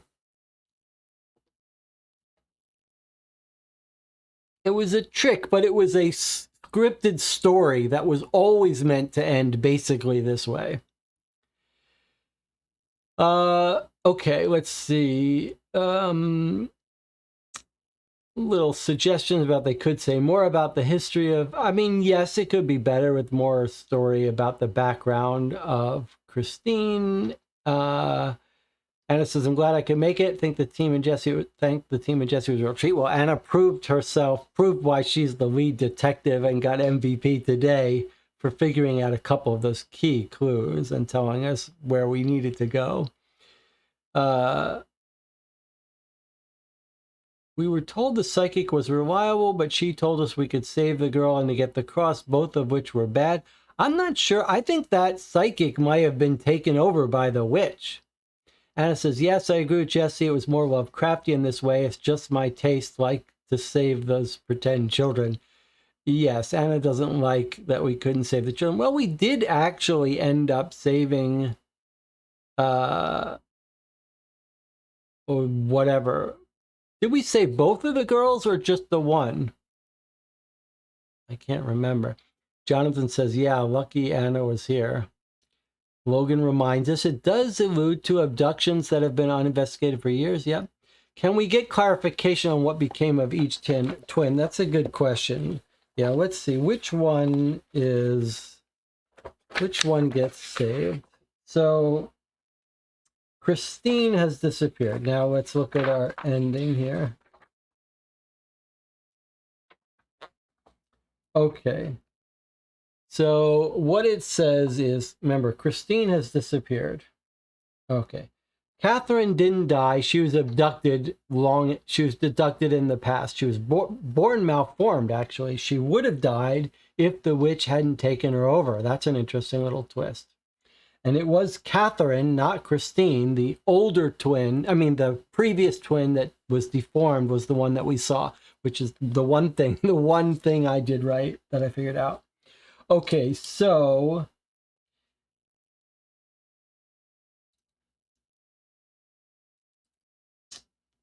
father originally says Catherine died, the other twin that they never admitted they had, but really now they know she didn't die. Okay, so we have achieved a small victory. Keziah's influence should disappear now that Catherine has been taken in. So the original deformed one is now rescued. She's going to be too damaged to ever live a normal life. But Kezia did leave her now that we got her. But does this mean Christine has been sacrificed? I think it might. I think it might mean that Christine is dead.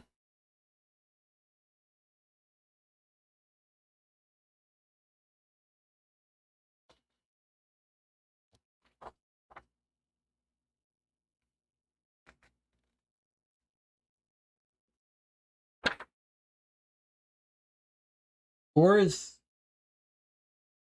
Yeah, I guess this is Catherine, not Christine, that we keep running into, although we think it's Christine, I guess. So does it mean Christine is still out there?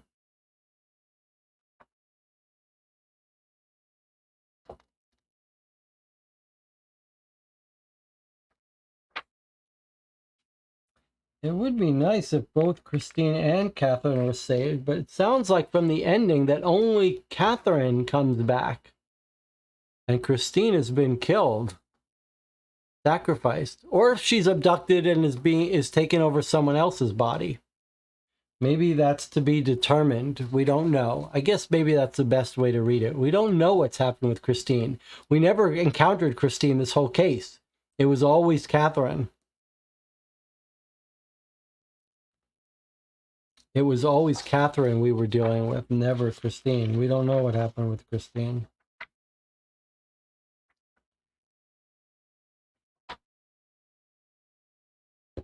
All right. I got to give credit to Jonathan, however, for picking this case out to play today, because I cannot imagine a better way to start our October Halloween creepy, scary games. This one really lived up to that. I really enjoyed it. It was appropriate, set the tone for this month going forward. Had a great time with this group as always. Any other final statements from anyone before we end this stream?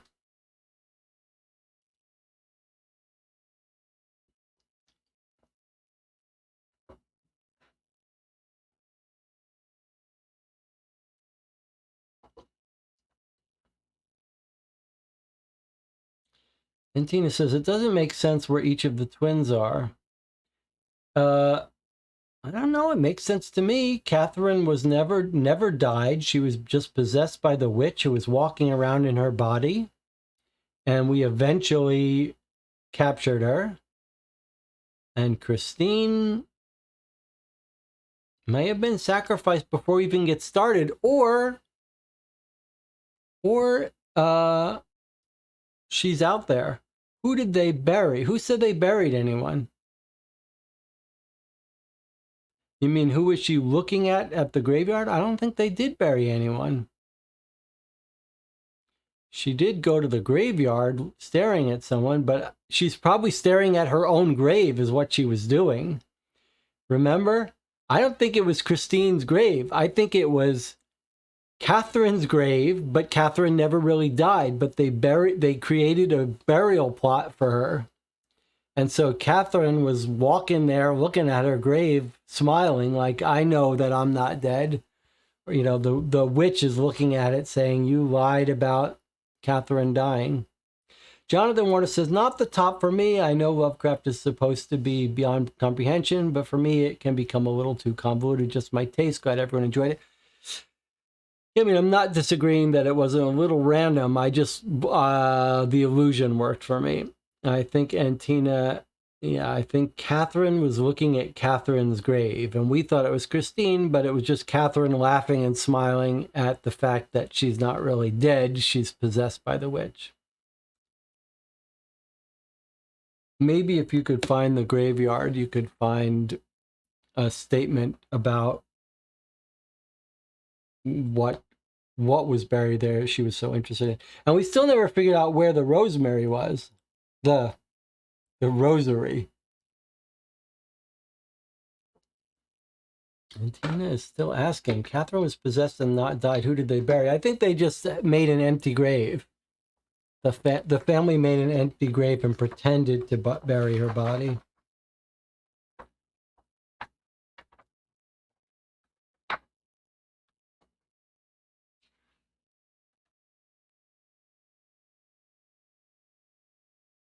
I wonder where that rosary, not rosemary. Stanislaus Church is a brick building. Inside you speak briefly with the priest.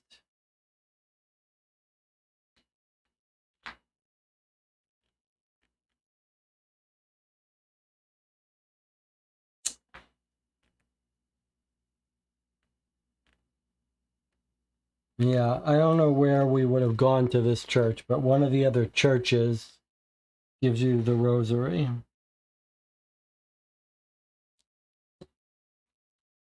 Did Keziah move from Catherine to Christine? No, I think Keziah was always in Catherine.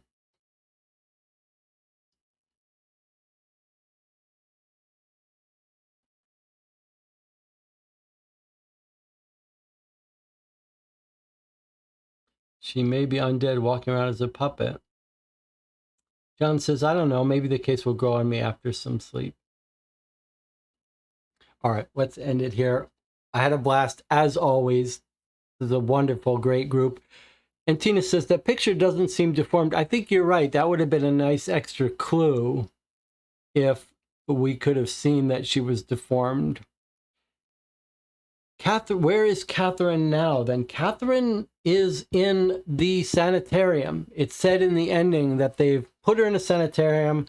They put a pendant on her and the witch left. So now Catherine is going to try to grow up after all her mental damage. I don't know how she's going to be able to do that. But Catherine is now in the sanitarium. They're going to try to rehabilitate her. The witch has left. Maybe the witch is now in Christine. Okay, guys, I'll see you next time.